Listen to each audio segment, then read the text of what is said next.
Ancient Anatolia. The history of the region's most powerful cities, kingdoms, and empires in antiquity. Written by Charles River Editors. Narrated by Victoria Woodson.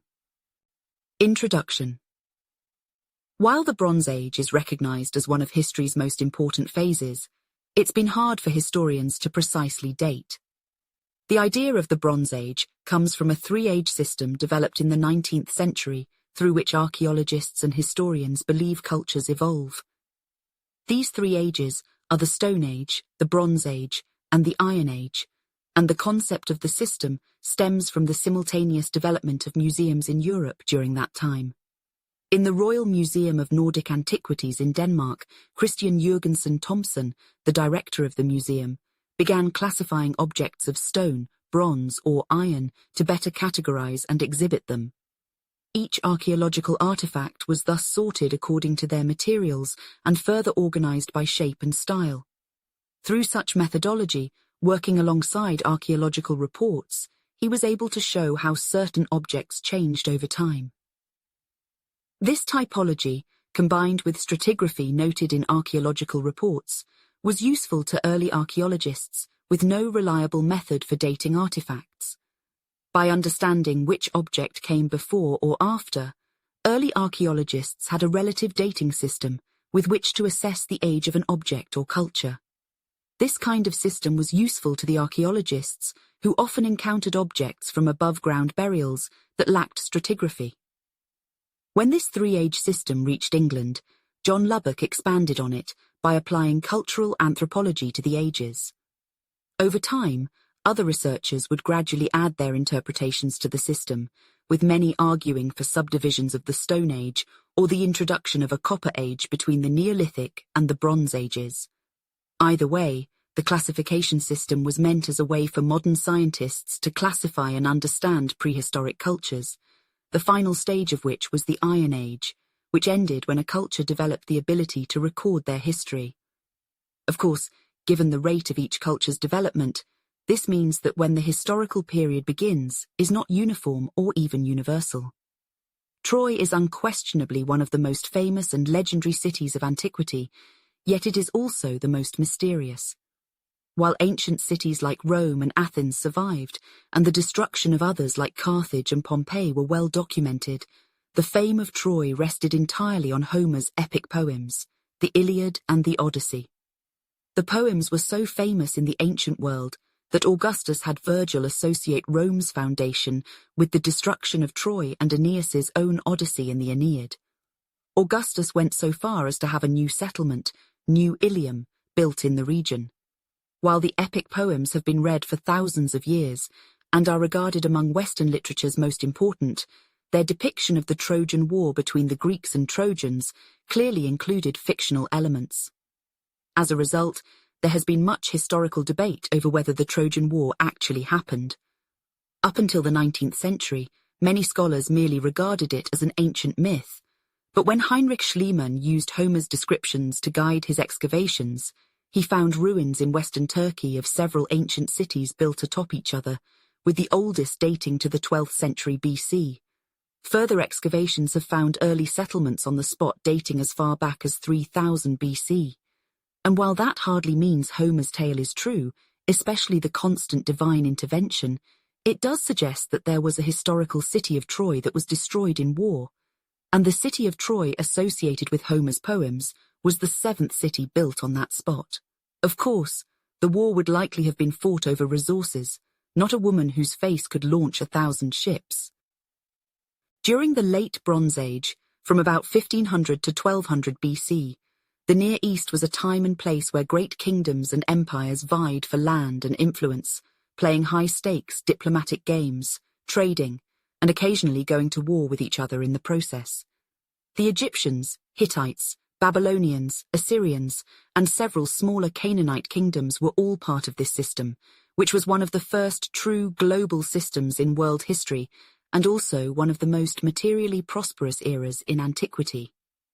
The major kingdoms are well known to most people, but among them were powerful neighbours, many of whom have been mostly overlooked. One of the successor states that bridged the gap between the Old Assyrian Empire and Middle Assyrian Empire was the Kingdom of Mitanni, which remains somewhat of an enigma to modern scholars and has therefore so far failed to gain the attention of wider, popular audiences. However, while it existed, Mitanni affected the course of history in the Near East just as much as any of the other major kingdoms, and there is little doubt that the kingdom was just as powerful and technologically advanced as its peers during its apex. The Kingdom of Mitanni had a number of unique features in the region. The ethnic composition of Mitanni is relatively well known, but the background of the rulers remains a source of debate. The physical extent of the empire is also another problem historians face because the capital has never been positively identified, and details of the nature of the Mitanni government remain in question. Furthermore, since few monumental structures have been uncovered, details about Mitanni religion and court life are mostly unknown. Thankfully, many of the Mitanni's contemporaries kept detailed records, and thanks to Egyptian, Hittite and Assyrian historical annals, along with Hurrian and Akkadian Mitanni administrative and legal texts, a picture of this brief Bronze Age empire can be painted. The Mitanni kingdom sprung from the Hurrian people to rule over the disparate Canaanites of the northern Levant, but within a few short generations its powerful neighbours to the west and east had obliterated it, and all but erased its memory from history. The equally mysterious land of Arzawa is another late Bronze Age kingdom whose great power status has been questioned by some archaeologists and historians. Arzawa was a state or a collection of states in western Anatolia that challenged the Hittites for supremacy in the region. Although Arzawa never extended its borders beyond Anatolia, even at the apex of its military, diplomatic and economic power, it did draw the attention of the Egyptians and is mentioned in two of the famous Amarna letters. For that reason, many scholars have labelled Arzawa a late Bronze Age great power, but the designation has done little to flesh out the details of their enigmatic culture. Historians, archaeologists and philologists still argue over many elements of Arzawa and its people, including who they were, how powerful the kingdom was, and even where it was located. It is likely that not all of these questions will ever be answered, but an examination of Arzawa's culture and history, especially its relations with the Hittites, does help bring this Bronze Age culture into better focus. The Hittites dominated Anatolia for centuries, but remained somewhat enigmatic and perhaps little known to most people, but their influence on the ancient Near East is undeniable. From high on their capital of Hattusa in central Anatolia, the Hittites were able to conquer and control a kingdom that roughly comprised the area of the modern nation-states of Turkey, Syria, and parts of Iraq and Lebanon through a combination of brute military force and shrewd diplomatic machinations. Compared to some of their contemporaries, including the Egyptians, Assyrians, and Babylonians, the Hittites were somewhat distant both culturally and geographically. The Hittites were an Indo-European, speaking in an ocean of Afro-Asiatic and Semitic groups. Their homeland was to the north of Mesopotamia, and it contained no major river like the Nile, Tigris, or Euphrates rivers. The Hittite Empire was also far less enduring than its neighbours, as it only existed from about 1800 to 1200 BC, which was considerably shorter than most of the other major kingdoms of the Near East. With that said, the influence of the Hittites on the politics, economy, and overall situation of the ancient Near East cannot be understated. The Hittites were a force to be reckoned with while they existed. The sources used to reconstruct Hittite history and chronology are many and varied, and since the Hittites were a literate people who developed a fairly sophisticated corpus of literature, ancient Hittite archives can be used to reconstruct events. Unfortunately, the Hittites were not keen about dating their sources, so most of the dates are dependent on ancient Egyptian sources. The Egyptian sources also provide excellent details on events that either the Hittites refused to mention in their own texts, have not been discovered yet, or have been lost to the ages. Of course, modern archaeology has also helped to fill in the knowledge about Hittite civilization, especially in regards to palace and religious life in the ancient capital of Hattusa. The transition from the Bronze to the Iron Age during the late 13th and early 12th centuries, BC arguably changed the structure and course of world history more fundamentally than any period before or since. And at the center of this period of turmoil was a group of people known today as the Sea Peoples, the English translation of the name given to them by the Egyptians. Despite their prominent role in history, however, the Sea Peoples remain as mysterious as they were influential. While the Egyptians documented their presence and the wars against them, it has never been clear exactly where the Sea Peoples originated from, or what compelled them to invade various parts of the region with massive numbers. Whatever the reason, the Sea Peoples posed an existential threat to the people already living in the region, as noted by an Egyptian inscription. The foreign countries made a conspiracy in their islands. All at once the lands were removed and scattered in the fray. No land could stand before their arms, from Hatti, Qode, Carchemish, Arzawa and Alashiya on, being cut off at one time. A camp was set up in Amurru. They desolated its people, and its land was like that which has never come into being. They were coming forward toward Egypt while the flame was prepared before them. Their confederation was the Peleset, Shekelesh, Denyen and Weshesh, lands united. They laid their hands upon the land as far as the circuit of the earth, their hearts confident and trusting. Our plans will succeed. As with any historical matter from the ancient world, the sources can be a problem. The ancient Egyptians recorded their interactions with the Sea Peoples in both written texts and in pictorial reliefs, and thus provide the most complete contemporary description of them. But the nature of ancient Egyptian historiography was quite different than the modern concept, so the sources cannot be considered entirely reliable. Later Greek sources, both historiographical and mythological, can help fill in some more details, but those sources are suspect because they were written several centuries after the emergence of the Sea Peoples. Modern archaeology is beneficial in determining how people lived and possibly where they moved, but there are also problems when one relies too much on archaeological data because the dating of material culture is not an exact science. Finally, linguistic evidence is often employed to determine the geographic origins and eventual landing points of many of the Sea Peoples. But confusion often arises if a group's demonym refers specifically to their place of origin or final home. Naturally, the mystery surrounding the Sea Peoples has led to all kinds of theories aiming to identify them. While plenty of theories are plausible, there are other fanciful theories that have attempted to associate the Sea Peoples with the Atlantic Ocean, and even Troy. Thus, the transition from the Bronze to the Iron Age during the late 13th and early 12th centuries, BC arguably changed the structure and course of world history more fundamentally than any period before or since, and at the center of this period of turmoil was a group of people known today as the Sea Peoples, the English translation of the name given to them by the Egyptians. Despite their prominent role in history, however, the Sea Peoples remain as mysterious as they were influential.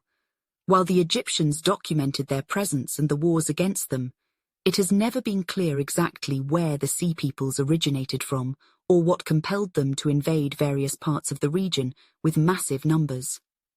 Whatever the reason, the Sea Peoples posed an existential threat to the people already living in the region, as noted by an Egyptian inscription. The foreign countries made a conspiracy in their islands. All at once the lands were removed and scattered in the fray. No land could stand before their arms, from Hatti, Qode, Carchemish, Arzawa and Alashiya on, being cut off at one time. A camp was set up in Amurru. They desolated its people, and its land was like that which has never come into being. They were coming forward toward Egypt, while the flame was prepared before them. Their confederation was the Peleset, Shekelesh, Denyen and Weshesh, lands united. They laid their hands upon the land as far as the circuit of the earth, their hearts confident and trusting. Our plans will succeed.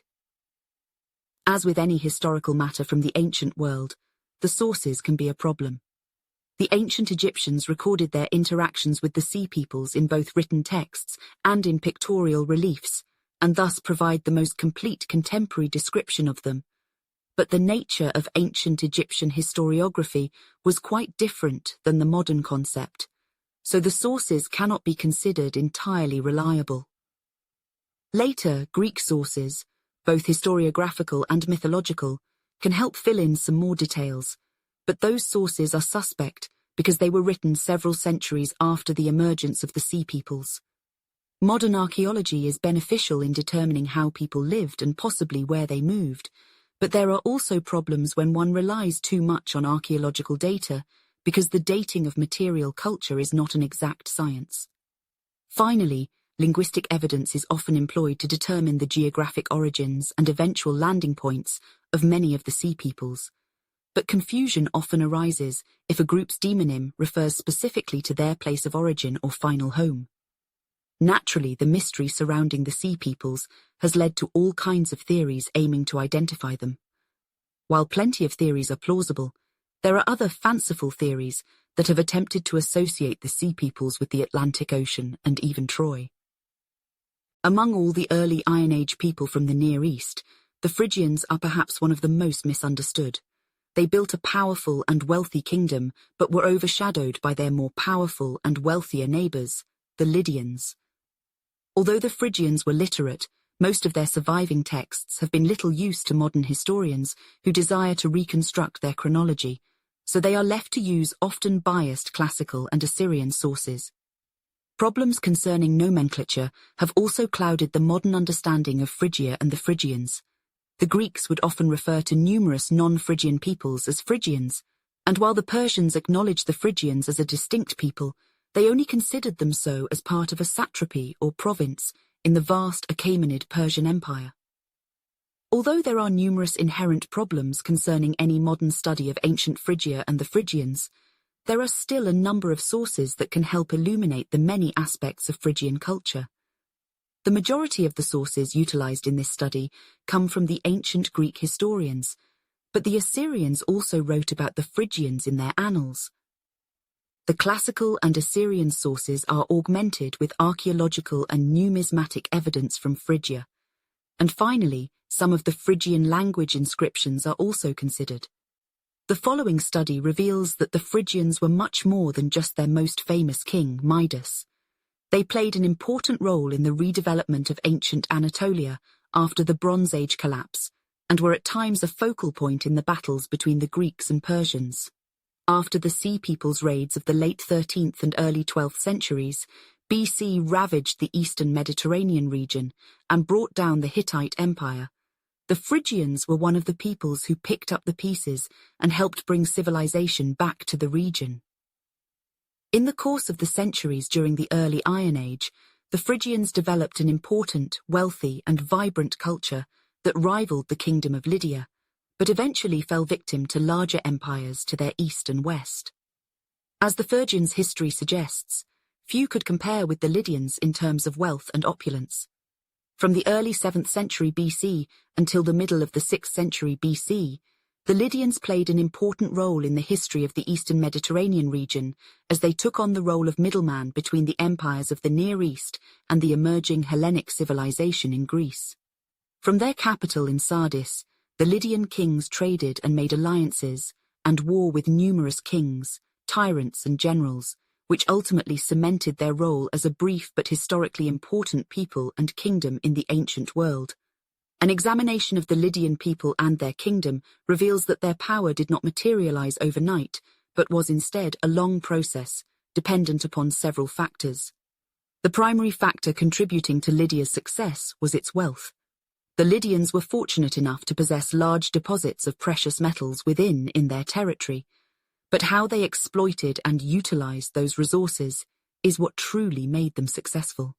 They were the first people to invent a currency which not only allowed them to create a thriving economy within their own territory, but gave them tools with which to influence both their friends and enemies abroad. The wealth of Lydia impressed non-Lydians to the point that even the most sublime Greek philosophers, who generally eschewed wealth, praised the high culture of Lydia and the Lydian people in general, and the greatness of their capital city of Sardis in particular. Lydia was also successful because its kings were shrewd, politically savvy men who knew the supreme art of diplomacy. The Lydian kings would make alliances based not only on their immediate interests, but also with a view to the future, as they would often play one kingdom against another. Ultimately, despite their wealth and guile, the Lydians found themselves the victims of the Achaemenid Persian juggernaut, which consumed their kingdom, along with many others, in the mid-6th century BC. But even after Lydia was conquered by the Persians, the Lydian people, and especially the city of Sardis, continued to play an important role in the history of the region. At one point in antiquity, the Achaemenid Persian Empire was the largest empire the world had ever seen, but aside from its role in the Greco-Persian Wars and its collapse at the hands of Alexander the Great, it has been mostly overlooked. When it has been studied, the historical sources have mostly been Greek, the very people the Persians sought to conquer.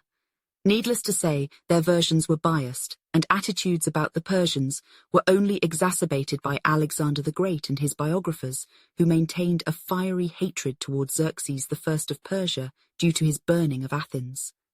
The Macedonians targeted many of his building projects after their capture of Persepolis, and they pushed an even bleaker picture of the king, one of an idle, indolent, cowardly, and corrupt ruler. It was not until excavations in the region during the 20th century that many of the relics, reliefs, and clay tablets that offer so much information about Persian life could be studied for the first time. Through archaeological remains, ancient texts, and work by a new generation of historians, a better picture can today be made of this remarkable civilization and their most famous leaders. Unmasking Troy. In some respects, the Iliad, the story of the War of Troy, Ilios to the Greeks, is arguably the greatest piece of Western literature ever composed. With murky origins, but in all likelihood dating to more than 1,000 years before Christ, the Iliad has proven to have a staying power virtually unparalleled by any other literary work.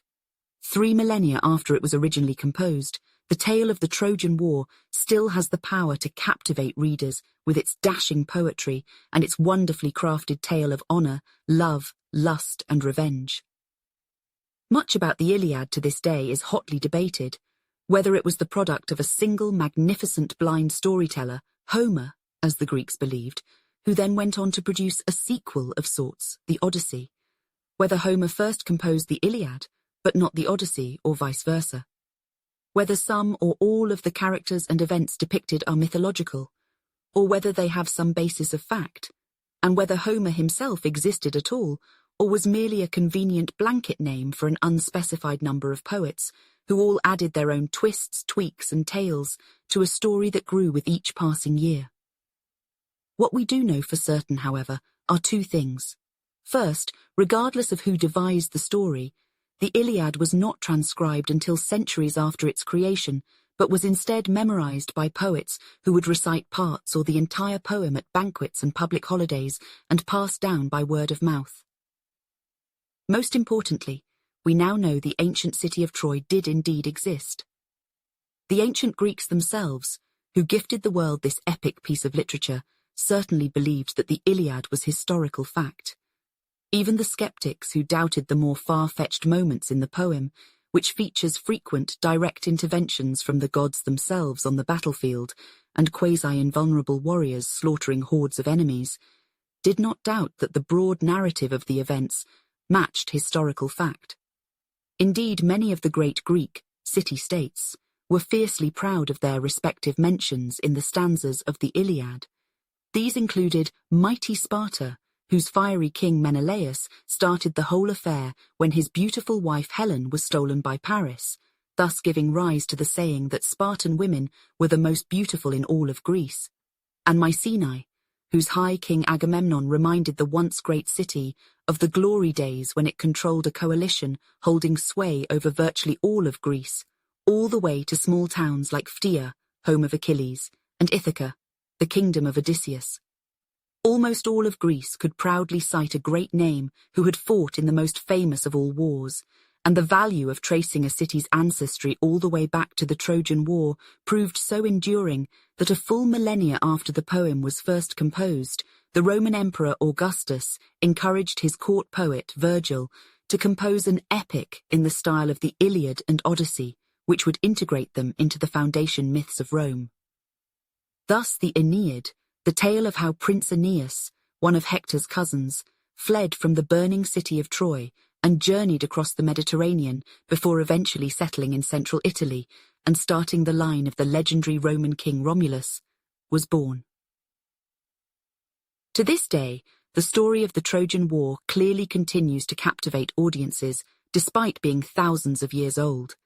Having been tackled by dozens of writers of historical fiction with varying degrees of success, the Iliad was also adapted in recent years into a major Hollywood blockbuster, Troy, which went on to achieve global commercial success, despite scholars lamenting some radical departures from the original poem. In the 21st century, both the Iliad and the Odyssey are required reading in schools and are often studied in the original Greek or in Latin or Italian translations.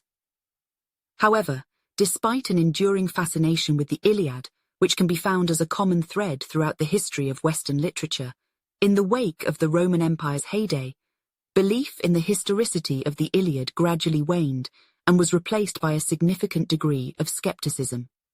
Indeed, for much of the 18th and 19th centuries, the general consensus was that Troy had never existed at all, and that the entire poem was completely fictional, until one visionary archaeologist, Heinrich Schliemann, travelled to Asia Minor and almost literally used the Iliad as his reference textbook to unearth the remains of what he firmly believed was Troy.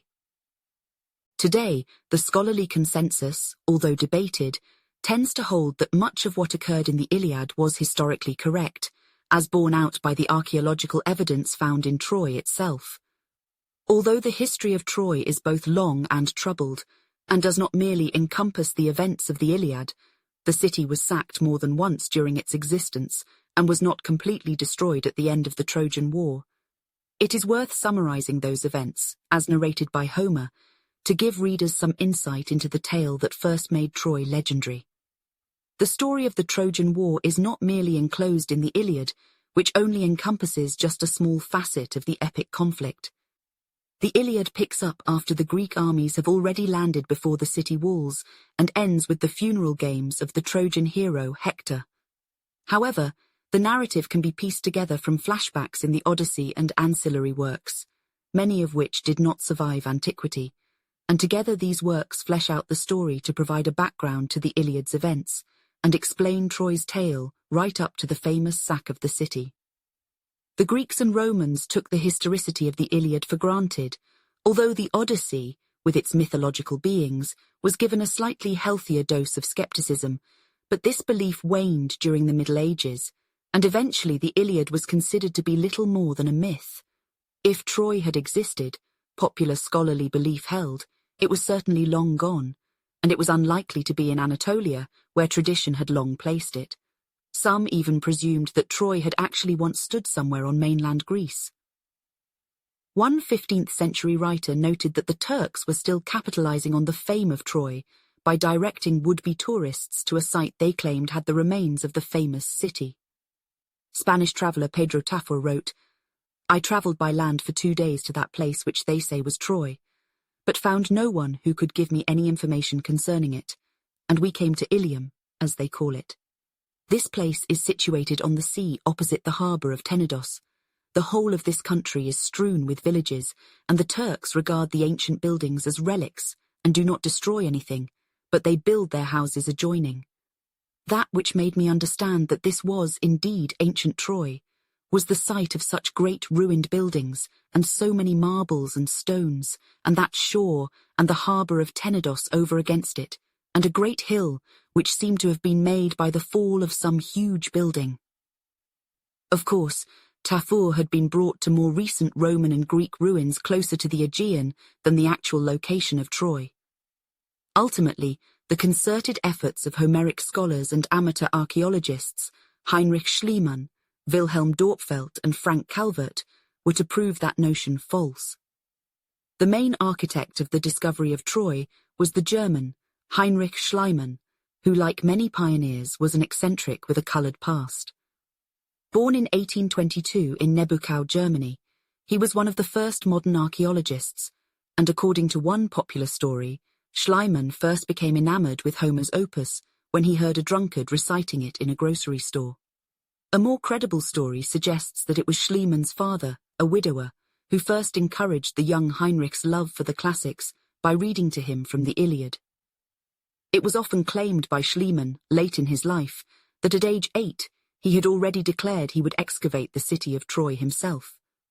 Schliemann was initially enrolled in a prestigious school, but after his father was accused of embezzlement of clerical funds, he was forced to transfer to a less respected institution, which in turn he had to depart from when his father ran out of money to pay for the tuition.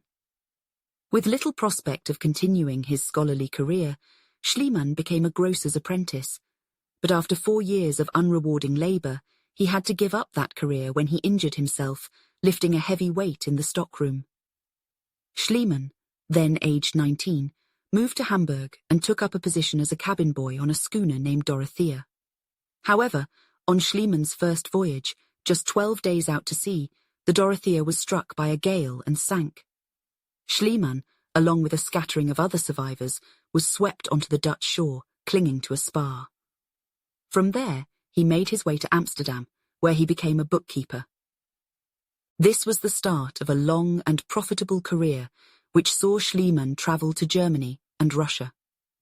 It was during this period, using a 6-week system of his devising, that Schliemann learned Russian and Greek, the first of 14 languages which Schliemann became proficient in before his death. This was an immensely advantageous asset in his business ventures, which also, due to his mastery of Greek, became the bedrock for his future study of the Iliad. In 1851, Schliemann moved to America after hearing that his brother, who had made himself rich in the California gold rush, had died and left him a substantial sum as an inheritance. Schliemann became a banker in the US, acquiring American citizenship, but he also began claiming to have been present at events he had been nowhere near, such as being at a dinner with President Fillmore and the San Francisco Fire of 1851. The following year, he sold his business and moved to Russia, where he met and married Ekaterina Lishin, though their relationship was far from a happy one. 2 years later, the Crimean War broke out between Russia and the alliance of England, France, and Turkey. Schliemann embarked upon an extremely lucrative career as a merchant during the war, selling gunpowder ingredients such as saltpeter and sulfur, as well as lead for bullets, to the Russian military. In 1858, 2 years after the war's end, he was rich enough to quit work entirely. It was at this point that the wealthy 36-year-old began to indulge his stated lifelong dream, the search for Troy.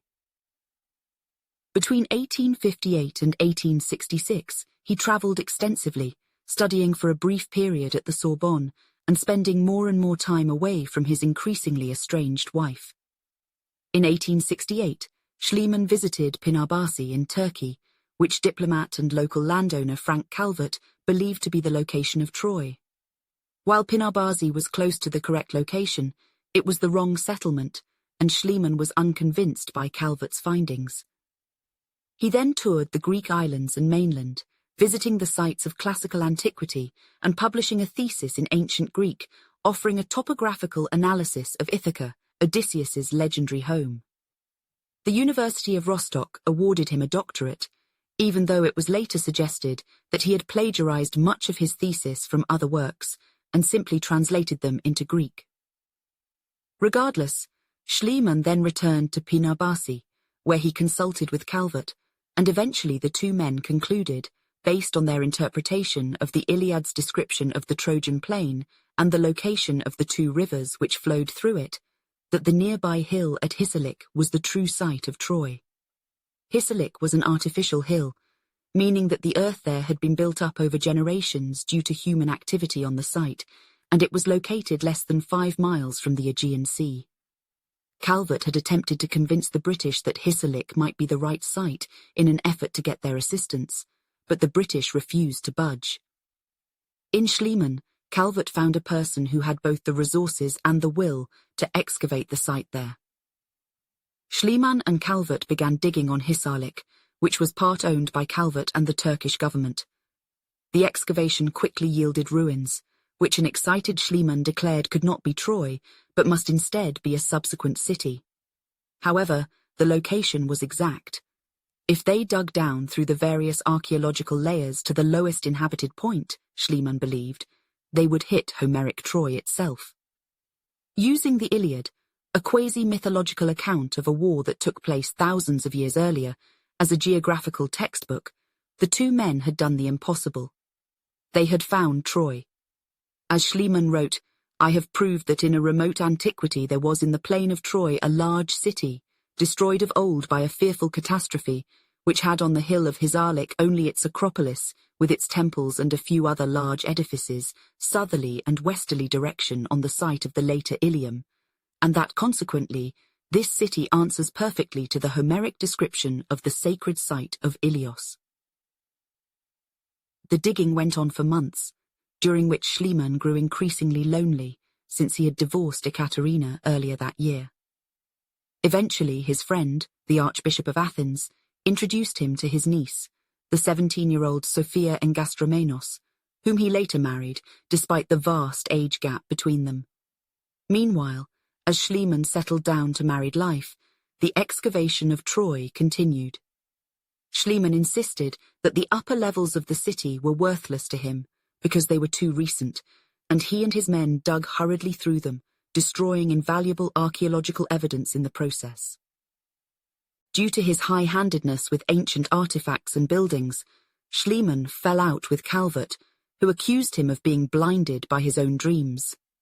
Calvert was so disgusted by Schliemann's behavior at the site that in 1872 he published a paper stating that there was a 1,000-year gap in the extant chronology of the excavated city, in which he believed the actual city of Homeric Troy fell.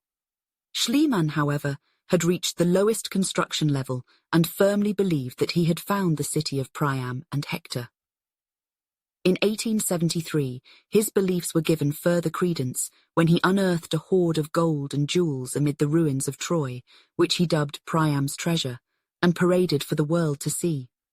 He even wrote about how he sent workers on break, so he and his wife could instead dig the treasure out themselves. While the men were resting and eating, I cut out the treasure with a large knife. This required great exertion and involved great risk, since the wall of the fortification beneath which I had to dig threatened every moment to fall on me. But the sight of so many objects, every one of which is of inestimable value to archaeology, made me reckless. I never thought of any danger. In fact, different objects within the treasure clearly dated to different centuries, and thus did not constitute one treasure. But nevertheless, his wife Sophia modelled several of the pieces in a famous photograph, and Schliemann also fabricated a tale, which did nothing but damage his reputation, of how he and his wife dismissed the workers and carried the treasure away in her shawl, despite the fact that his wife was not even present at the time. The following year, Schliemann published his notorious study, Trojan Antiquities, describing his findings, and he was promptly sued by the Turkish government, who claimed that the treasure had been discovered on state land. With the authorities coming to seize the treasure, Schliemann obtained Calvert's help in smuggling it out of Turkey, from whence it made its way to the Pergamon Museum in Berlin, and, in the wake of World War II, to the Pushkin Museum in Russia. In the process of these early excavations, the excavators unearthed thousands of ancient artifacts, including gold jewelry that ranged from bracelets to earrings and necklaces, as well as brooches. There were also everyday artifacts, such as bowls and vases, as well as weaponry that included swords, daggers, and axes. Schliemann even claimed to find a coin with an image depicting Hector and an inscription that read, "Hector of Troy." One of the issues that arose regarding what was found during these excavations is the fact that Schliemann fabricated so frequently, or as scholar David Trail put it, Schliemann was a pathological liar. It's been hard to verify what Schliemann found, what Schliemann smuggled out of the country, and which items among Schliemann's claimed findings actually never existed. Due to his efforts, Schliemann was able to dupe the Turkish government by buying out their claim to the items simply because the government had no idea how much existed. On top of all that, Schliemann sought all the glory by downplaying the efforts of others like Calvert, and it obviously worked because he remains the individual prominently associated with the discovery of Troy to this day. For obvious reasons, Schliemann quickly became persona non grata in Turkey, so he left the country and journeyed to Greece, where he proceeded to excavate other Homeric sites, chiefly Mycenae, the home of Agamemnon, and Ithaca, home of Odysseus. These excavations led to several important discoveries, most notably the famed gold funeral mask, which Schliemann dubbed the Mask of Agamemnon. Despite having no evidence it had any association to the famous king, Schliemann exclaimed, "I have gazed on the face of Agamemnon." In 1878, having patched matters up with the Turkish government, Schliemann returned to the hill at Hisarlik to continue his excavation, this time joined by French Orientalist Emile Bournouf and a German scholar Rudolf Virchow. A third excavation followed in 1882, and finally a fourth in 1888, which carried on until 1890. During the last excavation, Schliemann worked with the brilliant German archaeologist Wilhelm Dorpfeld, with whom he also argued regarding the importance of preserving the layers above the one he believed was Homeric Troy. Dorpfeld suspected all along that this was not even the correct site at all. Despite the repeated digs, Schliemann was unable to unearth anywhere near as much treasure as he had uncovered in 1873, and Priam's treasure remained the only find that had any value aside from archaeological merit. In 1890, following the worsening of a chronic ear infection, Schliemann left Troy first for Athens, and then, when his condition deteriorated, to mainland Europe. Despite the advice of his physicians, Schliemann continued to travel throughout Europe, reaching Naples in December. Although he managed to make a trip to Pompeii, his condition took a dramatic turn for the worse, and he died in Naples on December 26, 1890, at the age of 68. He was buried in Athens, as he had wished. Schliemann was clearly not a perfect individual. A con man and a trickster, he made his fortune by what essentially amounted to war profiteering and his unsubtle approach to archaeology, not to mention his stubborn belief that he was right and all others were wrong, meant that he did incalculable damage to the very city he had spent his whole life trying to discover. However, despite these shortcomings, it is still fair to say that without him, Troy might never have been found at all, or at least not for a long time. It was his visionary reliance on the Iliad as a textbook which led to the excavation of the hill at Hisarlik. Following Schliemann's death, excavation work was taken over by Dorpfeld. Mindful of Calvert's assertion that a 1,000-year gap existed in the archaeological chronology of the excavation, and that the ruins Schliemann had identified as Homeric Troy was in all likelihood inaccurate, Dorpfeld took a far more scientific and methodical approach to the excavation. Dorpfeld confirmed that there were several Troys, and he discovered the existence of an even more ancient settlement beneath the site unearthed by Schliemann, all built upon the ruins of the previous city.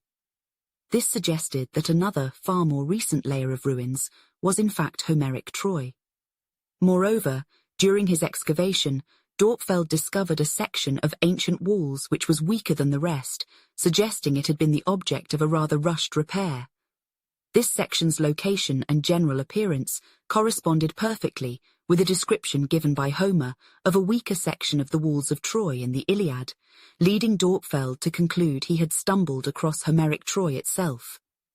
Dorpfeld proceeded with the excavation under this assumption and subsequently unearthed more than 300 yards of wall, including a sizable stone bastion, which he assumed must be the much-mentioned Great Tower of Ilios from Homer's poem. Additionally, further confirmation of the fact that it was Dorpfeld and not Schliemann who had found Homeric Troy came from the discovery of several large caches of Mycenaean pottery within this level of the ruins. This find, coming as it did from a period when Mycenae was at the apex of its power, would suggest that Troy was not only known to the Mycenaeans, but enjoyed a close degree of contact with them.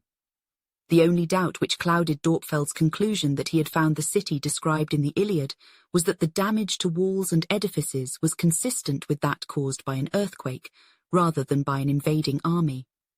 Indeed, one of Schliemann's conclusions for stating that the more ancient ruins he excavated were actually Homeric. Troy was that the walls and buildings appeared to have been scorched, as if by a great fire, the kind of damage depicted by Homer. In the wake of Dorpfeld's survey, the site was further explored from 1932 to 1938 by Carl Blegen, who concluded that there had been a total of 9 cities erected at Hisarlik and the surrounding plain, with Hisarlik being the city's acropolis.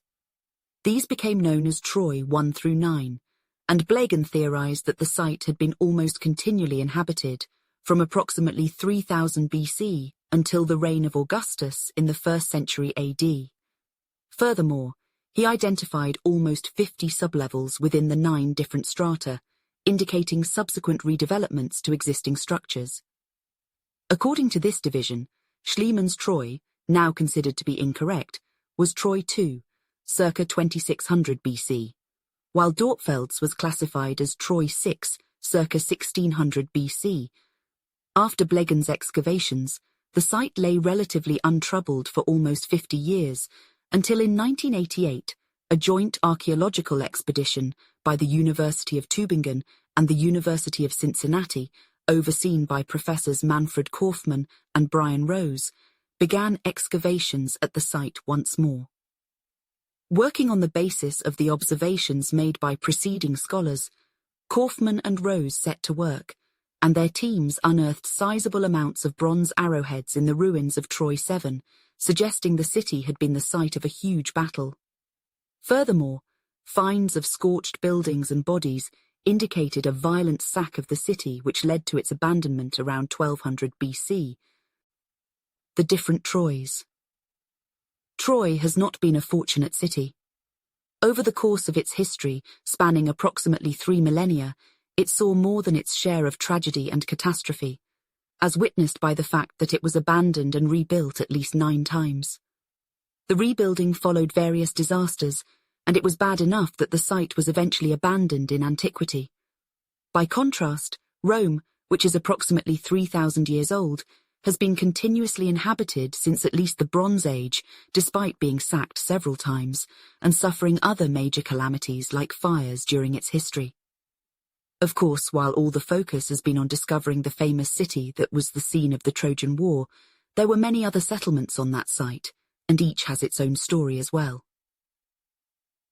Founded sometime around 3000 BC, Troy I was a flourishing early Bronze Age settlement with impressive fortifications for the period, suggesting that the legend of the unbreachable walls of Troy truly had ancient roots.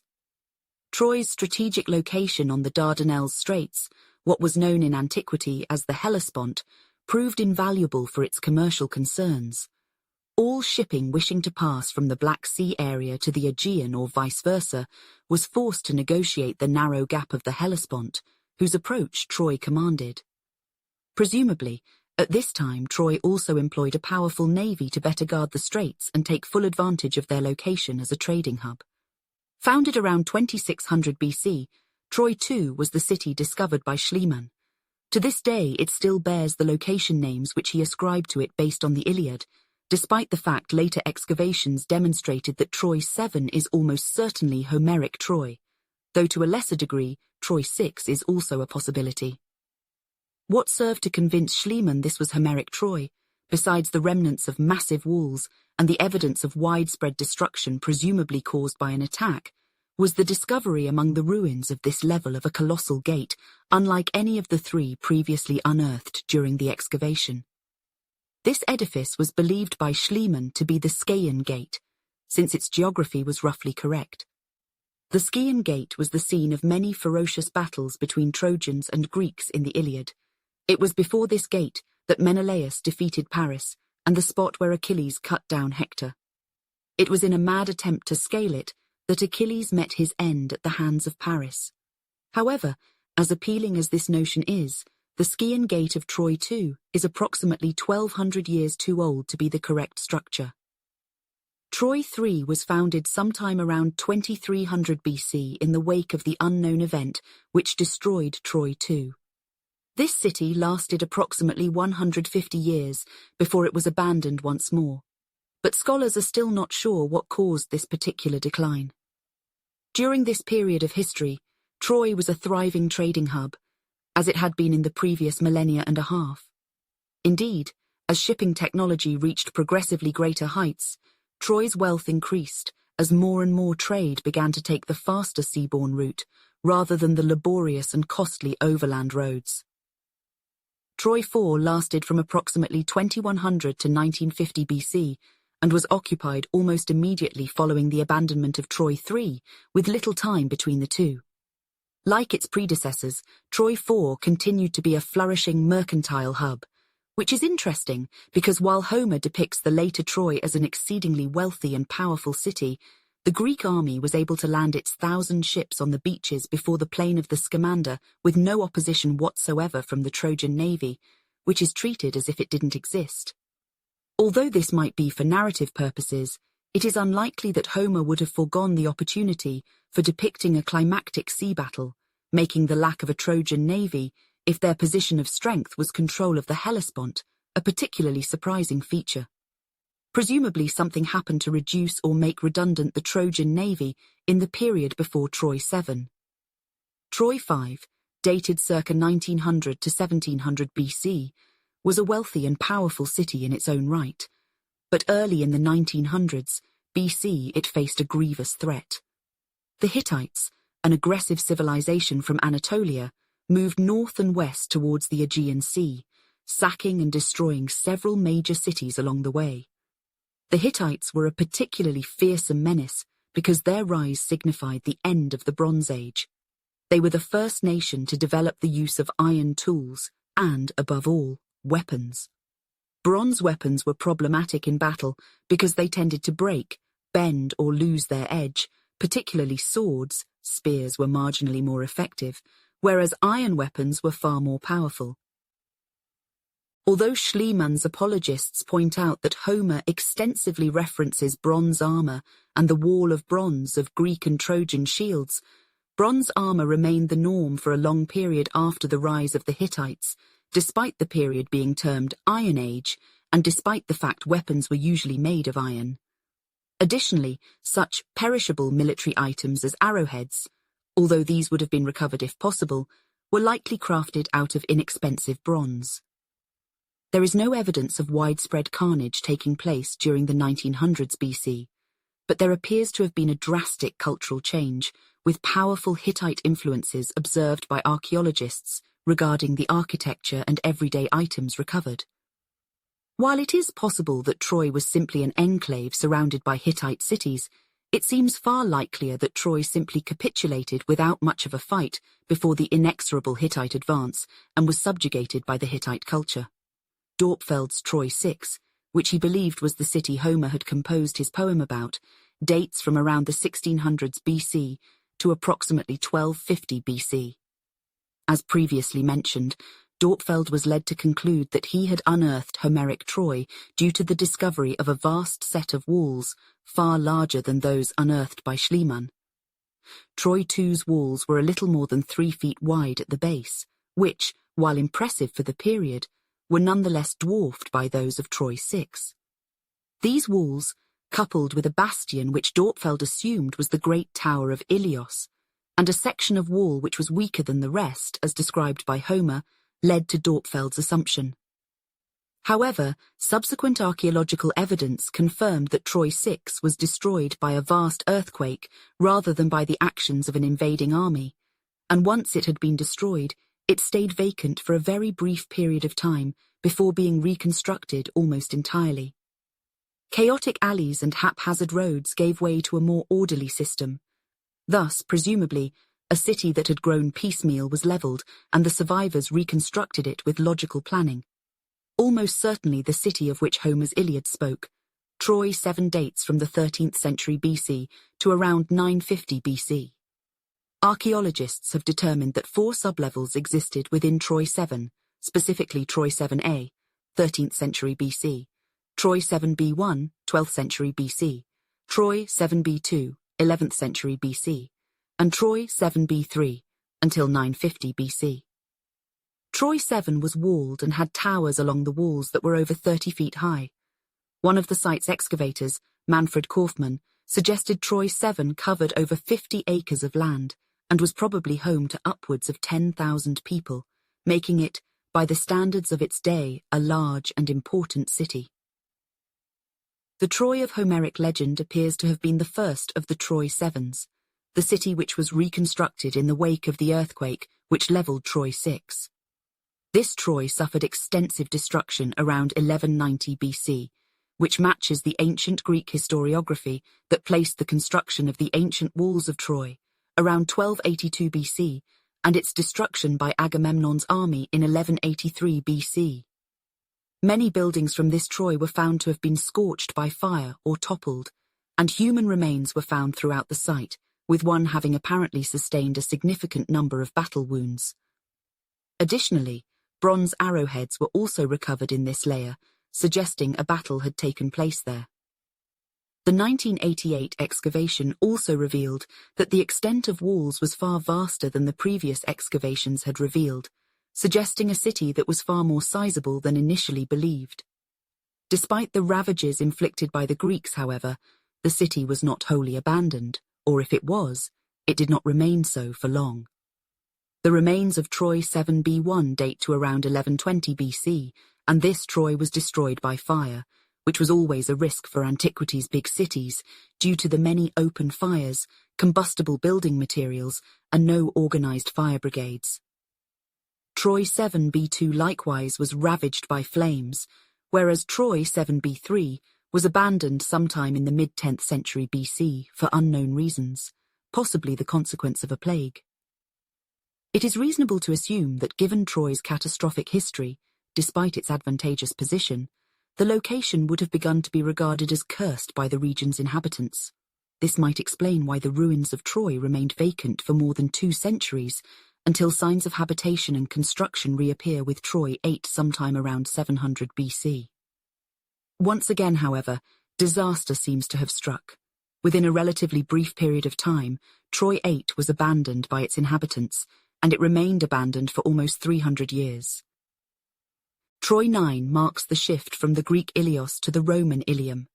It was founded in approximately 20 BC by the Romans, presumably under the auspices of the Roman Emperor Augustus, who was a great admirer of Homer, and commissioned Virgil to create a foundation myth for Rome based upon the Homeric template, the result of which was the Aeneid.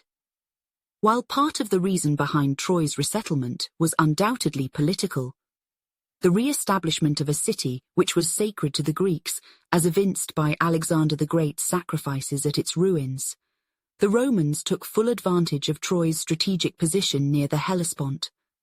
With the backing of the powerful Roman navy to ensure supremacy over the local waters, Troy became a sizable and powerful city in its own right, bolstered by the wealth of levies collected from trading vessels and acting as port and commercial hub between Europe, Asia, and Asia Minor.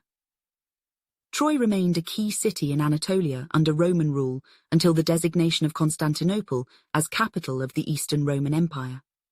Located less than 300 miles away from Troy on the Bosphorus Straits, which were far easier to control because they were far narrower, Constantinople quickly became the commercial, cultural, and political hub of the Eastern Roman Empire, rivaling even Rome in the West. As a result, Troy's fortunes rapidly declined, and with no more mercantile money filling the city's coffers, its population gradually dwindled until it was abandoned almost completely by the end of the 4th century AD. Of the foundation myths which Troy and the Iliad inspired, the Aeneid is by far the most famous. Supposedly descended from the goddess Aphrodite, who frequently shielded him from harm, and related to Hector, Priam, and Paris, Aeneas was depicted in the Iliad as a minor character, despite his status. Virgil, however, did not invent the tale of Aeneas settling in the area where Rome would eventually be founded by his alleged grandson Romulus, but instead collated together a number of other poetic works and legends to produce his own opus. The Julio-Claudians, the dynasty whose most prominent early scions were Julius Caesar and Augustus, traced their descent to Aeneas, and thus Romulus. Supposedly, following the sack of Troy, Aeneas fled the city with his father Anchises carried on his back and dragged his infant son by the arm, and he and his crew fled in a ship and danced about the Mediterranean in a series of adventures to rival the Odyssey. Eventually, They washed up on the shores of Latium, from whence they trekked inland to the hills where Rome would one day rise, and settled there with the goodwill of Latinus, king of the Latins. Of course, even though lore has it that Aeneas was Romulus's grandfather through his mother Rhea Silvia, this could not have been accurate. If Troy fell in 1183 BC and Rome was founded in 753 BC, the gap is obviously far too wide. As the Aeneid suggests, the Romans viewed the Trojans more sympathetically than the Greeks, primarily because they were not Greek. The Romans were at odds with the Greek city-states for much of their early history, and the Romans could commiserate with the Trojans being subjected to invasion when their only fault had been to shelter Helen. Thus, the popularity of Trojans was widespread throughout the Roman era, with even minor characters getting their chance to shine. One popular legend has it that Idomeneus, king of Crete, was hit by a storm on his way home and promised Poseidon he would sacrifice the first living being he encountered if his ship weathered the gale. The storm passed, and Idomeneus returned to Crete only to find his young son waiting upon the shores to be the first to greet him. True to his word, Idomeneus sacrificed his son to Poseidon. But this murder so infuriated the other gods that they sent a pestilence upon Crete, forcing Idomeneus into exile. From there he journeyed to Calabria, Italy, where he is said to have founded the gens Salentina, the original inhabitants of the region of Salento in southern Italy. Foundation myths relating to Troy were not confined to the Roman era either, showing the breadth and power of Troy's influence. Dynasties all across Europe flocked to attain some legitimacy by claiming some form of Trojan descent, with the legendary kings of Britain being said to descend from Brutus, Aeneas's grandson, and thus, obliquely, they were related to the Julio-Claudians of Rome. Likewise, the Paleomenids, a dynasty of Lithuanian nobility who in the Middle Ages feuded bitterly with the Teutonic Knights, claimed descent from the Julio-Claudians all the way through to Aeneas and Aphrodite. Indeed, if legend is to be believed, the Trojan diaspora in the wake of the Greek invasion populated half of Europe. Based upon a passage in the works of the ancient historian Jordanes, who asserted, rather dubiously, that the Goths sacked Troy in the wake of a war with Agamemnon, the Franks, who like the Goths were a Germanic tribe that moved into Western Europe under pressure from other tribes further east and settled in France, claimed descent from the legendary Trojan kings. According to Fredegar, one of the earliest Frankish historians, Priam was the first king of the Franks. It is worth noting that this was no mere idle boast to fill a gap in the historical record and provide the Frankish kings with some much-needed ancient pedigree. For much of the Frankish nobility, this was a genuine article of faith. Such was the enduring power of this myth that in 1714, when the scholar Nicolas Fréret set out to prove that the Franks, and thus the current French dynasty of Bourbon and Valois, had been Germanic rather than Trojan in origin, he was incarcerated in the Bastille. In fact, the myth of Troy reached further than anyone might ever have thought possible. The legendary Scandinavian poet Snorri Sturluson, who composed the famed epic Prose Edda, argued in the poem's prologue that several famous Nordic gods and heroes were descended from Trojan warriors.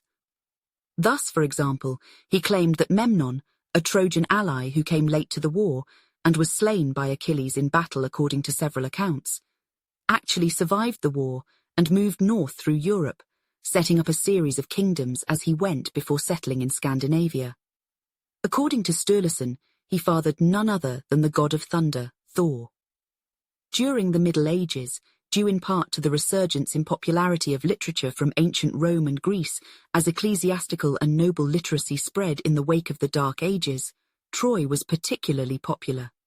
Around the year 1155, approximately 2,000 years after the Iliad itself, French poet Benoit de Saint-Maur composed his celebrated Roman de Troie, an epic poem that mimicked the style of the Iliad's Latin translation, along with such works as the Odyssey and the Aeneid, but deferred to 12th century stylistic conventions which dictated that, according to the tenets of courtly love, some form of impossible love triangle in the fashion of Lancelot, Guinevere, Arthur existed between the protagonists.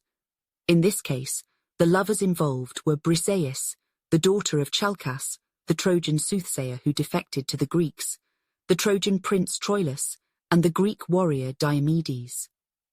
Although the woman at the apex of the triangle was originally named Briseis, this changed to Chryseis in later versions, and eventually to Cressida in Shakespeare's celebrated The Romance of Troilus and Cressida, further proof of how far-reaching and all-encompassing Troy's influence is upon Western culture.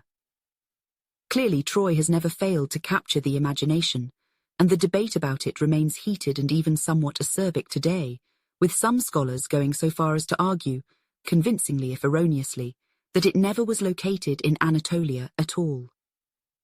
According to Iman Wilkins, a controversial author who published a study named Where Troy Once Stood, the origins of the Iliad are not Greek, but English.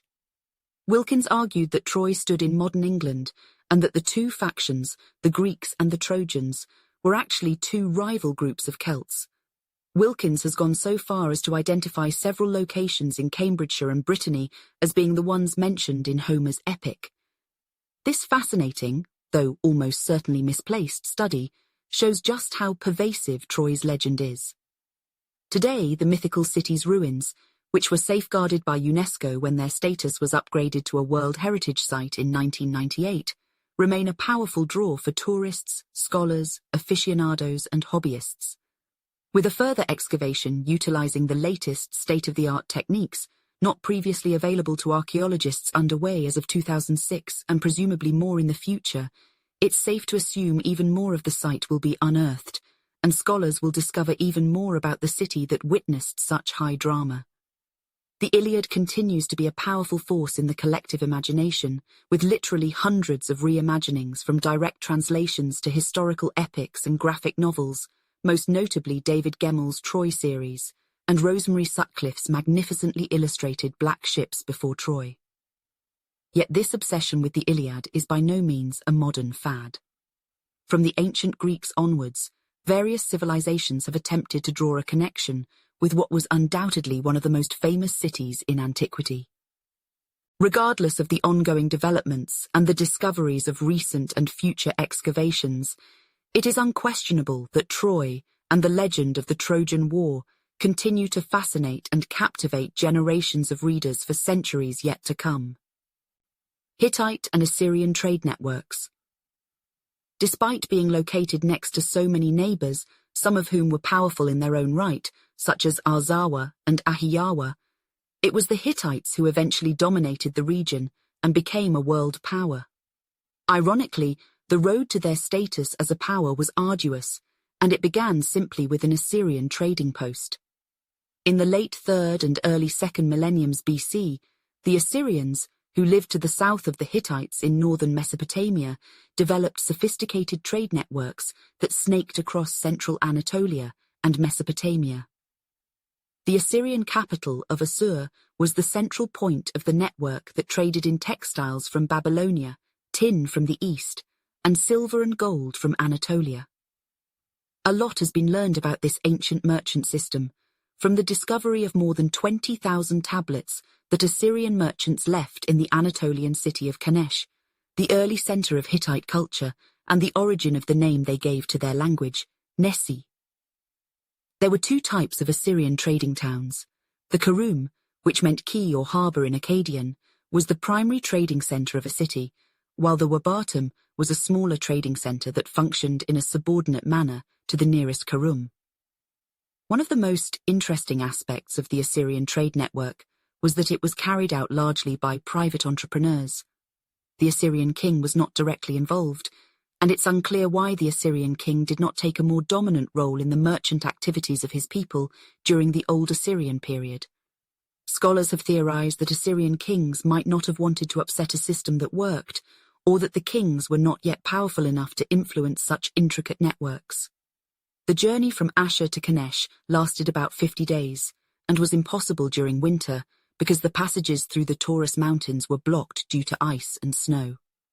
During trading seasons, Assyrian merchants carried the tin and textiles on donkeys that they all traded, including the donkeys, when they arrived in Anatolia for silver or gold. These merchants would then bring those goods back to Ashur. In turn, the Hittites would see more than just material and economic benefits from the Assyrian trade network. The earliest Hittite inscriptions coincide with their involvement in the Assyrian trade networks, which leads some modern scholars to conclude that the networks were the catalyst for Hittite literacy. This theory is more than plausible when one considers the spread of knowledge along other important trade routes throughout history. The Silk Roads of the late ancient and early medieval world were established primarily to transport exotic and manufactured goods between Asia and the West, but many concepts, including writing and numerous religions, also travelled along the roads. No doubt the Hittite merchants were impressed not only with the wealth of the Assyrian merchants, but also their elevated level of culture, of which writing was a paramount symbol in the ancient world.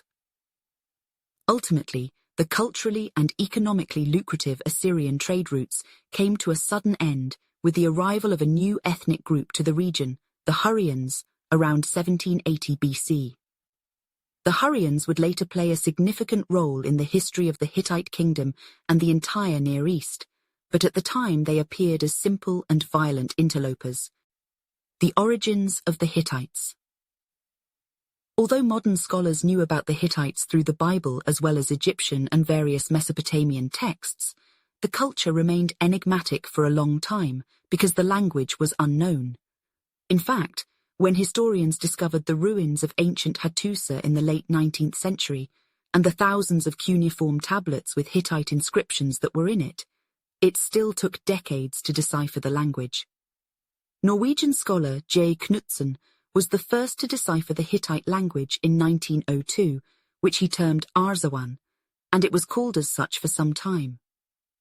Eventually, Arzawa was determined to be an Indo-European language, which proved to be an interesting discovery in itself, since most of the neighbouring kingdoms spoke languages that were either Semitic or derived from Afro-Asiatic. The cultural linguistic origins of the Hittites can be a bit confusing when one considers the numerous names for their language and some of their Anatolian neighbours. The Hittites called their language Nesili, while the Egyptians and Mesopotamians referred to them and their language as Hittite and their land as Hatti. Technically, the Hittites spoke Arzawa, but Arzawa was also the name of a kingdom that neighboured Hatti, and those people also spoke the same language as the Hittites. During the era of the Hittite civilization, there were 3 written Indo-European languages that coexisted in Anatolia: Hittite, Luwian, and Palic. The earliest Hittite inscriptions are dated to around 1900 BC, which makes the language the oldest written form of any Indo-European language. Almost as important as the Hittites' Indo-European background was their homeland in Anatolia. Anatolia, which is today known as Turkey, is a mountainous region rich in metal deposits that were economically important in the ancient Near East. Archaeological excavations have revealed that by 6000 BC, before the Hittites had even entered the region, Anatolian metalsmiths had mastered the intricate techniques of smelting and had begun to produce copper tools. The mineral-rich mountains of Anatolia would help play a role that propelled the Hittites and their neighbours to economic and political power. But before the Hittites became the hegemonic power in Anatolia, they would have to contend with a number of other kingdoms who also coveted the valuable minerals of the Anatolian mountains. Modern scholars know about most of the Hittites' Anatolian neighbours through a combination of Hittite, Egyptian and Mesopotamian texts, but the precise location of the kingdoms remains somewhat problematic. Due to the lack of any maps that have survived from the period, and also the overall absence of cartographic methods or knowledge by the Hittites and any of their contemporaries, the Greeks were the inventors/discoverers of cartography. Modern scholars are left to locate the various non-Hittite Anatolian kingdoms based on historical texts that describe known mountain passes, rivers, and other geographical landmarks. This has occasionally resulted in differing opinions. For example, the most important Anatolian neighbour of the Hittites, Arzawa, is believed by some to have been located in southwestern Anatolia, while other scholars find fault with this assessment, even though they agree that it was located somewhere in western Anatolia. The Luca lands are another region often referred to in the Hittite texts, whose precise location continues to elude modern historians. Most believe that the Lucca lands were somewhere in western Anatolia, but how far west and how much area was encompassed by the Lucca is an open question, although it is now believed that Lucca may have been the Hittite term for Luwian. If Lucca meant Luwian, then the actual geographic space may have fluctuated as Luwian speakers migrated through Anatolia. Scholars believe that the kingdom of Milawanda was also located near the Lucca lands in northwestern Anatolia. Hittite sources reveal that they probably also had contact with early Greek cultures in the form of the Achaean and Mycenaean peoples. Moreover, Hittite texts refer to a land of Ahiyawa, which is believed to have been either along the southwest Anatolian coast or on the adjacent islands where early Mycenaean settlements have been found. Some historians believe that the similarity in the words Ahiyawa and Achaean is evidence, along with archaeological revelations, that the Hittites were in contact with the early Greeks. The Hittites may have also known and negotiated with the legendary city of Troy, which is now known to have been located in northwest Anatolia.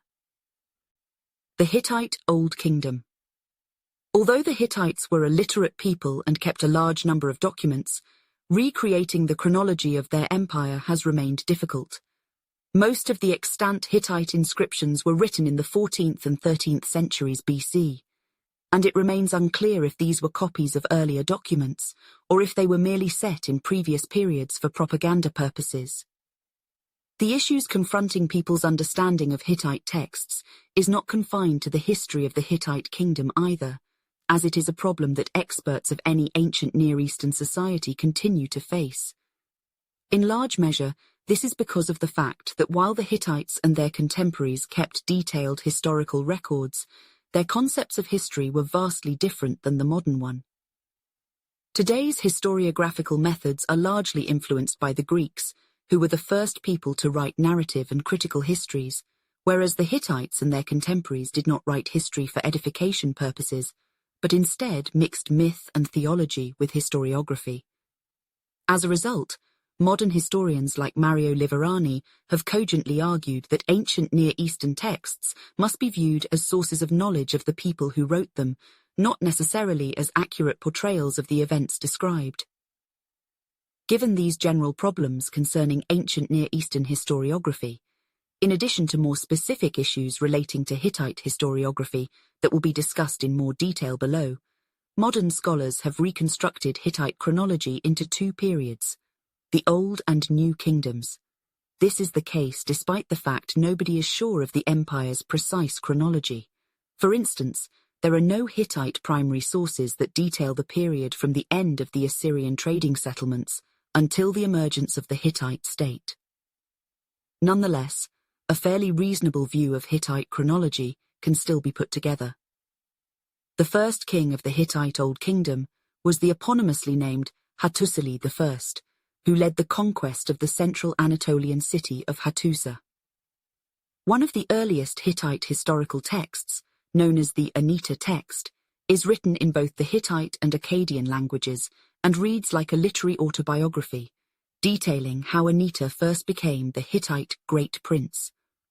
Although Hattusili I was descended from a different family than Anita's, the text was viewed by the king as extremely important since it established the precedents of rule in the Hittite world and was actually written down during Hattusili's life, not Anita's. The Anita text demonstrates that Hattusili saw the importance of legitimizing his royal family, but experts believe there was already a defined political structure in Hattusa before the dynasty was established. The elders of the various cities, high priests, and military commanders in Hittite society all formed an assembly, known in Hittite as the Panku, which advised the king on important matters. The Panku may have been an ancient Indo-European tradition, similar to the Germanic tutor, that the Hittites brought with them into Anatolia. Regardless, Hattusili I subsequently established a dynasty and royal tradition to go along with pre-existing Indo-European traditions, and thereby formed a kingdom that would last hundreds of years. Perhaps the most important thing the first Hittite king did was to choose Hattusa as the capital. In the ancient Near East, certain cities played crucial roles in the cultural and political lives of ruling dynasties, sometimes to the point, as in the case of Babylon, that dynasties were identified with the city where they resided. Besides Babylon, some of the great cities of the ancient Near East were Memphis, Thebes, Byblos, Ashur, and Hattusa. The Hittite capital may not have been as old or as enduring as the other cities, but Hattusa was for a time on par with any of the other great Near Eastern cities as the heart of the vibrant Hittite Empire. In fact, modern knowledge of the Hittites can all be traced back to Hattusa, as it was the location of the greatest number of textual and archaeological remains. Indeed, the city has been excavated continuously by German archaeologists since 1906. Hattusa was located both within the center of Anatolia and the middle of the Hittite territory in a strategic hilltop position. As such, Hattusa was the center of Hittite religion, discussed further in depth below, and it was ideally located in the middle of Anatolia's agricultural breadbasket.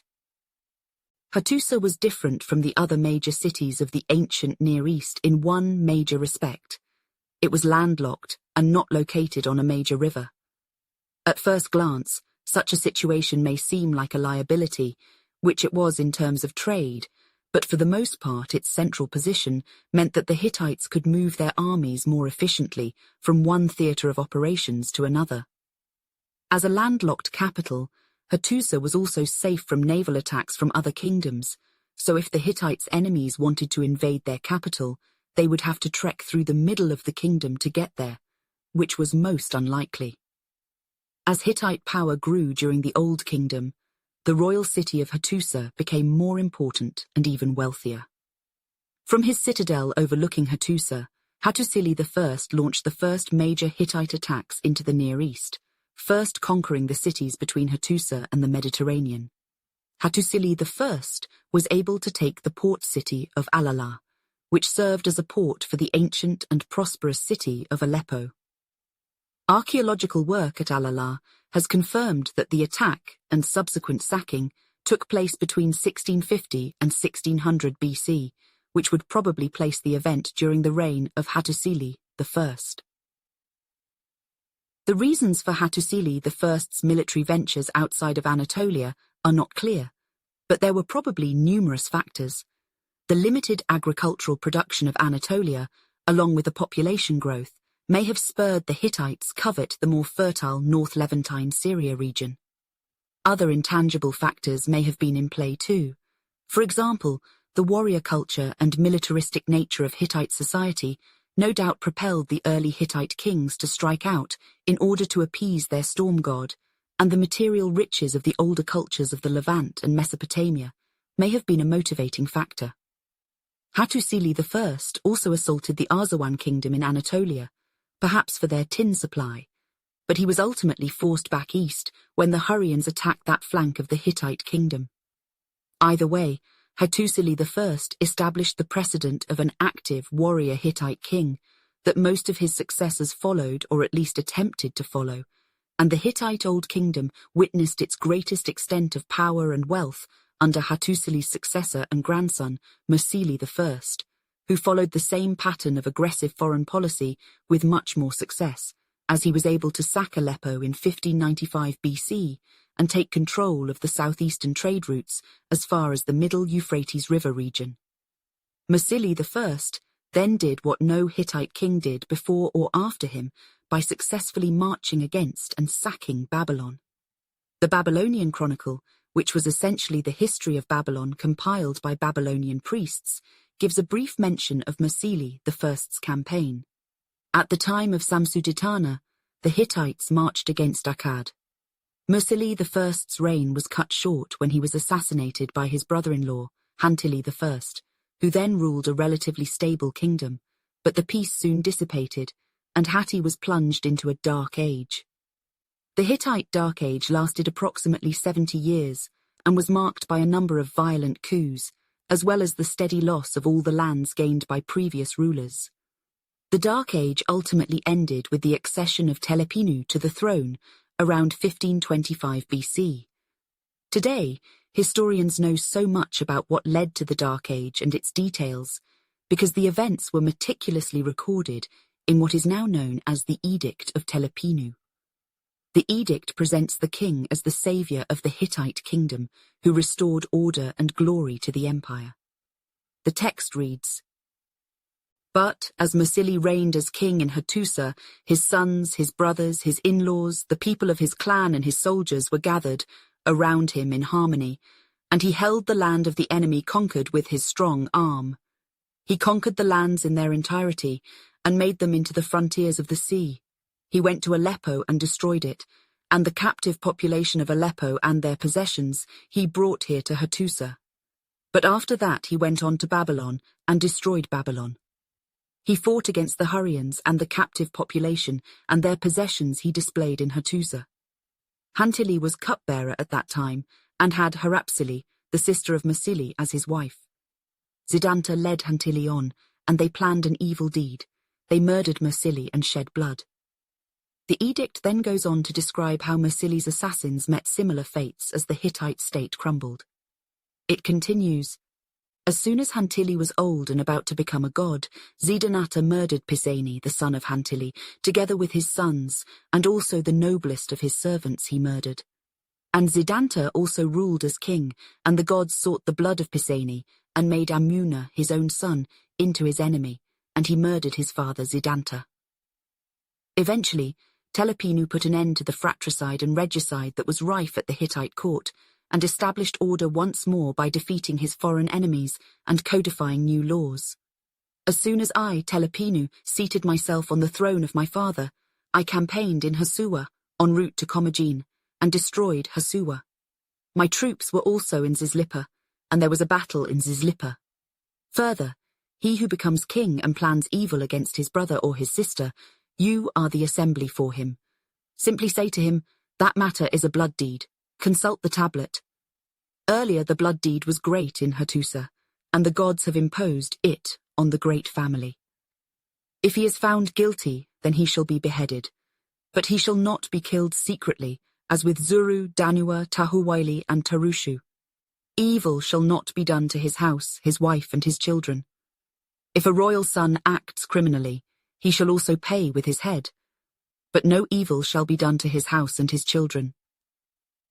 For whatever reason royal sons may be executed, it has no meaning for their houses, their fields, their vineyards, their slaves, their slave girls, their cattle, and their sheep.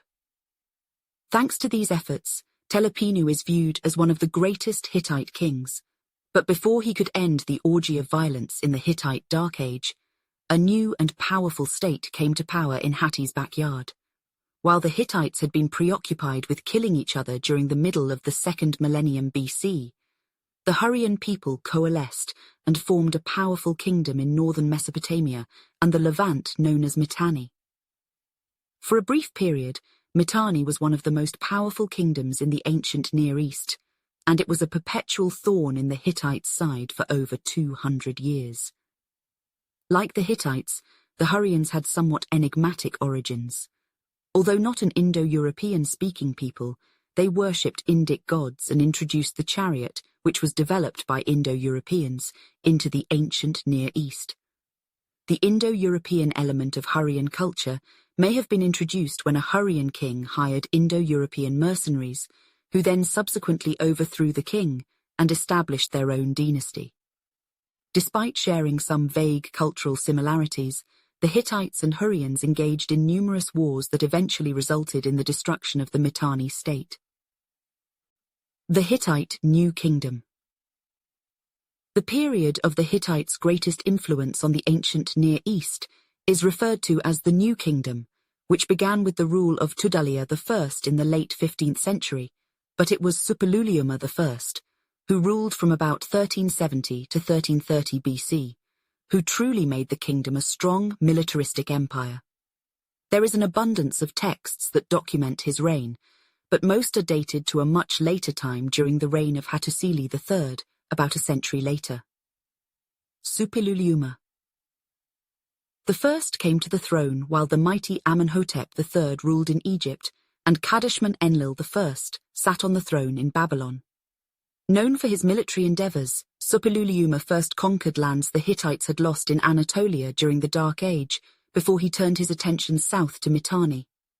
At the same time, Suppiluliuma was also a diplomat who saw the virtues of providing for his people through peaceful means. Instead of attacking Babylon and overextending his empire as Mursili I did, Suppiluliuma I contracted a marriage with the Babylonian king's daughter. Perhaps Suppiluliuma I hoped to one day make a claim to the throne of Babylon, or one of his potential future sons from the Babylonian princess Qode. But all of his sons appear to have been born to a Hittite queen. Despite Suppiluliuma I's diplomatic relations with Babylon and other great powers of the ancient Near East, it was military prowess that made the Hittite state strong and cemented its reputation in history. Not surprisingly, the Hittite army was a well-oiled machine that was employed surgically to root out problems across its empire and expand its borders. At the head of the army, as commander-in-chief, stood the Hittite king, who also often led his troops into battle. Behind the king marched his troops, but at the head of the troops were the elite charioteers. Hittite chariots, like those of most of their contemporaries from other kingdoms, consisted of a wooden frame covered with leather, but they were different from their contemporaries in one notable respect. The axle was attached to the middle of the body rather than the rear. The design of the Hittite chariots meant that they were much slower than the chariots of their adversaries, but they had an advantage because 3 men, instead of the usual 2, could ride in the chariot. A Hittite chariot team would consist of the driver, a shield-bearer, and a warrior who usually fought with a stabbing spear. Conversely, the Egyptians used lighter chariots that could only hold 2 men, the driver and a shield-bearer, with the driver also serving as an archer. The elite Hittite chariot forces were supported by a larger infantry force that wore helmets and carried shields. Body armor, as seen from reliefs, appears to have been a leather sleeveless jacket that was worn over a corselet that was possibly bronze. The infantry would fight in a phalanx with long spears and then daggers when the phalanx was broken. While Egyptian charioteers used bows, it appears that only light infantry used the bow in the Hittite army, and, based on pictorial representations from Egyptian reliefs, it seems they never used composite bows. For the most part, the Hittites had roughly the same military technology as their contemporaries, but the Hittites' kings were able to get the most out of those weapons to forge an empire. After Suppiluliuma I reasserted Hittite hegemony over Anatolia, he turned his attention south to the kingdom of Mitanni. His first attack on Mitanni was unsuccessful, but during the second attack he sacked the capital city of Washshukani, which ultimately led to the murder of the Mitanni king Tushratta at the hands of his own people. Suppiluliuma I then made the wealthy Syrian cities of Carchemish and Aleppo vassal states and subjugated Mitanni to a similar status. The successful campaign was documented in a treaty between Suppiluliuma and the new Mitanni king, Qode. I, the son Suppiluliuma, the great king, the king of the Hatti land, the valiant, the favorite of the storm god, went to war. Because of King Tushratta's presumptuousness, I crossed the Euphrates and invaded the country of Isua. I, the son Suppiluliuma, the great king, the king of the Hatti land, the valiant, the favorite of the storm god, reached the country of Alsa and captured the provincial centre Qutmar. To Antaratal of the country of Alsa, I presented it as a gift. I proceeded to the provincial centre Suta and ransacked it. I reached Wasukani. The inhabitants of the provincial centre Suta, together with their cattle, sheep and horses, together with their possessions, and together with their deportees I brought to the Hatti land, Tushratta the king, had departed. He did not come to meet me in battle. With the Hittites' primary enemies defeated, Suppiluliuma was able to concentrate on advancing his kingdom's interest peacefully once more, and an olive branch came to him from Egypt in a most unusual way. There are no known primary documents dated before and during most of Suppiluliuma's reign that indicate any animosity existed between the Egyptians and Hittites, but that would change at the end of the Hittite king's rule.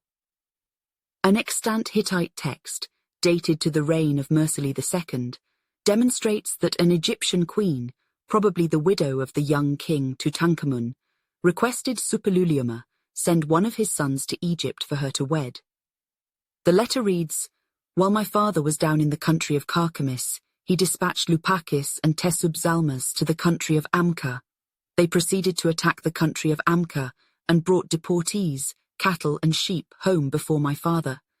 When the people of the land of Egypt heard about the attack on Amka, they became frightened, because to make matters worse, their lord Bibururias had just died.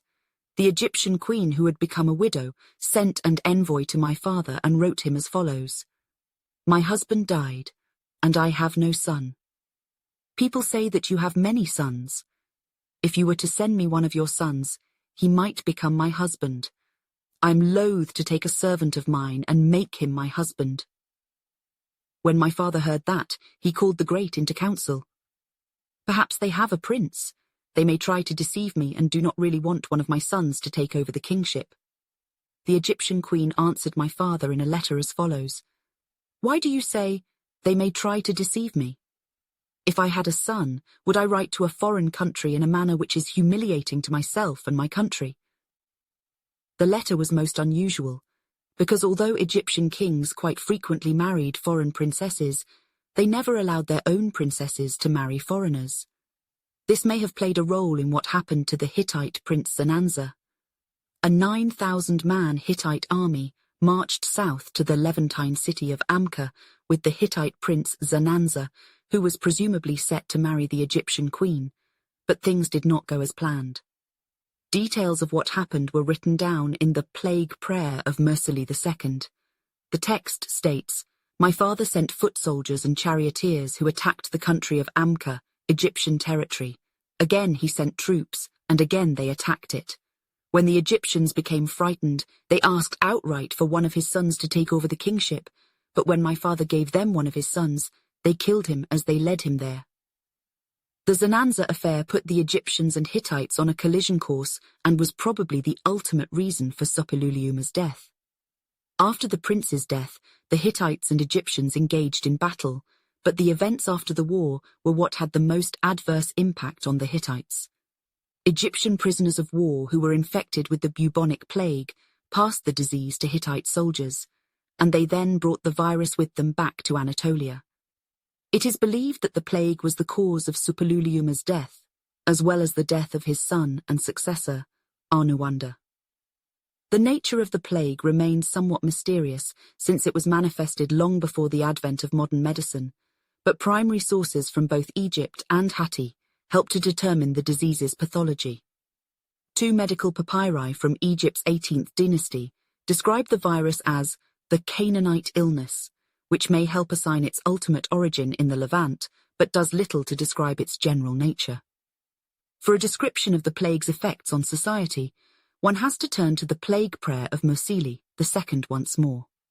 The text states, "Hattian storm god, my lord, and ye Hattian gods, my lords, Mursili, the great king, your servant, has sent me with the order, go, to the Hattian storm god, my lord, and to the gods, my lords, speak as follows.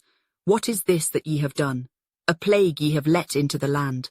The Hatti land has been cruelly afflicted by the plague. For 20 years now men have been dying in my father's days, in my brother's days, and in mine own since I have become the priest of the gods. When men are dying in the Hatti land like this, the plague is in no wise over. As for me, the agony of my heart and the anguish of my soul I cannot endure any more. When I celebrated festivals, I worshipped all the gods. I never preferred one temple to another. The matter of the plague I have laid in prayer before all the gods, making vows to them and saying, Hearken to me, ye gods, my lords. Drive ye forth the plague from the Hatti land." Although no description of the plague's physical effects on humans is described, the general chaos caused by the disease and the length of time it lasted, 20 years, has led many to deduce that it was a form of the bubonic plague. In fact, Gedeke argued that the Zananza plague was one of several outbreaks, and was the reason why the Egyptian king Amenhotep I withdrew Egyptian forces from the Levant for several years. Despite the devastation in Hatti that was caused by the plague, Mursili II was able to eventually re-establish Hittite power in the region. Mursili II started his reign the same way many of his Hittite predecessors did, by attacking the Anatolian rival kingdom of Arzawa and as a result of his efforts, Mursili II was able to place a pro-Hittite king on the Arzawa throne, which effectively made the kingdom a vassal of the Hittites. To add insult to injury, Mursili II deported many of Arzawa's inhabitants and then defeated another Anatolian rival, Ahiyawa.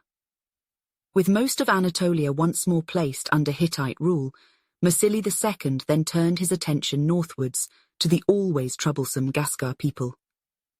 The Hittite king's efforts were at least temporarily successful, as he was able to reduce the threat the Gascar posed to Hattusa and thereby focus the Hittite army to the south. Mursili II successfully saved the Hittite Empire from drifting into oblivion after the disaster of the bubonic plague, but it was his successor, Muwatalli II, who extended Hatti's borders the furthest south. At the same time, despite Muwatalli II's successes in the Levant, the Hittite king suffered setbacks in Anatolia at the hands of the Gascar people, a threat that forced Muwatalli II to temporarily move the capital from Hattusa further south. This resulted in fewer extant records from his reign. Muwatalli II's imperial activities in the Levant would be more successful, but it would also lead the Hittites into a famous battle with the Egyptians. In 1286 BC, the Egyptians were expanding their influence northwards in the Levant, while the Hittites were moving south and encroaching on Egyptian vassal states, resulting in one of the best documented battles of the ancient world, the Battle of Kadesh. At the time, the Egyptian pharaoh, Ramses II, wanted nothing less than to destroy the Hittite Empire and claim their territory for his own, and it was toward that end that he led his troops into the Levant in 1274 BC. Ramses had the details of his march inscribed after the battle. Now then, His Majesty had prepared his infantry, his chariotry, and the sherden of His Majesty's capturing. In the year 5, second month of the third season, day 9, His Majesty passed the fortress of Sile and entered Canaan. His infantry went on the narrow passes as if on the highways of Egypt. Now, after days had passed after this, then His Majesty was in Ramses Meri Ammon, the town which is in the valley of the Cedar. His Majesty proceeded northward. After His Majesty reached the mountain range of Kadesh, then His Majesty went forward, and he crossed the ford of the Orontes, with the first division of Ammon named. He gives victory to Uzamat Re Setepenre. His Majesty reached the town of Kadesh. The division of Ammon was on the march behind him. The division of Re was crossing the ford in a district south of the town of Shabtuna, at the distance of 1 Iter from the place where His Majesty was. The division of Patar was on the south of the town of Arnaim. The division of Seth was marching on the road. His Majesty had formed the first ranks of battle of all the leaders of his army, while they were still on the shore in the land of Amurru. Ramses led his troops deeper into the territory of their enemy, but unlike the battle the pharaoh had fought with the sea pirates, this time it was the Egyptians who were trapped and ambushed. Ramses and his men caught and interrogated some spies that set him down a fatal path. When they had been brought before Pharaoh, His Majesty asked, "Who are you?" They replied, "We belong to the king of Hatti. He has sent us to spy on you."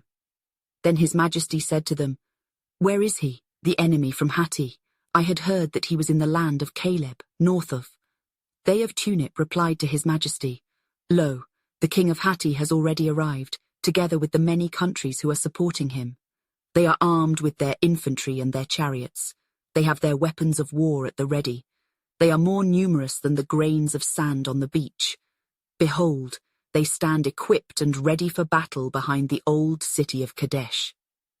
After receiving that information, Ramses attempted to quickly marshal his forces to Kadesh, but in the process he created a gap between the different divisions of his army in his haste. The trap was sprung by the Hittite forces just outside Kadesh, and the Ra division of his army was hit by an initial charge from Hittite chariots and routed before the battle had even properly begun. Surrounded and swiftly outnumbered, most of the Egyptian soldiers were killed in the ensuing chaos, and the pharaoh himself was forced into retreating in order simply to survive. What is known of the rest of the battle is that Ramses rallied his forces, fought on through the battlefield in order to evade capture and death, and managed to get away with only a fraction of his troops. The majority of his army was slain on the field of battle that he left behind him. The Battle of Kadesh was a devastating ambush, a strategic defeat, and the end of the pharaoh's campaign of conquest. The hopes Ramses had held for claiming for Egypt both the city and territory around Kadesh were lost, but Ramses had survived, and when he returned to Egypt, he set out to test the adage that history is written by the winners. Ramses erected monuments, commissioned inscriptions, and oversaw the decoration of reliefs, all proclaiming the Battle of Kadesh as a major victory. His personal heroism and skill as a warrior were praised on inscriptions at such locations as Abydos, the Ramesseum, Karnak, Luxor, and Abu Simbel. Ramesses had personal details inscribed that claimed, "No officer was with me, no charioteer, no soldier of the army, no shield-bearer, and I was before them like Seth in his monument. I found the mass of chariots in whose midst I was, scattering them before my horses." In Luxor it was written, "His Majesty slaughtered the armed forces of the Hittites in their entirety, their great rulers and all their brothers. Their infantry and chariot troops fell prostrate, one on top of the other. His Majesty killed them, and they lay stretched out in front of their horses. But His Majesty was alone, nobody accompanied him." If the inscriptions were to be believed, the great warrior had single-handedly ensured his own survival, even with all the odds stacked against him. Ramses successfully used propaganda inscribed onto the monuments and in the public places of Egypt to ensure that the people he ruled would deem him a victorious leader, even when he himself was faced with defeat. The scale of the battle and the tactics used reveal that Bronze Age armies were as sophisticated as many military operations from later periods in history. The number of men in both armies totaled around 40,000, which were probably divided roughly equally between the Egyptians and Hittites. One of the more interesting aspects of the Kadesh texts details how the Egyptian army was divided into 4 divisions. The 4 divisions were named for important gods of the Egyptian New Kingdom: Seth, Re, Ptah, and Amun. The Amun division was the strike force and led personally by the pharaoh. It is unknown if the Hittite army was also divided into divisions, but one can assume that with an army of around 20,000 men, it would have been logical to do so. Although the Battle of Kadesh texts are written from and to an Egyptian audience, and therefore painted a much more heroic picture of the Egyptian King Ramses than was really the case, details of Hittite military maneuvers can be gleaned from the documents. According to the texts, Ramses led the Amun division far ahead of the other 3 Egyptian divisions in order to quickly capture the town of Kadesh. Perhaps his own arrogance and hubris was to blame for the action, or maybe he honestly thought the town was abandoned, but he and the Amun division learned when they arrived that the Hittite army was already there. The text states, "Lo, while His Majesty sat talking with the princes, the vanquished chief of Hatti came, and the numerous countries, which were with him. They crossed over the channel on the south of Kadesh, and charged into the army of His Majesty while they were marching, and not expecting it. Then the infantry and chariotry of His Majesty retreated before them, northward to the place where His Majesty was. Lo, the foes of the vanquished chief of Hatti surrounded the bodyguard of His Majesty, who were by his side. When His Majesty saw them, he was enraged against them, like his father, Montu, lord of Thebes. He seized the adornments of battle and arrayed himself in his coat of mail. He was like Baal in his hour. Then he betook himself to his horses and led quickly on, being alone by himself. He charged into the foes of the vanquished chief of Hatti and the numerous countries which were with him. His Majesty was like Seth, the great in strength, smiting and slaying among them. His Majesty hurled them headlong, one upon another, into the water of the Orontes." Beyond the bluster and hyperbole on the part of the Egyptian king, 2 facts are revealed. The Hittite forces were already in the city, and Ramesses' reinforcements were far behind. The inscriptions reveal that in the next phase of the battle, the Hittites surrounded the Egyptian king, who was only saved by Levantine reinforcements from the vassal city of Amurru. The text reads, the arrival of the recruits of Pharaoh, life, prosperity, health, from the land of Amurru. They found that the force of the vanquished chief of Hatti had surrounded the camp of His Majesty on its western side. His Majesty had been camping alone, no army with him, awaiting the arrival of his officers and his army, and the division with which Pharaoh, life, prosperity, health had not finished setting up camp. Now the division of Re and the division of Ptah were on the march. They had not yet arrived, and their officers were in the forest of Bui. Then the recruits cut off the foe belonging to the vanquished chief of Hatti, while they were entering the camp, and Pharaoh's officers slew them. They left not a single survivor among them. Of course, the truth was that the battle allowed Muwatalli II to consolidate Hittite power in the Damascus region. Furthermore, the Hittite king was also able to retake Hattusa and the city of Nerik, the cult center of the important storm god, from the Gaska people. Nonetheless, the strength and vitality of Muwatalli II's reign ultimately gave way to another brief period of unrest in the Hittite kingdom. Muwatalli II was succeeded by Musili III in the early 13th century, and he was soon usurped by his uncle, Hattusili III. Texts reveal that although Hattusili III was not in the line of succession and therefore a pretender to the throne, he usurped and exiled his nephew because he feared for his life. Shortly after exiling his nephew, Musili III lost most of the lands in western Anatolia that his predecessors worked so hard to acquire, and control over the southeastern trade routes to Mesopotamia were also tenuous until the new Hittite king decided to follow a foreign policy path that was initiated by Suppiluliuma I, diplomacy. Hattusili III quickly made an alliance with Babylon and then made overtures to Egypt, which was still ruled by the enduring Ramses II. The Hittites and Egyptians eventually agreed to a peace treaty and alliance, which was sealed with a diplomatic marriage, because the two kingdoms saw a mutual enemy in the growing power of the Assyrian kingdom in northern Mesopotamia. The alliance between the Hittites and Egyptians was commemorated in inscriptions and reliefs in Egypt in the Karnak temple, and demonstrates the importance of diplomatic marriages in the region during Bronze Age. The text first articulates the friendship and amity between the two kings. Behold then, Hattusili, the great chief of Hatti, is in treaty relation with the great ruler of Egypt, beginning with this day, in order to bring about good peace and good brotherhood between us forever. While he is in brotherhood with me, his is in peace with me, and I am in brotherhood with him, and I am in peace with him forever. Since Muwatalli, the great chief of Hatti, my brother, succumbed to his fate, and Hattusili sat as great chief of Hatti upon the throne of his father, behold, I am together with Rameses Meriamun, the great ruler of Egypt, and he is with me in our peace and our brotherhood. It is better than the former peace and brotherhood which were in the land.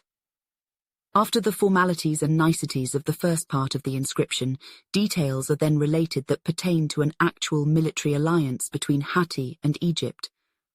The text reads, "If another enemy come against the lands of the great ruler of Egypt, and he shall send to the great chief of Qede, saying, Come with me as reinforcement against him. The great chief of Hatti shall, and the great chief of Hatti shall slay his enemy. But if it be not the desire of the great chief of Hatti to come, he shall send his infantry and his chariotry, and shall slay his enemy." The alliance between the Hittites and Egyptians was then sealed in much the same way that many alliances were at the time, a diplomatic marriage. Since the Egyptians refused to marry their women to foreign kings, it was Ramses who married a Hittite princess in a union that would tie the two royal houses together. The text states, "The daughter of the great chief of Hatti marched in front of the army of His Majesty in following her. They were mingled with foot and horse of Hatti. They were warriors as well as regulars. They ate and they drank, not fighting face to face. Between them, after the manner of the god himself, King Ramses. The great chiefs of every land came. They were bowed down, turning their back in fear when they saw His Majesty. The chief of Hatti came among them to seek the favor of King Ramses." Although the Hittites and Egyptians never activated the alliance in defense of one another, The two kingdoms never again engaged each other in war either. This helped bring about a long period of time marked by the great powers. For about a 500-year period, from the middle to the later 2nd millennium BC, the most powerful kingdoms of the ancient Near East developed a system that interconnected people over thousands of miles through economic and diplomatic activity. The great powers of the ancient Near East consisted of Babylon, Hatti, Egypt, Mitanni, and, after Mitanni's collapse in the mid-14th century, Assyria. The kings of the great powers and the rulers of numerous lesser powers would communicate with each other through documents that were written in the cuneiform script in the Akkadian language, the lingua franca of the Bronze Age. Under the great powers system, a new international elite class emerged, whose members probably had more in common with each other than with the subjects of their own kingdoms. A letter from Suppiluliuma I to the Egyptian king Akhenaten in the mid-14th century demonstrates how the Hittite king respected his contemporary, even if they were rivals. The text reads, "I herewith send you as your greeting gift 1 silver rhyton, a stag, 5 minas its weight, 1 silver rhyton, a young ram, 3 minas its weight, 2 silver discs, 10 minas their weight, as 2 large Nikiptu trees." The letter from the Hittite to the Egyptian king is then juxtaposed with a letter Suppiluliuma the first wrote to the Levantine king of Ugarit, who was clearly an inferior. Nikmadu, king of Ugarit, saying, "You are not hostile with us against his majesty." But Nikmadu, for his part, refused to become hostile to the sun and the sun. The great king noted the loyalty of Nikamadu, and now Suppiluliuma, the great king, the king of the land of Hatti, has verily made a treaty with Nikmadu, king of the land of Ugarit, saying, "The tribute to the sun, the great king your lord, is 12 minas and 20 shekels of gold, 1 cup of cold, a mina in weight, as the primary tribute, 4 linen garments, 1 large linen garment, 500 shekels of blue-purple wool, 500 shekels of red-purple wool for the sun, the great king, his lord." For the most part, the system worked as the great states rarely faced each other in war directly, but the Levant became the stomping grounds for numerous proxy wars between the constituent members. The Egyptians, Hittites, and Babylonians fought border battles with each other over colonies, but they also traded rare commodities and sometimes royal princesses. Nonetheless, despite Hatti's membership in the Great Powers Club, it was not enough to stop the waning power of the Hittite kingdom. The Hittite king Tudaliya IV embarked on an ambitious program to rebuild the kingdom, but the growing juggernaut of Assyria slowly ate away at Hittite control in the Levant. Although the expansion of the Assyrian state during the era was fairly gradual, the rule of Ashur-uballit I in the mid-14th century BC is generally viewed as the start of the Assyrian expansion. Ashur-uballit I was able to take advantage of troubles outside the Assyrian kingdom by annexing territories to Assyria's east after the Hittites attacked the kingdom of the Mitanni, and by the rule of the Assyrian king Tukulti-Ninurta I, the Assyrians had consumed the Mitanni kingdom east of the Euphrates River and were well on the way to wiping out that entire kingdom. The late 2nd millennium BC was a period of unrest in the Near East, especially as the Bronze Age was swept away and replaced by the Iron Age. The transition to the Iron Age proved to be especially violent, and it brought about the end of the Great Powers Club. A mysterious coalition of warrior tribes known collectively as the Sea Peoples ravaged the coastal kingdoms of the eastern Mediterranean, and they destroyed the kingdoms of Ugarit and Hatti and nearly destroyed Egypt as well. Since they were located further inland from the Mediterranean coast, the Assyrians did not suffer as much from the Sea Peoples' attacks. But that empire was not totally immune to the general situation either. A group of Semitic-speaking people, known as the Arameans, began to attack and ravage numerous Mesopotamian cities around this same time. The Aramean raids became the primary focus of Tiglath-Pileser's reign, a fact mentioned in the historical annals. "With the help of Assur, my lord, I led forth my chariots and warriors and went into the desert. Into the midst of the Alami, Arameans, enemies of Assur, my lord, I marched." The country from Suhi to the city of Carchemish, in the land of Hatti, I raided in one day.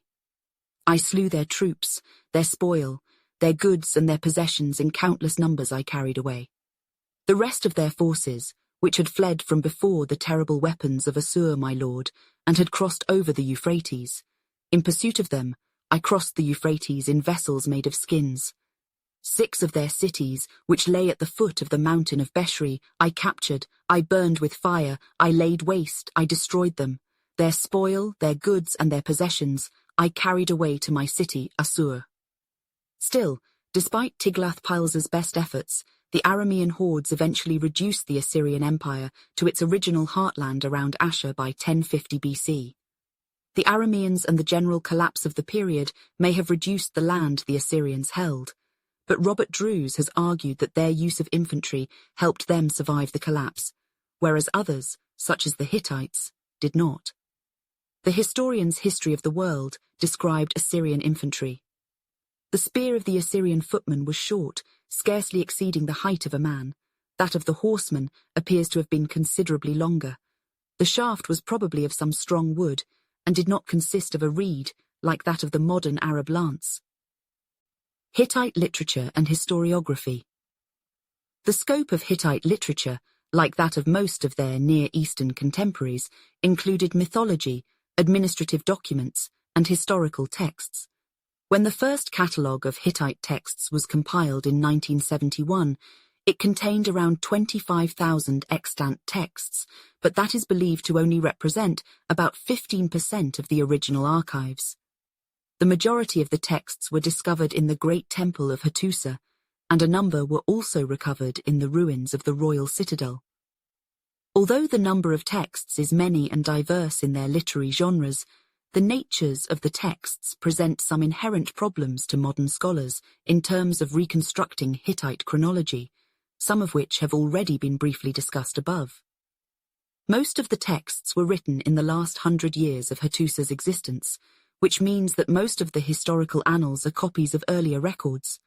Also, many of the works that are considered literature in the modern sense, such as fictional tales, are also copies from earlier Mesopotamian texts. In terms of epics or myth cycles, the Hittites carried on Mesopotamian traditions by copying tales such as the Epic of Gilgamesh in their scribal schools, albeit with a notable Hittite flavor. Hittite scribes copied the Mesopotamian tales in Akkadian cuneiform, but also Hittite and Hurrian, and they would change some of the settings from southern Mesopotamia to northern Mesopotamia, which was a region more familiar to the Hittites. Although the Hittites recorded aspects of their religion in writing, mainly cult rituals and prayers, one of which was discussed above, they wrote down few true epic native myths. A large number of the extant Hittite documents are administrative in nature, and although perhaps not as exciting to read as the mythological or historical texts, they tell modern historians much about the Hittite government and society in general.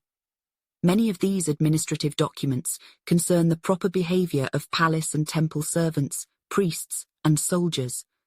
One particular document that relates the daily life of temple servants depicts a regimented routine with an emphasis on purity, both spiritually and physically, with severe penalties for those who fail to follow the rules. The text reads, "Furthermore, let those who prepare the daily loaves be clean, let them be bathed and groomed, let their body hair and nails be removed, let them be clothed in clean dresses, while unclean, let them not prepare the loaves. Let those who are agreeable to the god's soul and person prepare them. The baker's house in which they prepare them, let that be swept and scrubbed. Furthermore, let a pig or a dog not stay at the door of the place where the loaves are broken. Are the minds of men and of the gods generally different? No.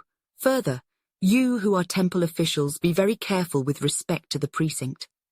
At nightfall, promptly go to be in the temple, eat and drink, and if the desire for a woman overcomes anyone, let him sleep with a woman. But as long as you let him stay, and let everyone promptly come up to spend the night in the temple.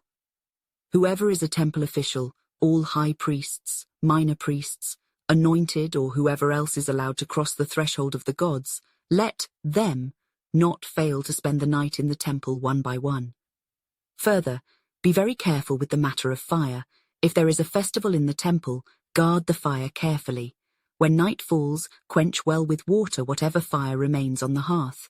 But if there is any flame in isolated spots and also dry wood, if he who is to quench it becomes criminally negligent in the temple, even if only the temple is destroyed, but Hattusa and the king's property is not destroyed, he who commits the crime will perish together with his descendants.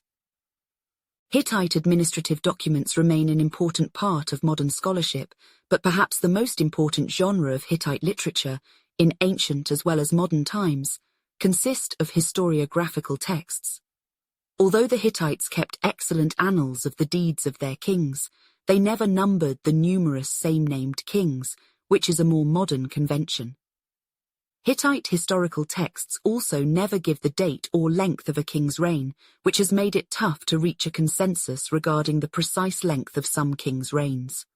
For example, the length of Suppiluliuma, the first's rule, is placed at between 22 and 40 years, depending upon the expert. The Hittites also left no true king list, as their contemporaries did in Babylon, Egypt, and Assyria. The king list of the above-mentioned peoples were quite simple and usually consisted of a proper chronological ordering of the kings, along with the length of their reigns. These empires also occasionally added additional information about their rulers in documents called annals, and while they didn't keep king lists, the Hittites were adept at recording the annals of their kings, beginning in the Old Kingdom, when Hattusili I left a bilingual Hittite Akkadian cuneiform account of his military endeavors. Some historians believe that the Hittite historiographical tradition may have influenced the Assyrians to write their detailed royal annals, which provides the basis for most modern chronologies of the first millennium BC in the Near East. Hittite myth and theology. The Hittite kings were truly proud of their conquests, but in order to understand the reasons for their militant character, it's necessary to look to their religion. Unfortunately, knowledge of Hittite religion is limited due to the nature of the extant texts. While a fairly solid view of Hittite religion can be gleaned from the variety of texts that have survived, no known text relates a detailed cosmological origin, so scholars are left with many blanks in that respect. The Hittites followed a religion that combined both Indo-European and other theological elements.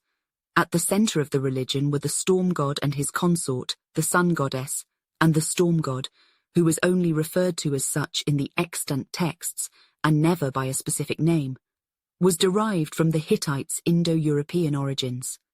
Elemental and storm deities were common throughout the religions of many different Indo-European peoples, including Thor, the Norse god of thunder, Zeus, the supreme god of the Greeks who was associated with lightning, and Indra, the Aryan god of war, also associated with storms. This all points to a similar theological origin, having come somewhere from the Indo-European homeland. Conversely, the sun goddess is believed to have been a native, non-Indo-European deity who the Hittites accepted when they entered Anatolia. Although solar gods were common among ancient Indo-European peoples, Apollo of the Greeks, Sol of the Romans, and Agni of the Aryans are just 3 examples. The Hittite solar goddess is notably different in that it was a female. The importance of the sun goddess, who was also associated with fertility, continued throughout Hittite history and beyond, as she evolved into the goddess known as Cybele during the Greco-Roman period. Although Hittite religion, being partly Indo-European, may have had some different theological and historical origins than its contemporaries in Egypt, Mesopotamia, and the Levant, it shared one feature that was paramount in all of the religion of the ancient Near East: the importance of cult and ritual. The central role that cult and ritual played in Hittite religion can be understood as a symbiotic relationship that the divine and man had with each other. The gods were dependent on the offerings made by priests, who in turn could only live in a stable world that the gods and goddesses provided. The rituals were many and varied, and usually involved festivals that occurred annually on the Hittite calendar, but the Hittites diverged from the ritual practices of their ancient Near Eastern neighbors by placing a heavy emphasis on the idea of contamination. The Hittites believed that evil spirits lurked around every corner and sought to pollute the living spiritually and physically, and that death carried the greatest risk of pollution to those who touched the corpse. The idea of pollution caused by a corpse was not present in the theologies of any of the Hittites' Near Eastern contemporaries, and in fact was antithetical to the Egyptian philosophy towards the corpse, which held that a body needed to be scientifically preserved in order to ensure a proper afterlife. As such, some believe that the Hittite theological view of the pollution of the corpse may be another ancient Indo-European theological holdover. Many ancient Indo-Europeans, most notably the Romans, Aryans, and Vikings, believed that a corpse was not only unclean, but that it also held the soul of the dead, and therefore needed to be released through fire. The ancient Persians also believed that corpses were unclean vessels that held the soul of the deceased, but instead of cremating their dead, to them fire was sacred and could not touch any impurities. They exposed the corpse. The proper rituals were carried out by the priests, and the highest of all priests was the Hittite king. Hittite religious rituals were carried out throughout many Anatolian towns, but those of the major cults, such as the storm god and sun goddess, were primarily done in the capital of Hattusa. The king fulfilled two roles in the spiritual and theological world of the Hittites by serving as high priest and hero. In the role of hero, the living king led his troops into war and served as a conduit to the great Hittite kings of the past. The living king also acted as the high priest of the religion, and while not viewed as a god the way the Egyptians saw their king, he was believed to attain divinity upon his death. The primary religious duties of the living king were to visit the numerous shrines and temples within Anatolia and officiate over festivals, as well as to maintain a high level of purity as discussed above. The king's religious duties were usually very public for the most part. Private prayer, although important, played a subordinate position to that of temple rituals. Although the Hittites did not believe their living kings were divine, they thought that kingship was divinely inspired. One particularly lurid Hittite myth describes how Anus, the divine king of heaven, defeated his enemy Kumbaris in a particularly humiliating way.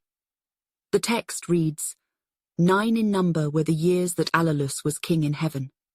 In the 9th year Anus gave battle to Alalus, and he vanquished Alalus. He fled before him and went down to the dark earth. Down he went to the dark earth, but Anus took his eat upon the throne. As long as Anus was seated upon the throne, the mighty Kumabis would give him his food. He would sink at his feet and set the drinking cup in his hand. 9 in number were the years that Anus was king in heaven. In the 9th year Anus gave battle to Kumabis, and like Alalus, Kumabis gave battle to Anus. When he could no longer withstand Kumabis' eyes, Anus he struggled forth from the hands of Kumabis. He fled Auns. Like a bird he moved in the sky.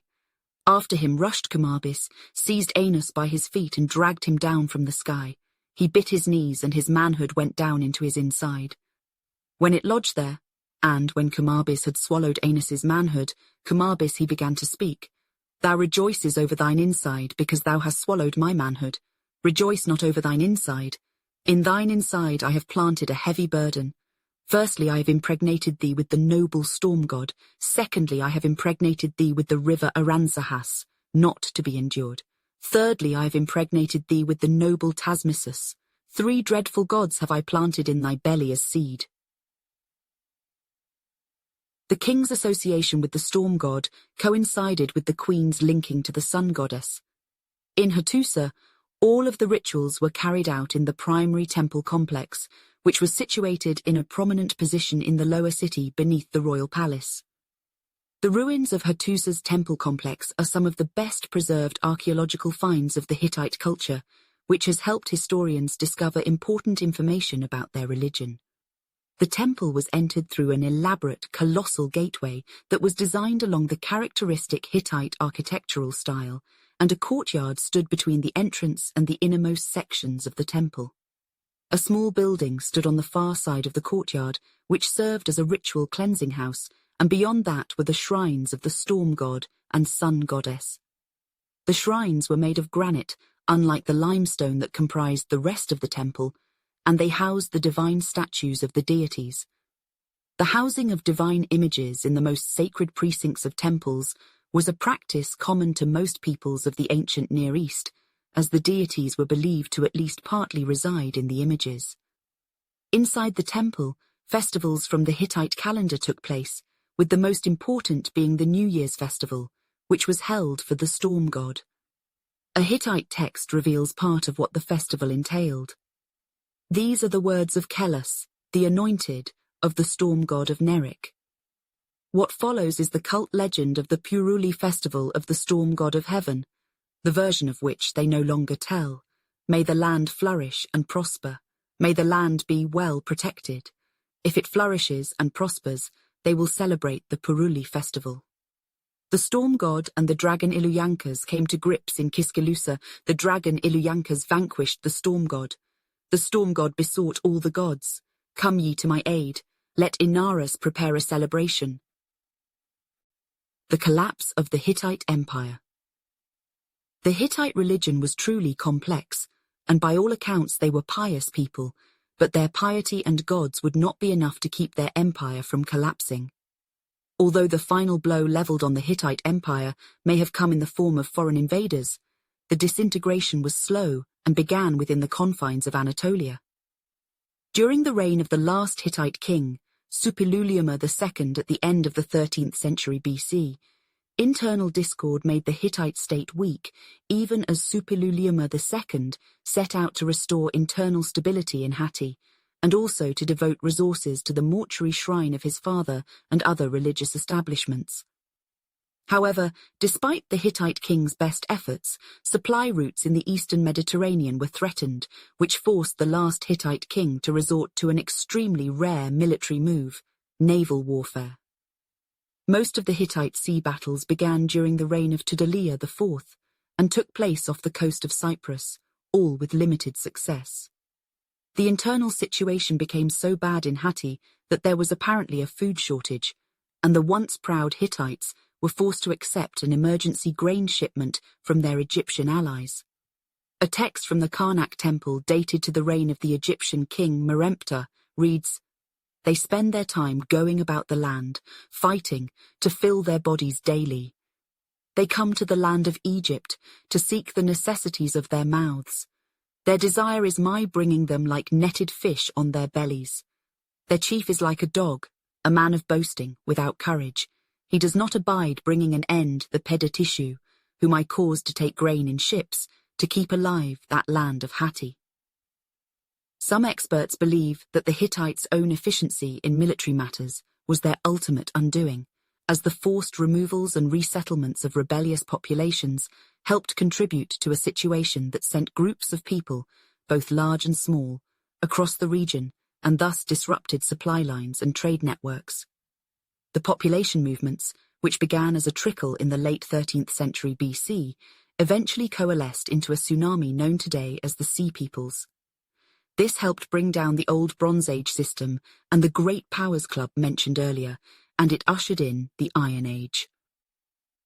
Although there is still plenty of debate over the nature of the Sea Peoples and the extent they played in the collapse of the Mediterranean Bronze Age system, none dispute that the enigmatic wandering peoples did extensive damage to trade routes and kingdoms in the region, and no Bronze Age kingdom suffered more than the Hittites. The Sea Peoples followed an east-to-west trajectory as they headed towards Hatti, first destroying the northwest Anatolian trade routes and the Hittites' rival Arzawa with them. Some historians believe that the Hittites saw the writing on the wall and abandoned Hattusa before the Sea Peoples arrived. Under this hypothesis, the Hittite elite evacuated Hattusa before the vanguard of the Sea Peoples, who thus found a desolate city that they then put to the torch. This theory is interesting and may be true, but either way, the fundamental fact remains that the Hittite capital was destroyed and the empire along with it. When the smoke cleared, Hatti was no longer standing, and excavations at Hattusa have revealed signs of utter destruction to the point that the site was completely abandoned for centuries. Despite the Sea Peoples' utter destruction of the Hittite Empire, the Hittite name would live on for several hundred years. Although the Hittite capital and empire were destroyed, the memory of the great Anatolian culture lived on and inspired later generations of rulers in the ancient Near East. Some of the surviving elites who fled Hattusa probably ended up in the northern Levant cities of Carchemish and Emar. These cities, which were once vassal states of the Hittite Empire, carried on the Hittite name and some aspects of Hittite culture, but they were a mere shadow of the Hittites of the past. That said, these Levantine Hittites, referred to by modern scholars as Neo-Hittites, created a new script known as hieroglyphic Hittite. The language of hieroglyphic Hittite, like true Hittite, was Indo-European, but it was written in a script that used a pictorial type script unlike the cuneiform script employed in classic Hittite. Most scholars believe that the Neo-Hittite culture was essentially a combination of the remnants of the Hittite elites along with the local Levantine elite class. The most influential people in the region during the first millennium BC, the Assyrians, Urartians, and Hebrews, referred to the local Syrian rulers as kings of the Hittites. The first mention of the Hittites in the Bible also came during this period, which was in a context that was a far cry from the days of Suppiluliuma II. The Book of Kings in the Bible reads, "And all the cities of store that Solomon had, and cities for his chariots, and cities for his horsemen, and that which Solomon desired to build in Jerusalem, and in Lebanon, and in all the land of his dominion. And all the people that were left of the Amorites, Hittites, Perizzites, Hivites, and Jebusites, which were not of the children of Israel, their children that were left after them in the land, whom the children of Israel also were not able utterly to destroy, upon those did Solomon levy a tribute of bondservice to this day." Although the Neo-Hittites were able to carry on the original language of the Hittite to a certain extent, they were unable to come close to matching the territorial or military power of their ancestors, because they were forced to contend with the greatest military power that the ancient Near East had ever seen: the Assyrian Empire.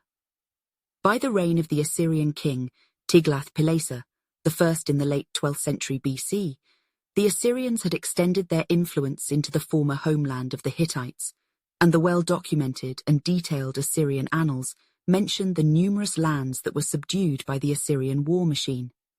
Among the lands the Assyrians conquered was Hatti, as it was still called by the Assyrians. The Annal of Tiglath-Pileser I states, "I subdued the land of the Shubari, with its haughty and insubmissive people, and upon the land of Alzi and the land of Purakutsi, which had withheld their tribute and tax, I laid the heavy yoke of my sovereignty, and I ordered that they should bring tribute and tax year by year to my city Assur into my presence. Through my own valor, and because Assur the Lord had put into my hand a mighty weapon which subdues the insubmissive, and commanded me to extend the frontiers of his land, 4,000 men of Kaski and of Urumi, soldiers of the land of Hatti, who were in revolt and had seized the cities of the land of Shubati by their own strength, cities which were subject to Assur, my lord. They heard of my coming against the land of Shubati. The brilliance of my valor overwhelmed them. They were afraid to fight, so they embraced my feet." Thus, the land of Hatti would never regain the independence or status that it enjoyed during the Hittite Empire. With the Assyrians growing in power in northern Mesopotamia and extending their influence into Anatolia, the Neo-Hittites were forced to relegate their activities to the Levant. As the Bible suggests, the Neo-Hittites were clearly in an inferior position to the Israelites, since they were forced to pay tribute to the same people who once paid tribute to Hattusa. However, while the Neo-Hittites may have been relegated to an inferior political position in the first millennium BC, another passage from the Book of Kings reveals that they may not have lost their zeal for warfare. The passage states, "And they rose up in the twilight to go unto the camp of the Syrians. And when they were come to the uttermost part of the camp of Syria, behold, there was no man there. For the Lord had made the host of the Syrians to hear a noise of chariots, and a noise of horses, even the noise of a great host. And they said one to another, Lo, the king of Israel hath hired against us the kings of the Hittites, and the kings of the Egyptians, to come upon us." Ultimately, the role that the Neo-Hittites played in the affairs of Israel was probably minimal, given that there are few verses in the Bible that mention them, and any revival that the Neo-Hittites hoped to make of the Grand Old Empire was finally brought to an end when the Assyrians destroyed the state of Urartu in 743 BC. From that point forward, the Levant and most of the Near East became part of the vast and growing Assyrian Empire. The rise of Arzawa. Despite the relative abundance of sources dating back to the mid-2nd millennium BC, locating Arzawa on a map has proven to be a very difficult proposition for a number of reasons. The primary reason is that the people of the Late Bronze Age did not use cartography for the most part, and therefore the places mentioned in the Hittite texts that pertain to the specific names of locations are nearly useless. This problem is further compounded by the fluid nature of borders in ancient times, and the fact that Arzawa was the combination of an Arzawa proper and several other countries that formed a confederacy known collectively as Arzawa. The nature of archaeology in eastern Anatolia has also hindered the discovery of major Arzawan sites. Therefore, the precise location of Arzawa is still debated by historians, even as they all agree that it was located in Anatolia. Modern archaeological methods and technologies have helped uncover temples, tombs, and even entire cities, but no matter how advanced these methods and tools are, they are only as good as what the land will allow. In locations with high water tables, such as the Nile River Delta, important sites remain under the rich soil that the locals use for fields, while in other places, such as Turkey, urban sprawl prevents many excavations. This has been one of the problems for locating Arzawa, because no matter how good a location may seem, it is usually buried beneath sites from the era of classical Greece, which themselves are buried under layers of medieval and modern urban landscapes. With that said, it seems likely that Arzawa was somewhere in western Anatolia, because many Hittite texts indicate that Arzawa's capital city, Apasa, was located near the sea, leading historians to assume that the entire country or federation likely bordered the Aegean Sea. Another early attempt to locate Arzawa was made by an eminent German Hittitologist named Albrecht Goetze in 1957. Goetze placed Arzawa in western Anatolia, as all subsequent scholars have, but he placed it more southerly in Pamphylia on the Mediterranean Sea coast. These early studies have since given way to more detailed theories by experts in ancient Anatolian studies. Nauise McSweeney recently made a strong argument that Arzawa extended west of the Anatolian plateau to the Aegean Sea, but that it did not include the Troad region to the north or the Lycian highlands in the south. Also recently, J.G. McQueen outlined possible locations for Arzawa, believing it was further north than what previous historians thought. McQueen offered two possible locations for the center of Arzawa, either the Turkish Lakes region of southwestern Anatolia or Lydia, which is further north. The coastal area for the first possible location would either have been Pamphylia or Lycia, while the northerly possible location's coast probably would have been on the Aegean, around the location of classical Ephesus. In either case, McQueen believed the Sehar River divided the Arzawan lands from the non-Arzawan lands to the north. Another problem scholars have faced is the nature of the state's political composition. Rather than a state ruled by a single dynasty, Arzawa was a confederation of kingdoms that shared common political interests, namely opposing the Hittites. The member states would occasionally change, but there were usually 4 states that comprised the core: Mirakualia, Hapala, Sehar Riverland, and Arzawa proper. The identification of Arzawa as the name of the West Anatolian Confederation and a separate kingdom was first proposed in the mid-20th century, and a German Hittitologist named Susanne Heinhold Kramer synthesized these studies in her 1977 book, Arzawa. Even before her groundbreaking publication, notable English-speaking experts attempted to place Arzawa proper and its confederates within western Anatolia. McQueen argued in a 1968 article that Arzawa was probably located along the Astapa River, but where that river was remains a mystery. It's possible that the Astapa River is the body of water now known as the Meander River. McQueen added that Mira was likely between Arzawa and Hatti, which most historians agree on. In a 1974 article, Bryce added that Arzawa proper must be located on the Aegean coastline due to its capital city, Apasa, being mentioned as a coastal city in Hittite texts. That also seemed to be corroborated by Arzawan correspondence with Egypt, given that the existence of that correspondence would mean the Arzawans were able to avoid Hittite interference during their short but important relationship with the new Kingdom of Egypt. In a 1986 article, Bryce argued that Hapala was likely adjacent to the Hittite buffer zone known as the Lower Land. He based this theory on Hittite texts from the early 14th century BC that concerned the Arzawan king Maduwata, who ruled in the late 15th century BC or early 14th century BC. Hapala served as a buffer between Arzawa and Hatti. As mentioned earlier, most scholars believe territory along the Seha River was the northernmost state in the Arzawan Confederacy. Adding to the confusion of Arzawa's location is the fact that another Anatolian coalition opposed to the Hittites coexisted temporarily with Arzawa. Although Assuwa shared a similar name and some other features with Arzawa, it was located to the north of Arzawa and included the Qode. Assuwa was also later used as an ethnic identifier of Luwian-speaking peoples in western Anatolia, and is likely where the Greeks derived the word Asia to refer to Anatolia, Ionia and Asia Minor. Since most of the documentary evidence of Arzawa comes from Hittite texts, little is known about the nature of the relationship between Arzawa and Assuwa. Determining who the Arzawans were is a question that has been almost as thorny as precisely locating Arzawa's position, in part due to some of the same problems.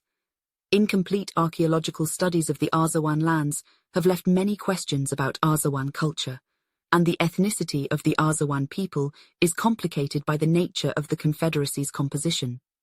After all, if the Confederation was comprised of several different kingdoms, cultural variation was likely. In fact, some have argued that although there was an Arzawan culture, it was not very distinct from its neighboring kingdoms. Any discussion of an ancient culture usually begins with its language, because identifying the language of a cultural group can place it in a greater linguistic cultural group, which can further aid historians, archaeologists, and philologists in determining the group's origins, cultural practices, and worldview. The dominant language in Arzawa proper and the other kingdoms that comprised the Arzawan Confederacy was Luwian, which was an Indo-European language. More specifically, Luwian was a member of the Anatolian branch of the Indo-European linguistic family, along with Hittite, Lycian, and Lydian. This is important information that helps put the Late Bronze Age into a clearer historical context. Although the Hittites, Arzawa, and the numerous other polities in Anatolia competed for resources and power, they shared similar origins and can therefore be viewed as members of a greater civilization, much the same way the competing states of Mesopotamia hailed from the same civilizations. This means that the Arzawans likely shared many cultural elements with their Anatolian neighbors, including the Hittites. But given the manner in which they opposed each other, it's apparent the Arzawans and Hittites viewed themselves differently.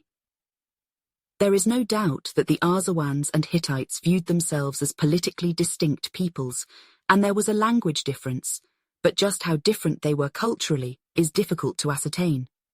An interesting Hittite legal text shows that the Hittites did view the Arzawans as somewhat culturally distinct, referring to them as Luwians. The text reads, "If any Luwian steals a person, man or woman, from Hattusa and carries him to the country of Arzawa, but his master traces him out, he shall be declared liable for his estate. If in Hattusa any Hittite steals a Luwian and carries him to the country of Luwiya, they would formerly give 12 persons. Now he shall give 6 persons and pledge his estate as security.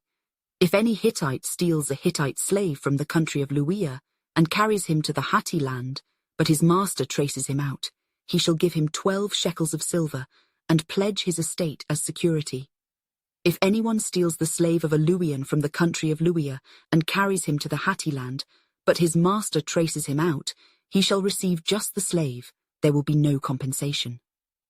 The first line of the text clearly indicates that the Hittites viewed the Luwians as synonymous with Arzawa, and it also demonstrates that the Arzawans and Hittites apparently shared similar legal ideas, as runaway slaves being returned by the leaders of foreign countries would require at least a basic legal understanding and agreement.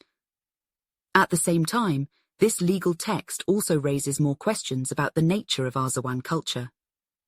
As the study of Hittitology progressed in the 20th century, Arzawa and its language was relegated to an afterthought of Hittite history and archaeology by those who did know about it. Many of the authors who did write about Arzawa thought that it was at the vanguard of a pan-Luwian culture that was opposed to Hittite encroachment.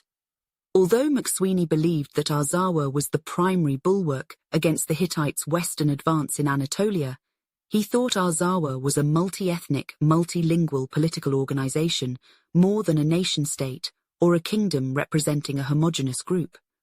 Therefore, the search for a distinct Arzawan culture must go beyond language and focus more on material culture and religion.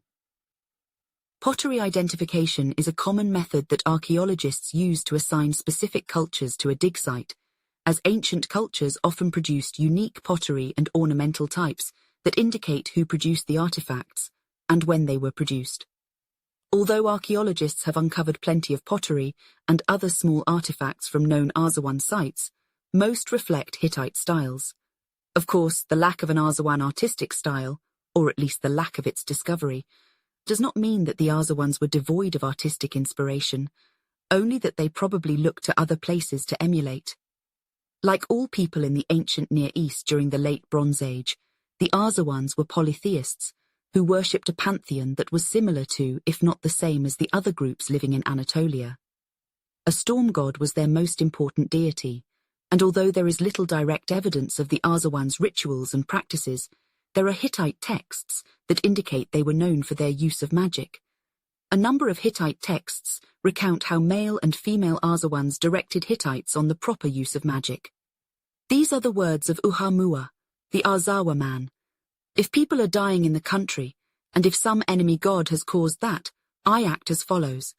Afterward they bring fodder for the god's horses and mutton tallow, and while doing so, they speak as follows. Thou hast harnessed horses. Let them eat this fodder, and let their hunger be satisfied. Let also thy chariot be greased with this mutton tallow. Turn toward thy land, O storm god, in favor turn toward the Hatti land. Another Hittite text explained how an Arzawan woman offered a ritual against impotence. Part of it read, These are the words of Pisuatis, the Arzawa woman who lives in Parasa. If a man possess no reproductive power or has no desire for women, I bring libations to Uliliasis on his behalf and entreat him for 3 days. On the first day I prepare as follows. Rations for 1 man are assembled, and to it the following is added. 3 sweet sacrificial loaves of flour and water weighing 1 tarnish, figs, grapes, the god's meal, a little of everything, the fleece of an unblemished sheep, a pitcher of wine, the headdress or the shirt of the male sacrificer in question. They are put upon the rations. A virgin takes up these materials, and the sacrificer, having taken a bath, walks behind them. Then he bathes again. We shall take the materials to another place in the open country. We shall remain standing while the sacrifice holds the rations up. I shall build a gate of reeds. During the 3 days on which he is entreating the deity, he tells all the dreams which he has, whether the deity appears to him, and whether the deity sleeps with him. The Hittites also practiced augury to determine how important events should be undertaken, and it is likely that the Arzawans also consulted oracles and augurs. A number of Hittite oracular texts mention Arzawa in passing, but one from the reign of Mursili II, whose relationship with Arzawa will be discussed more thoroughly later, specifically states that similar religious rituals were performed in Hatti and Arzawa. Part of the text reads, Should Zuwahalati and Mabili worship the gods, and thereafter treat the furnishings of the king? Should they then lure away the deities? Until Mashuiluwa and Zaparti Negna arrive with the materials for the ritual and perform the Mantalia ritual with His Majesty in the style of Hattusa and of Arzawa, should they turn the deity over to His Majesty there? Should he divide him there? The oracle text clearly states that the Mantalia ritual was performed both in Hatti and Arzawa, and that it involved the deity or cult statue, presumably the storm god, which was the head of both people's pantheons. The Arzawans shared with the Hittites not only a belief in ritual magic and religion, but also the idea of the king's divine right to rule the kingdom. Unlike the Egyptians, neither the Hittites nor the Arzawans believed their kings were gods, but they did believe their kings were divinely appointed by and associated with the storm god, while Hittite and Arzawan queens were associated with the sun goddess. Arzawan kingship was most clearly articulated on a rock-cut relief in the Karabel Pass, Turkey, which is today known as the Karabel relief or Karabel rock inscription. The Karabel relief is the only major piece of monumental Arzawan art, but it has assisted historians in unlocking a few of the mysteries about Arzawa's culture and chronology. The relief was originally comprised of 4 parts and was nearly 5 feet wide and 8 feet high. The lone human figure in the relief carries a bow and a spear and is accompanied by a Luwian language hieroglyphic inscription that identifies the figure as Tarkas-Nawa, the king of the Arzawan Confederated Kingdom of Mira and the king of the Arzawan Confederacy in the 1320s BC. Although the inscription on the Karabel relief only identifies Tarkas-Nawa as the king of Mira and states nothing else about his time on the throne or how he became ruler of all Arzawa, the imagery does relate important information about the nature of Arzawan kingship. Once again, it is helpful to look across Anatolia to the better documented Hittite concept of kingship in order to assess if Arzawan kingship was similar. The most striking feature of the Karabel relief is King Tarkas-Nawa's stance and weapons. He holds a weapon in each hand, showing all who would see the relief that Tarkas-Nawa was a virile, active king who was not afraid to fight alongside his men on the battlefield. The idea of a hero king was apparently common throughout Anatolia, as the Hittites reinforced this idea in their texts. The idea of a warrior king imbued with the power of the storm god was the driving force of Arzawan kingship, and Arzawan kings, like their Hittite counterparts, personally led their troops in battle. The final element of Arzawa's history to discuss is the degree to which it was urban. Throughout most of history, a society's level of progress is often considered to be synonymous with its level of urban development. The more urban a society is, the more advanced it is. Of course, this is not always necessarily the case, but generally speaking, the most sophisticated cultures in terms of organization, wealth, population, and military influence have had prominent urban centers. The Mongols and other nomadic and semi-nomadic groups from the steppes may have been the exceptions to this general rule, but even most of the successful steppe civilizations eventually became sedentary and developed urban centers. In this regard, the Confederacy of Arzawa, and Arzawa proper in particular, was seemingly no different.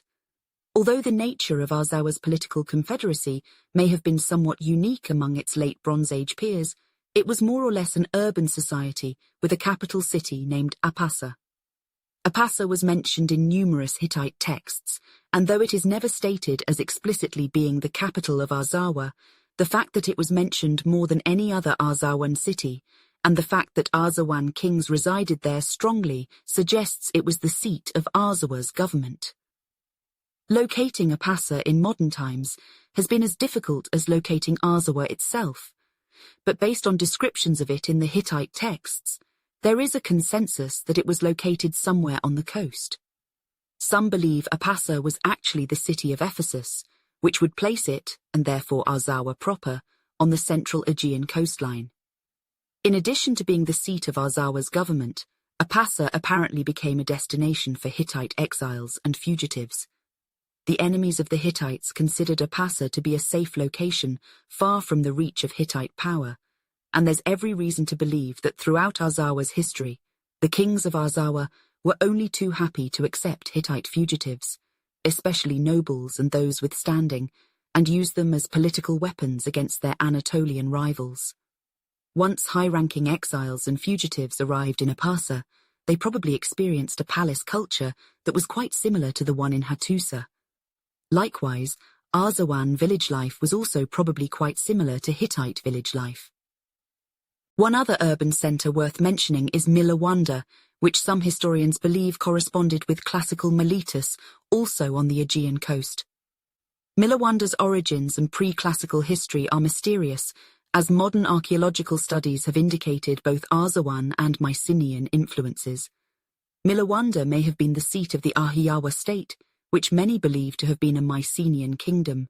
Milawanda possibly changed hands between Arzawa and Ahiyawa, but either way, it was later raided and likely leveled by the Hittite king Mursili II, who ruled from about 1330 to 1295 BC. Compiling an accurate chronology of Arzawa's history is just as difficult as locating its exact location in Anatolia, due to the lack of archaeology, and the fact that what has been excavated resembles Hittite material culture. One could be forgiven for thinking this offers something of an advantage, as it could be logical to assign periods to Arzawan artifacts based on the known periods when similar Hittite artifacts were created. This may be the case occasionally, but the dearth of overall material makes this difficult, and the uneven nature of Arzawan archaeology makes the prospect almost impossible. If archaeologists could excavate a parsa, perhaps Arzawa's chronology would be clearer, but it currently sits far below Ephesus. The major obstacle to compiling a complete chronology is the dearth of written records. Historians have been able to construct chronologies for most of the major kingdoms in the Near East during the Late Bronze Age, as well as some of the minor kingdoms, thanks to a plethora of written sources. Most of the kingdoms had high degrees of literacy and kept document collections in royal archives and libraries, such as the Hittite royal archives in Hattusa. Unfortunately, no Arzawan royal archive has yet to be located, and most of the Luwian language texts from Arzawa are short and detail little about the confederation. Thus, scholars are forced to look elsewhere for chronological and historiographical texts about Arzawa, namely the Hittites and Egyptians. Although the Arzawa confederation existed by at least the 15th century BC, Arzawa proper existed before then, and the Hittite sources mention contact with Arzawa. Hattusili I, who ruled from about 1650 to 1620 BC, was the first king of the Hittite Old Kingdom, and his reign left behind a written record that describes Hittite expansion in Anatolia, but also losses in the northern Levant and Mesopotamia. Hattusili attacked Arzawa during his time in power, possibly to gain control of the tin supply and routes that snaked through Anatolia. Tin, along with copper, was used to create the alloy bronze, which was used to make weapons, armor, and ornaments throughout the Bronze Age. Anatolia was known for its rich tin deposits, and although the Hittites had control over deposits in central Anatolia, they apparently hoped to monopolize the entire Anatolian tin trade. While the Hittites were busy with Arzawa in western Anatolia, the Hurrians made incursions into south-central Anatolia, setting back Hattusili's imperial ambitions a bit. That might help explain that while Hattusili I placed Arzawa under his rule for a brief period, the level of control that the Hittites exerted is questionable. It is likely that the Hittites devoted most of their resources to controlling and maintaining the lucrative tin routes, but beyond that, they probably had little control over Arzawa. As the Hittites continued to fight with the Hurrians and other Anatolian kingdoms to the south and in the Taurus Mountains, the Arzawans took the opportunity to reassert their independence. It likely didn't require a widespread rebellion. The few Hittite garrisons that were stationed to protect the trade routes were likely called back to fight the Hurrians, and the Arzawans simply filled the vacuum. There is very little documentation of Hittite-Arzawan relations after Hattusili I, largely because the Hittites entered an interregnum period that lasted from about 1500 BC until the Hittite New Kingdom began, with the rule of Tudaliya I from about 1430 to 1400 BC. The Confederation of Arzawa is believed to have started sometime in the mid-15th century BC, just as the great powers of the Near East were expanding their borders and building the Late Bronze Age system. It is during this time that Arzawa's chronology becomes a bit clearer thanks to Hittite documents. By the mid-15th century BC, a man named Kupanta Kurunta ruled Arzawa, but it's unclear whether he came from Arzawa proper or one of the smaller constituent kingdoms. What is known, though, is that he was an enemy of Hatti, and that the Hittites were willing to install different vassals on their border with Arzawa, in order to protect their flank. An interesting and important geopolitical situation unfolded on the frontier between Arzawa and Hatti in the early 14th century BC that was recorded by the Hittites. The texts involve official correspondence between a man who would later become king of Arzawa, Maduwata, who ruled in the late 15th century and early 14th century BC, and an unnamed Hittite king, either Arnuwanda I or Tudaliya II. Many of the texts in the archives mention Ahiyawa, but the ones most relevant for early Arzawa's chronology are often collectively referred to as the indictment of Maduwata. The dating of the texts has moved forward in time a bit as mid-20th century scholars place the date of the events and Maduwata's reign a few decades earlier, but there is a consensus on the order of his rule and the Arzawan kings who followed him, thereby establishing a fairly solid chronology.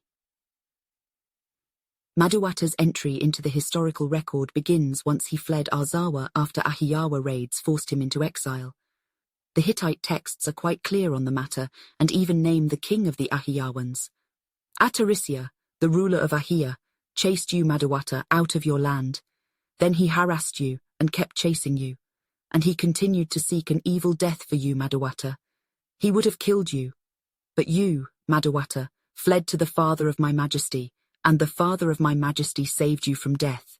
He got rid of Atarisia for you.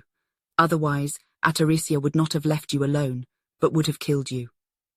The texts do not state what Arzawan kingdom Maduwata came from, a sign that it was not important to the Hittites.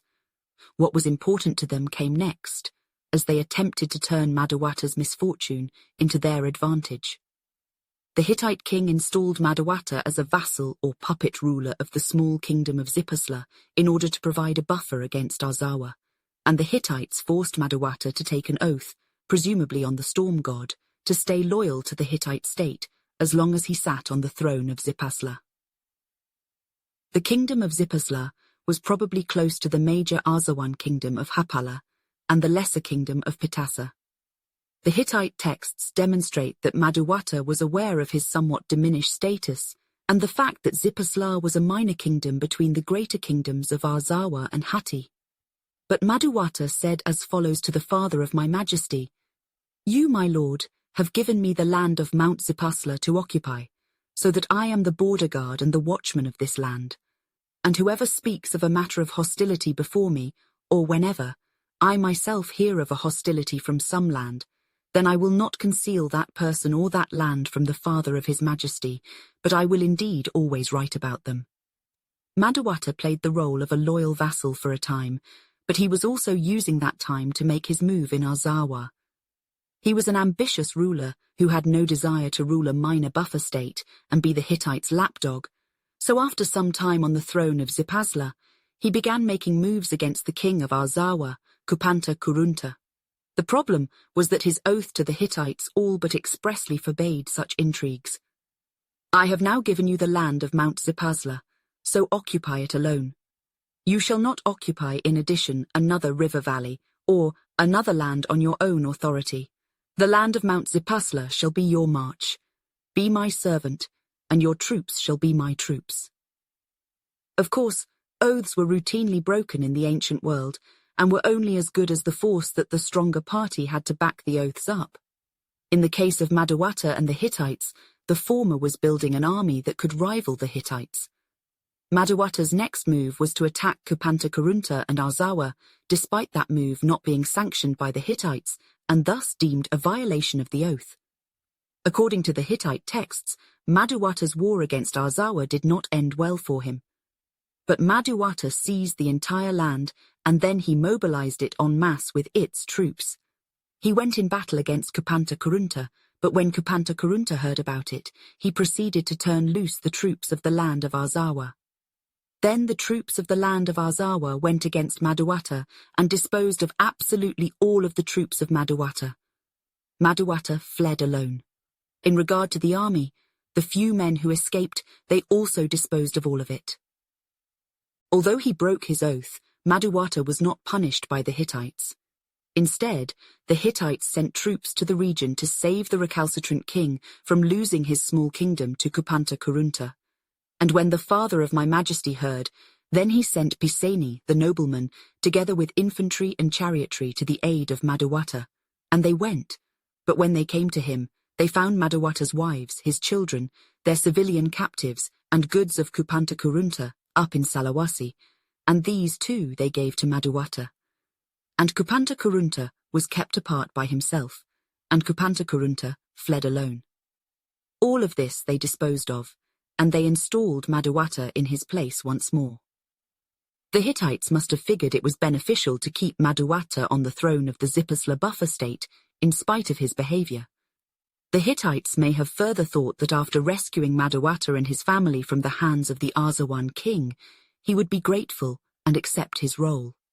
However, Maduwata's ambitions would not be satiated until he attained his goal of conquering Arzawa or becoming its king in some other manner. After losing on the battlefield to Kupanta, Maduwata decided to employ other measures to reach his goal, namely guile and diplomacy. Maduwata's next opportunity came when the city of Dalawa rebelled against the Hittites. Maduwata wrote to the Hittite governor in charge of the region that he would attack Dalawa, while the Hittites would attack another rebellious city called Hindua. In reality, Maduwata was leading the Hittites into a trap, as a Hittite document explained. Then because Maduwata did not go to Dalawa for battle, but in fact wrote away to the people of Dalawa saying, "The troops of Hatti have just gone to Hindua for battle. Block the road before them and attack them." Then they deployed the troops of Dalawa on the road. They proceeded to block the way of our troops and routed them. They killed Kisnapili and Partahula, but Maduwata laughed out loud about them. This betrayal was only one part of a complex plan put together by Maduwata, who also sought to make peace with old enemies. Maduwata turned to his former enemy, Kupanta, and offered his daughter in marriage for an alliance against the Hittites. This was a bold move by Maduwata, but once the Arzawa king accepted, it meant that Maduwata had a powerful new ally, and there was little the Hittites could do. One Hittite text noted, "Kupanta has sworn these things to Maduwata, and he has the former's own begotten daughter in marriage. Would Maduwata be plotting evil against his son-in-law and his own daughter?" Maduwata had made plain that ancient Anatolian oaths weren't worth much, and he also leveraged the kind of political acumen needed to counter the Hittites by giving his daughter in marriage to Kupanta. The Hittites apparently had little leverage after Maduwata made these diplomatic moves, no doubt partially due to the troops they lost in the Dalawa affair, so they could only write to the king and complain that he had broken his oath to them. By then, however, Maduwata would not be deterred from his goal, and the Hittite texts go on to explain that Maduwata did in fact realize his goal of conquering Arzawa and becoming its king. But Maduwata transgressed the oath to the father of my majesty, and he took all the land of Arzawa, and he ruled it. Maduwata placed the land of Hapala under oath as follows: "Either I will smite the land of Hapala, or I will carry it off, together with civilian captives, cattle and sheep, and I will turn it over to your majesty." But subsequently you did not smite the land of Hapala, you did not capture it, and you did not turn it over to my majesty. Maduwata took it for himself. Kupanta was not mentioned again, so one can assume that he retained rule over a minor principality, while his new son-in-law became king of the Arzawa confederation. It is unknown if Maduwata initiated a dynasty based in Arzawa proper, or if his successors came from the different constituent kingdoms of the confederation, but his rule did mark the beginning of a succession of 9 rulers who were considered to be the kings of Arzawa. In the years after Maduwata's reign, Arzawa's prospects would ebb and flow, usually correlating with the prospects of neighboring Hatti. The next 2 Arzawan kings, Tahundaradu and Anzapahadu, are not known for conducting any major military campaigns, but one of them was on the receiving end of Hittite aggression. When the Hittites were dealing with Maduwata, they also had to contend with other hostile peoples on their borders, particularly the Gascar people from the Pontic Alps, who may have sacked the Hittite capital of Hattusa. The Hittites quickly rebuilt under the rule of Tudaliya III from about 1360 to 1344 BC, and Tudaliya III also focused on gaining back land the Hittites lost to other Anatolian peoples. Tudalia campaigned against Arzawa proper and the Arzawa Confederate Kingdom of Seha River land early in his reign, but the endeavour was probably a razzia or a punitive operation more than a campaign of conquest. Tudalia III was a prototypical Hittite king, a warrior and priest who brought order to the realm, so when he died, Anatolia was once more thrust into a period of instability. The untimely death of a Hittite king often brought chaos to Hattusa, and that chaos usually extended throughout Anatolia and the Near East. In the early 14th century BC, the Mitanni kingdom was still the most powerful empire in the region of southeastern Anatolia, the northern Levant, and northern Mesopotamia. So while the Hittites fought with Arzawa, Mitanni took advantage of the situation. Tudalia III was able to keep both of the Hittites' primary foes in check, but his death brought another period of instability, and Arzawa, probably under the rule of Piyama Kurunda, took advantage of Hatti's weakness by expanding east to the Cilician gates. For a short time, Arzawa actually became the strongest power in Anatolia, but fortunes changed as quickly as new rulers came to the throne, and when Suppiluliuma came to the throne in Hatti, things changed once again. During his reign from about 1344 to 1322 BC, Suppiluliuma led campaigns in the west and east, wresting back most of the land the Hittites lost to Arzawa and destroying the Mitanni capital of Washukani around 1340 BC. Even as the Hittites regained their strength for most of the 14th century BC, the Hittites made no major advances into Arzawa, which must have meant they didn't have the power to do so. In conjunction with that, the primary sources indicate that Maduwata's successors, especially Tarhundaradu, had ambitions beyond Anatolia and attempted to integrate Arzawa into the Great Powers Club of the Near East in the Late Bronze Age. How successful they were remains an open question. The Great Powers system lasted from about 1500 to 1200 BC, beginning near the start of the Late Bronze Age and ending with the Sea Peoples' invasions across the eastern Mediterranean basin. Most of what is known about the Great Powers Club came after the Amarna letters were discovered in Amarna, Egypt in 1887. The Amarna letters are a collection of 300 clay tablets inscribed primarily in the cuneiform script of the Akkadian language, although a few others were written in other languages. The texts are diplomatic in nature, and because they were discovered in Egypt, most relate to Egyptian royal correspondence with other kingdoms in the Near East. The letters generally follow a formulaic template, and the language was similar throughout, with the kings of the larger kingdoms referring to each other as brother or great kings, while the correspondence between the great empires and the smaller kingdoms and colonies indicated a clear power hierarchy. In addition to the Amarna letters, the archives of Hattusa and various texts from Egypt, Babylon, Ugarit, and other cities in the Levant have helped modern scholars determine who was a great power and who was a minor power in this system. Today, most experts agree that the core members of the great powers were Babylonia, Egypt, Hatti, Mitanni, and Alashiya, and Assyria later replaced Mitanni. The minor powers consisted of smaller city-states in the Levant, Anatolia, and Mesopotamia, with Ugarit being among the most important. Elam was a major state at the time, but it was not in direct correspondence with most of the states, so it is not considered one of the great powers.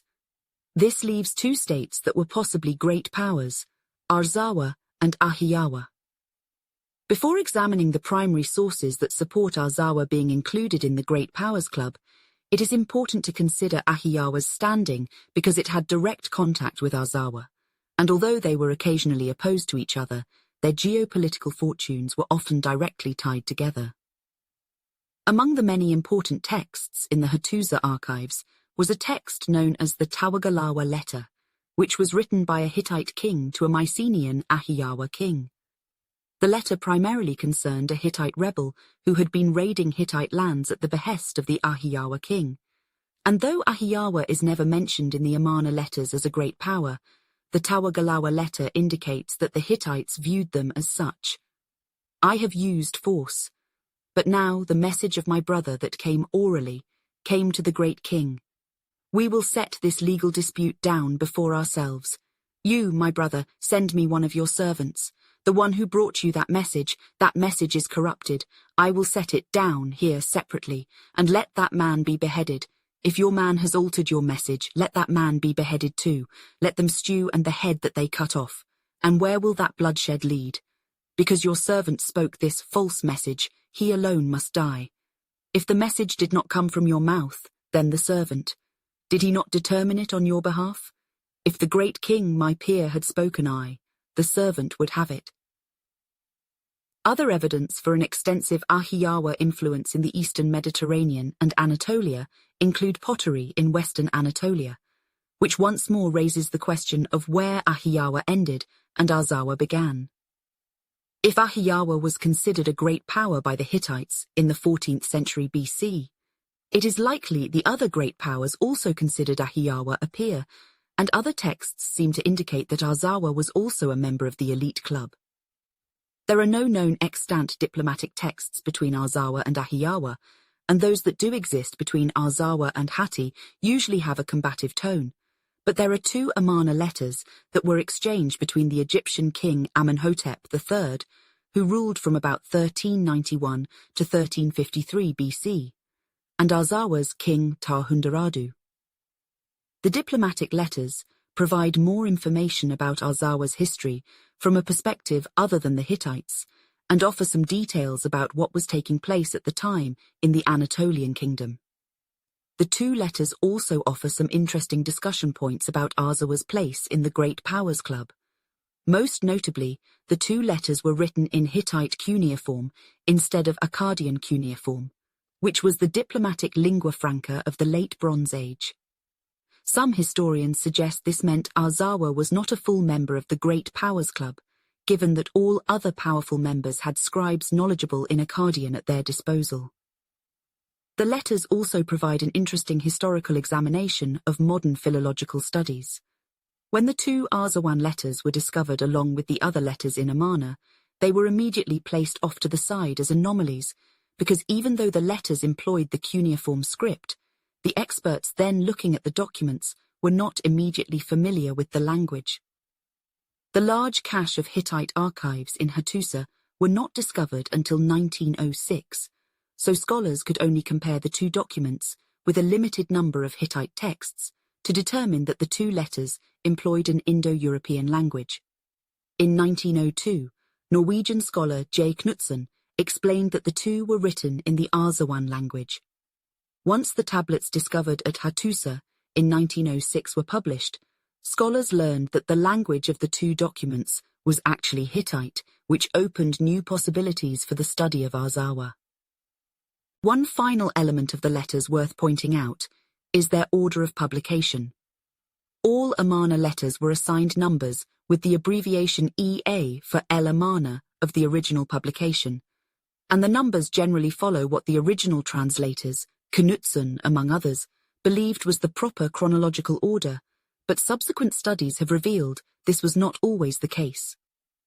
Many scholars now believe that EA31 was actually Tarhundaradu's response to Amenhotep III's request for a marriage alliance, but that one or more letters are missing. EA32 reads, "Behold, concerning the fact that Kalbaya has spoken this word to me, let us establish a blood relationship. In this matter I do not trust Kalbaya. He has indeed spoken it as a word, but it was not confirmed on the tablet. If you really desire my daughter, how should I not give her to you? I give her to you. See to it now that Kalbaya returns quickly with my messenger, and write back to me on a tablet concerning this matter.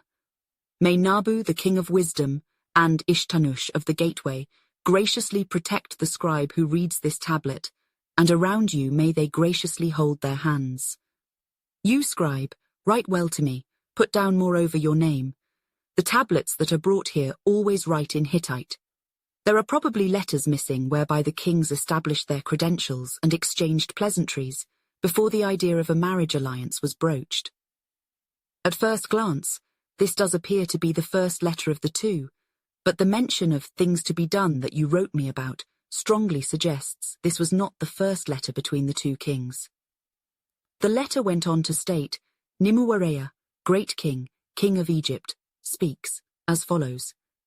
Say to Tarhundaradu, the king of Arzawa, by me all is well, for my house, my wives, my children, my magnates, my troops, my chariot fighters, all my property in my countries, all is well.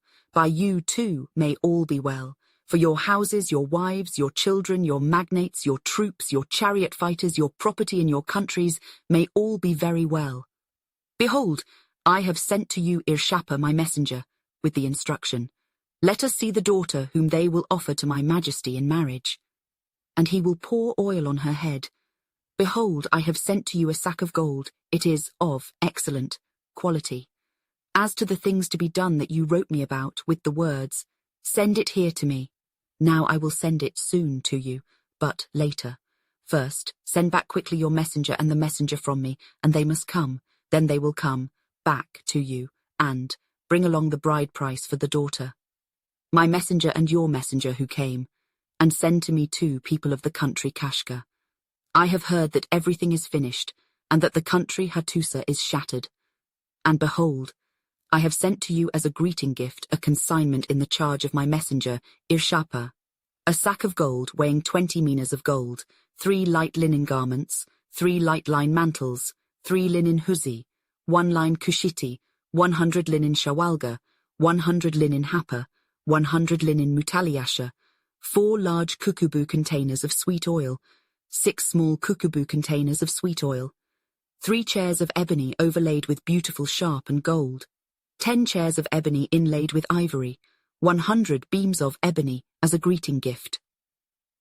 The letters indicate that Arzawa was clearly an important geopolitical player at the time, if not literally one of the great powers. After all, even though Amenhotep III never referred to Tarhundaradu as brother or a great king, he did ply the Arzawan king with plenty of expensive luxury goods. Perhaps there are texts yet to be discovered that include Arzawa and Ahiyawa among the great powers, but that prospect raises other questions about Arzawa's potential diplomatic reach. If Arzawa and Ahiyawa were neighbors, and if both were at least on the periphery of the Great Powers Club, why are there no correspondence texts between them? Also, why are there no extant correspondence texts between Arzawa and Mitanni before the latter's collapse, which took place after these two documents were written? One would think that as Arzawa's influence grew, it would have made overtures to Mitanni since the Hittites were a mutual enemy. At this point, all that can be said for sure is that Arzawa was a powerful state in the early 14th century BC and had some relations with the great powers and Ahiyawa. The Amarna letters also reveal that Tarhundaradu may have been a bit more politically astute than was commonly thought. In one of them, Amenhotep III noted the Hittites were once again having problems, going so far as to say that Hattusa is shattered. This period likely coincided with the death of Tudhaliya III and the short period of chaos that followed, which was discussed earlier. Tarhundaradu apparently saw an opening to not only expand Arzawa's borders, but also widen its diplomatic presence in the Near East. It is unknown if Tarhundaradu ultimately sent his daughter to Amenhotep III, as there are no known letters between the two afterwards, and no Egyptian texts from Amenhotep's reign mention an Arzawan princess. Either way, in the years after Tarhundaradu's rule, Arzawa moved closer to Ahiyawa while maintaining its adversarial relationship with Hatti. Arzawa's decline. Arzawa's geopolitical ascendancy and possible membership in the Great Powers Club was short-lived, and after Tarhundaradu's relatively successful and vigorous reign, Arzawa was ruled by a succession of unimpressive and mostly unimportant kings. Historians have narrowed down the number and names of these Arzawan kings, but the lengths of their reigns are hard to determine, and that poses a problem for the overall chronology of the kingdom. Between the end of Tarhundaradu's rule and the defeat of the last independent Arzawan king, Uhaziti, at the hands of the Hittites, only about 50 years had elapsed, but 8 kings had taken the throne of Arzawa. If the average reign for Arzawan kings during this time was just over 6 years, it could not have boded well for the confederation's stability, but Arzawa still had one last burst of relevance left that it would attempt to unleash on Anatolia. Uhaziti, who ruled during the late 14th century BC, is renowned not only for being the last known independent ruler of Arzawa, but also for being its greatest leader since Tahundaradu. Due to its very nature, the confederation required a strong ruler to keep the constituent states in line and ensure everyone was pursuing the same geopolitical objectives. Based on the Hittite sources, Uhaziti was a strong leader who put together the greatest Pan-Arzawan confederacy in the kingdom's history. In addition to consolidating the confederacy in western Anatolia, Uhaziti attempted to make, or keep, Arzawa relevant geopolitically. It is unknown how long Tahundaradu's relationship with Egypt continued, as events that took place in the Nile Valley, particularly the religious reforms initiated by Akhenaten in the mid-14th century BC during the Amarna period, overshadowed the political relations the Egyptians had with other groups for a few decades. With that said, Hittite texts suggest the Egyptians continued to court Arzawa during the reign of the Hittite king Suppiluliuma I from about 1344 to 1322 BC. Arzawa was likely willing to reciprocate, and there was little the Hittites could do at the time. After Suppiluliuma's rule, the Hittite throne passed to Anuanda II around 1330 BC, but he ruled less than a year and was either assassinated or died from plague in the Levant. The situation in Hatti gave Uhaziti the chance to strengthen his position in Anatolia at the expense of the Hittites, but it brought the ire of a new Hittite king who was more than a match for Uhaziti. The Hittite king Mursili II, who ruled from about 1330 to 1295 BC, waited for the right time and place to strike, and his opportunity finally came when Arzawa and Ahiyawa aligned against Hatti. Although the governments of the late Bronze Age were autocratic monarchies, the rulers did have to follow a certain level of decorum. War can be a costly affair in terms of lives and other resources, so monarchs had to proceed with caution and corral as much support as possible from the nobles and military before embarking on any major military campaigns. This was especially the case in the often unstable Hatti, where kings were assassinated for not choosing the right friends. So when Mursili decided to campaign against Arzawa, he needed a true casus belli before doing so.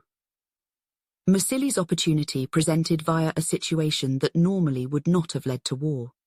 At some point, a group of Hittite exiles referred to in the texts as men of Atarima fled from Hatti to Arzawa for refuge. The Hittite texts offered little background about these men of Atarima, suggesting that their rank was of little importance, but their actions provided Mursili II with a pretext to attack Arzawa after Mursili's request to Uhaziti to return the exiles was rebuffed. In the following year I went. The troops of the towns of Huarsanasa and Suruda fled before me, and entered the land of Arzawa.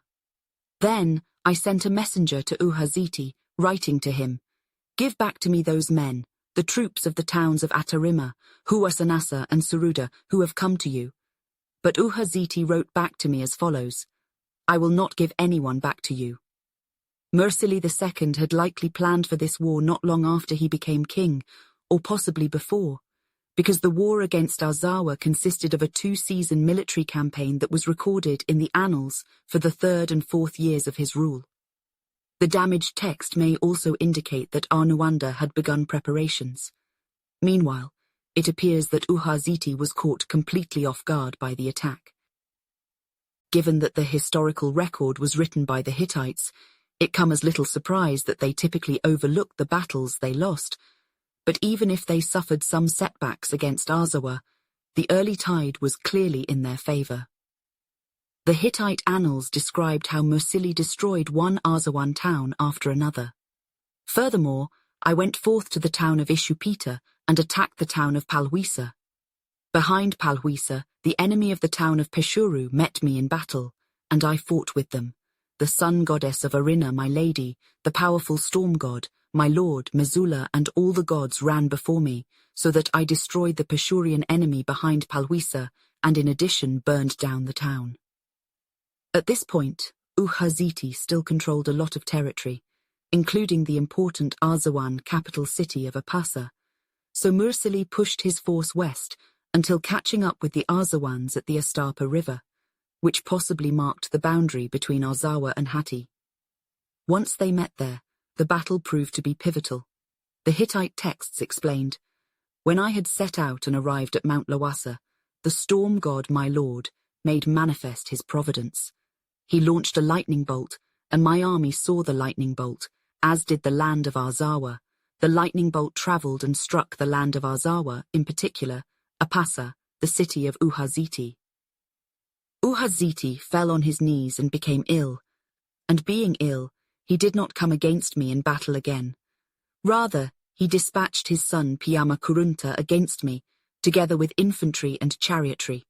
He met me in battle at the Astarpa river, and I, my majesty, fought with him. The sun goddess of Arina, my lady, the powerful storm god, my lord Mesula, and all the gods ran before me, so that I defeated Piamakurunta, son of Uhaziti, together with his infantry and chariotry, and destroyed them. I pursued him and crossed the territory of Arzawa and entered Apasa, city of Uhaziti. Uhaziti did not offer me resistance but ran away from me. He went across the sea to the islands and remained there." The text indicates that Uhaziti refused to engage Musili directly during the conflict, choosing to move throughout Arzawa and its confederate kingdoms. Uhaziti likely resorted to hit and run or even guerrilla tactics because the mobilized Hittite army was so formidable. The Arzawan force then attempted to defend Apasa, but were driven out, forcing them to face the Hittites in one last battle. The battle near the Astarpa River was not the end of the conflict, but Arzawa suffered another major blow off the battlefield when Uhaziti died of an illness. The Hittite texts explained, when spring arrived, because Uhaziti was still ill, he remained in the midst of the sea. His sons were with him, and Uhaziti died in the midst of the sea. Then his sons parted company. One remained right there in the midst of the sea, while the other, Tapalazunawali, came out from the sea. Because all of Arzawa had gone up to Paranda. Tapalazunawali went up to Paranda too. The midst of the sea refers to islands, probably in the Aegean, and possibly those controlled by Ahiyawa, which Arzawa was aligned with at this point. No more details are given about Uhaziti's death, so it is not known if he died from injuries sustained on the battlefield or some other ailment. What is known is that his successor, Tapalazunawali, was immediately chased by Musili to the fortified Arzawan city of Paranda. Tapalazunawali may not have even had a chance to be officially coronated as the king of Arzawa because his hands were full with the Hittites. According to the Hittite texts, Musili did not immediately follow Tapalazunawali to Paranda, but instead participated in an annual Hittite religious festival. The texts didn't relate whether he returned to Hattusa to do so, or if he conducted the ceremonies in the field, but either way, the respite should have given Tapalazunawali time to mobilize the Arzawan forces. The Hittite documents continue. When I had finished with the annual festival, I went in battle to Paranda, and Tapalazunawali came down from Paranda, together with his infantry and chariotry. He came against me in battle, and he met me in battle on his own ground. I, my majesty, fought with him. The sun goddess of Arina, my lady, the powerful storm god, my lord Mesula, and all the gods ran before me, so that I defeated Tapalazunawali, together with his infantry and his chariotry, and I destroyed them. I pursued him and proceeded to invest Paranda. I bottled it up and cut off its water. The time the Arzawans had to mobilize ultimately did not save them, nor did the advantage of defending their homes, and the historical records don't mention what ultimately happened to Tapalazunawali. His family was captured, and it seems that after he fled, leadership of Arzawa passed to Piamakurunta, who was living in exile in Ahiyawa territory when his brother was defeated. Seeing that Arzawa was all but finished and Musili was triumphant, the king of Ahiyawa decided that protecting Piamakurunta had become more trouble than it was worth. The Hittites claimed, Piamakurunta, son of Uhaziti, he came out from the sea, and he entered into exile with the king of Ahiyawa. And I, my majesty, sent a messenger to him by ship, and he was brought out. The captives who were brought out with him, together with the captives of the cities of, and Lipa, all together were in number. I dispatched them to Hattusa, and they were led away. Arzawa had been utterly defeated, but Mursili had to make sure that the once mighty confederacy would never again rise up against the Hittites. After defeating Arzawa on the battlefield, the Hittites went about eliminating Uhaziti's family. It remains a mystery if he had them all killed or held them as royal hostages in Hattusa, but he successfully eliminated Uhaziti's family from holding any power. Since Arzawa was a confederacy, Mursili fragmented the lands by appointing different leaders who were loyal to the Hittites. Mursili II divided Arzawa into 3 primary vassal states, Mira and Kualia, Apawiya and the Sehar River land, and Hapala. The Hittite texts explained, "Then I went to the land of Mira. I have the land of Mira to Mashwilua, the land of Sehar River to Manapatarhunta, and the land of Hapala to Targasnali. I subjected these lands in place and imposed troop levies upon them, and they began to provide troops to me. And because I spent the winter in Arzawa, for 2 years the sun goddess of Arina, my lady, the powerful storm god, my lord Missoula, and all the gods ran before me, so that I conquered Arzawa. Some of the population of Arzawa I brought back to Hattusa, and some I subjugated in place, imposing troop levies upon them, and they began to send me troops. Because I conquered all of Arzawa, the captives whom I brought to the royal establishment numbered altogether 66,000. Although the fate of Arzawa proper is not mentioned in this passage, it is safe to assume that it too was conquered and occupied, with one explanation for the lack of mention being that it was subsumed with Mira. With that, the Hittites had effectively conquered Arzawa and incorporated it into their empire. Although Mursili II conquered Arzawa and made it a province in the Hittite Empire, the Arzawan people continued to exist. The Hittite king Muwatalli II, who ruled from about 1295 to 1272 BC, was a vigorous warrior king who embarked on notable campaigns in northern Anatolia, regaining a temple to the storm god that was temporarily lost to the Gaska people. His crowning achievement was fighting the Egyptian king Ramses II to a stalemate in the Levant in 1286 or 1285 BC at Kadesh, a battle that is notorious for being a strategic draw or Hittite victory that the pharaoh subsequently turned into a propaganda victory across Egypt. Muwatalli II was also able to assert control over Arzawa's former allies and confederates in the face of rebellions. By that point, Arzawa's strength had long diminished, and it was no longer able to take advantage of incursions into Hittite territory by other peoples. However, when Tudalia IV came to the Hittite throne in 1237 BC, the Arzawans saw it as a chance for one last try at independence. Mursili II spared the Sehar River land of most of his wrath during his campaign against Arzawa because its king, Manapatarhunta, begged for mercy and switched allegiances from Arzawa to Hatti. During the reign of Tudalia IV, though, the Sehar River land, led by a man named Tahunta Radu, organized a rebellion along with the help of Arzawa proper and Wallarima. Tahunta Radu may have overthrown or assassinated Masturi, who was installed by Muwatalli II, but that can't be stated with certainty. A text from Hattusa related some of the details of the rebellion, a brief history of the Arzawan Confederation's relationship with Hatti, and Tahunta Radu's fate. Theus says Tabarna Tudalia, great king, the land of the Sehar River offended once more for the second time, saying, "The great-grandfather of His Majesty did not conquer us earlier by force of arms, and when the grandfather of His Majesty conquered the Arzawa lands, he did not conquer us by force of arms. He would have conquered us, but we eliminated the offence against him." But afterwards, Tahunta Radu became hostile and relied upon the king of Ahiyawa.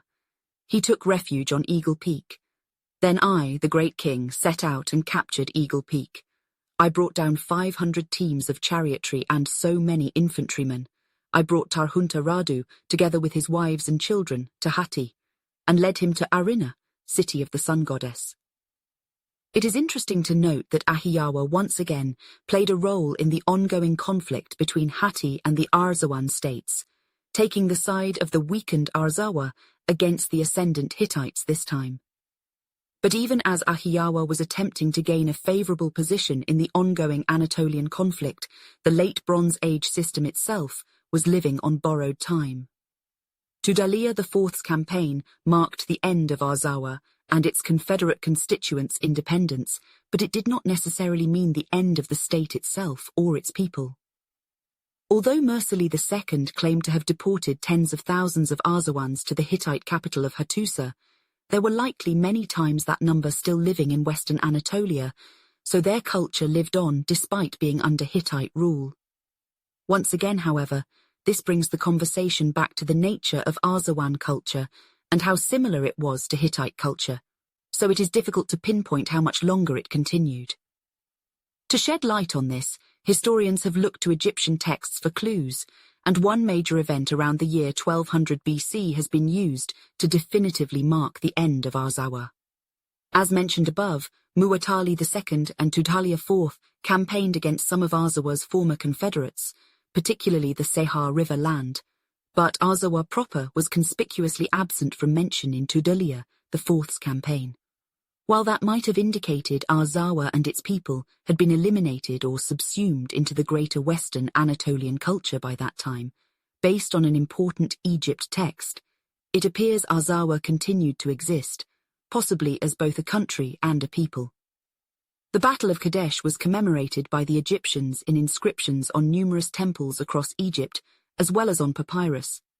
Both the Egyptians and Hittites were well organized into divisions comprised of infantry and chariots, totaling about 40,000 in each army.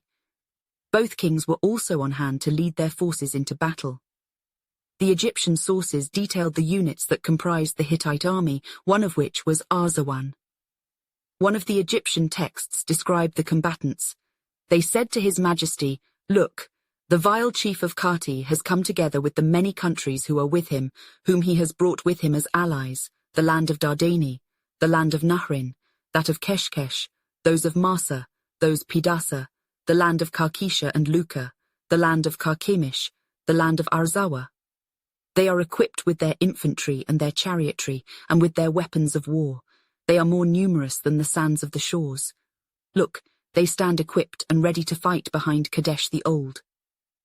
Arzawa is also listed in the papyrus bulletin as a nation with a chief.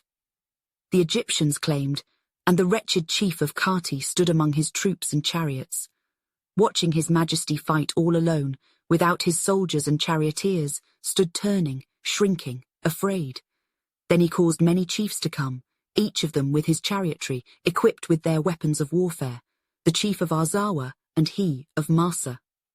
Interestingly, the text employs the Egyptian word for chief, which usually indicated the ruler of a lesser or smaller kingdom. Therefore, it is likely that in 1286 or 1285 BC, Arzawa was still viewed as a distinct, albeit colonized, country. Arzawa continued as a Hittite colony for about another 100 years until the Hittites and the Bronze Age order altogether collapsed under the weight of a series of migrations and invasions by groups of mysterious foreigners. The Hurrians and the Kingdom of Mitanni.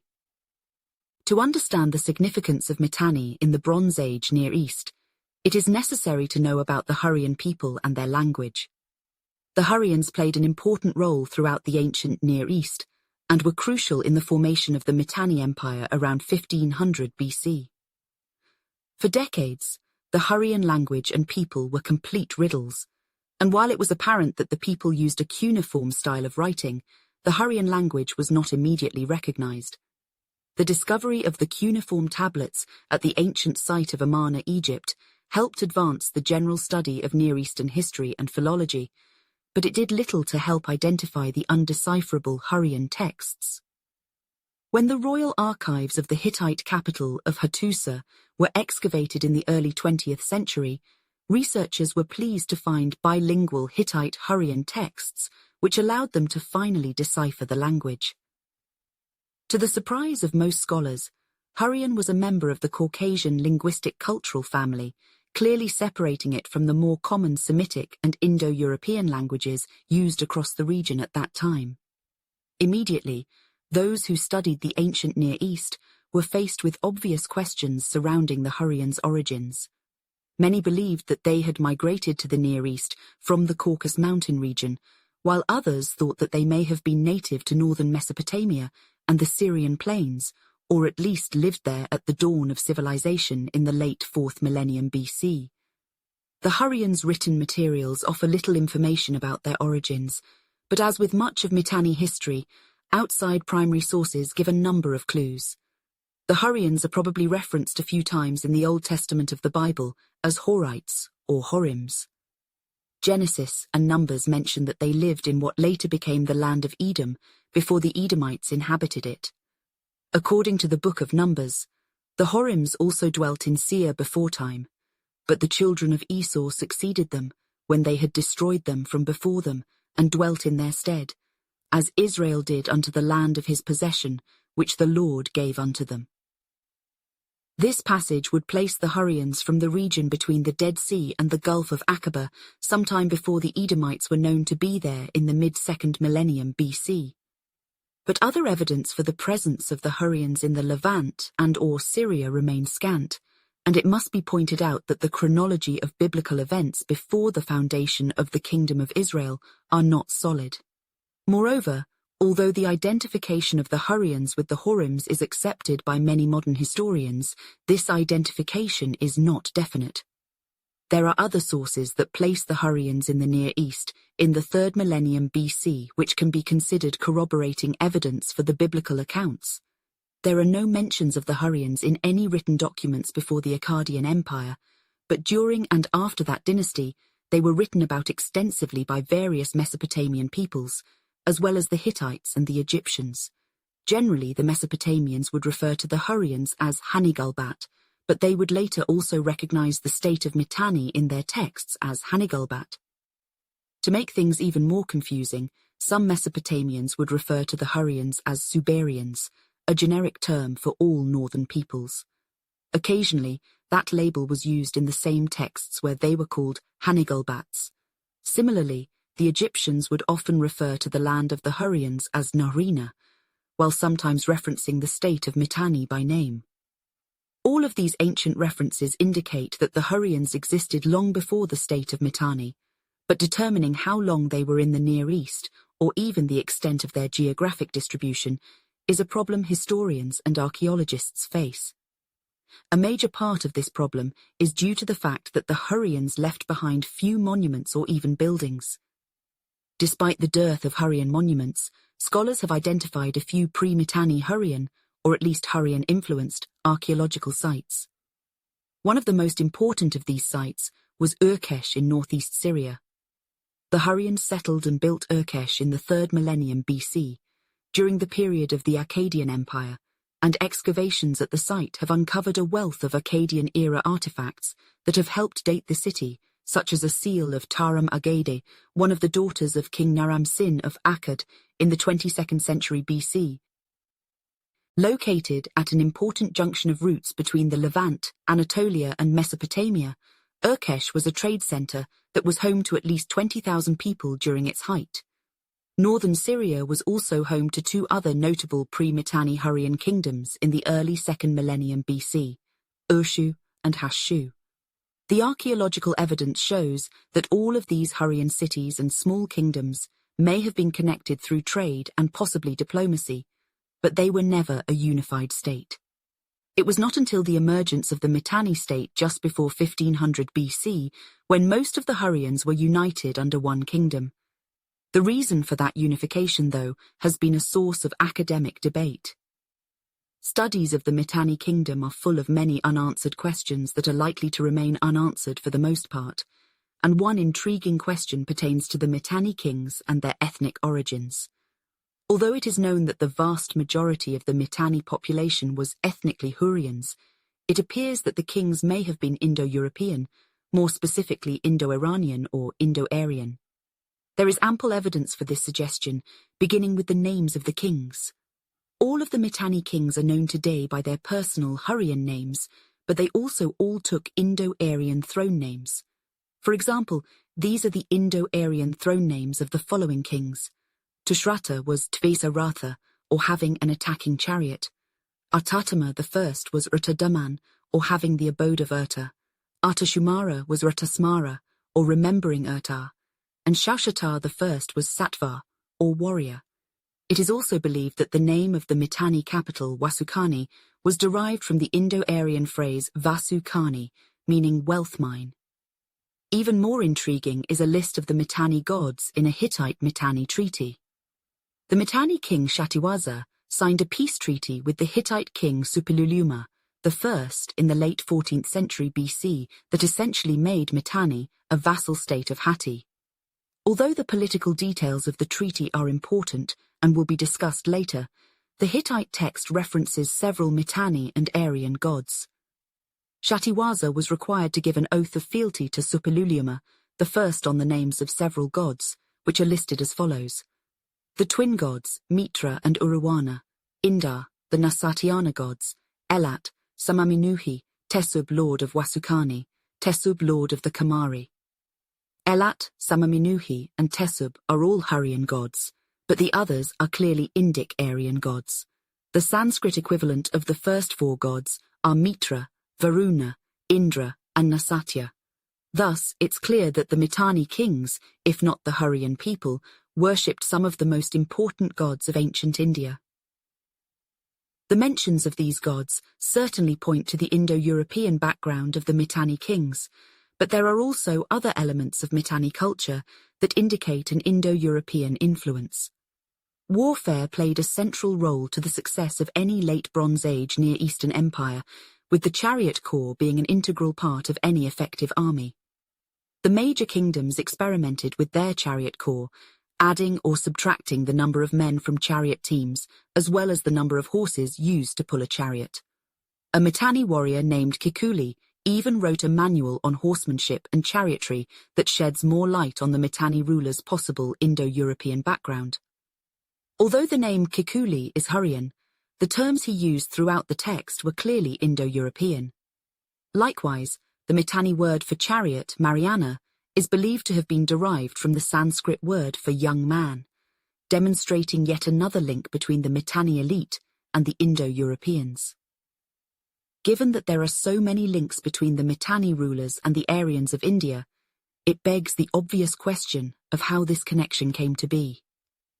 There are essentially four theories to explain the link between the Mitanni kings and the Aryans of India, and proponents of all four theories generally believe that the Mitanni dynasty was part of a warrior band of Indo-Europeans who conquered the land of eastern Syria and northern Mesopotamia, and the Hurrian population along with it. The Mitanni Indo-Europeans probably entered the region as a horde, and then were hired as mercenaries before deciding to freelance and start their own kingdom. One theory among scholars is that the Mitanni were members of a band that broke off from the main body of Indo-Iranians that went to the Near East before then going back east to northern India. However, this theory has fallen out of favor with most. Today, the most commonly held theory for the Mitanni's Indo-European origins is also the most logical. According to this theory, a band broke off from the main body of Indo-Iranians in Iran and proceeded to the Near East and became the Mitanni, while another band went east to northern India. The third theory argues that the Indo-Aryans migrated from Iran to northern India as a group, but at some point after they settled in northern India, another band of Aryans migrated back to Iran and eventually the Near East, where they became the Mitanni. A final theory to explain the Mitanni origins is part of the indigenous Aryan, or out-of-India theory. The indigenous Aryan theory holds that the Aryans did not migrate into northern India, but that they had lived there for millennia as virtual natives.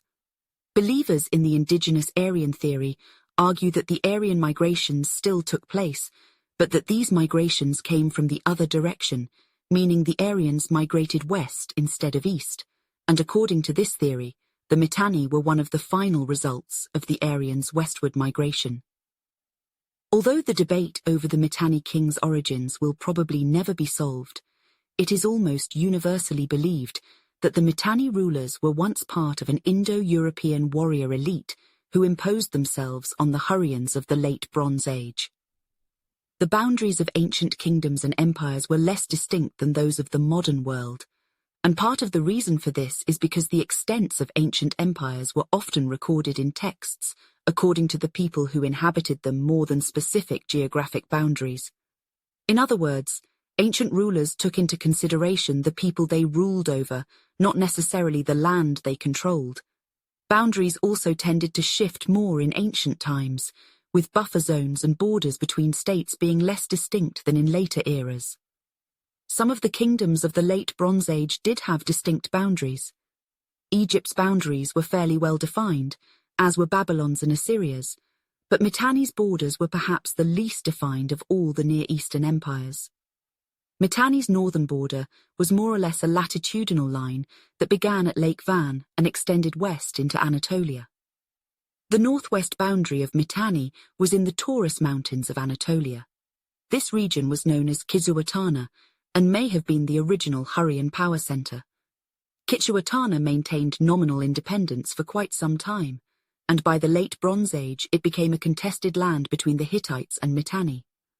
When Mitanni was stronger, Kizzuwatana was in the Mitanni sphere of influence, but when it was weaker, the Hittites would exert control over it.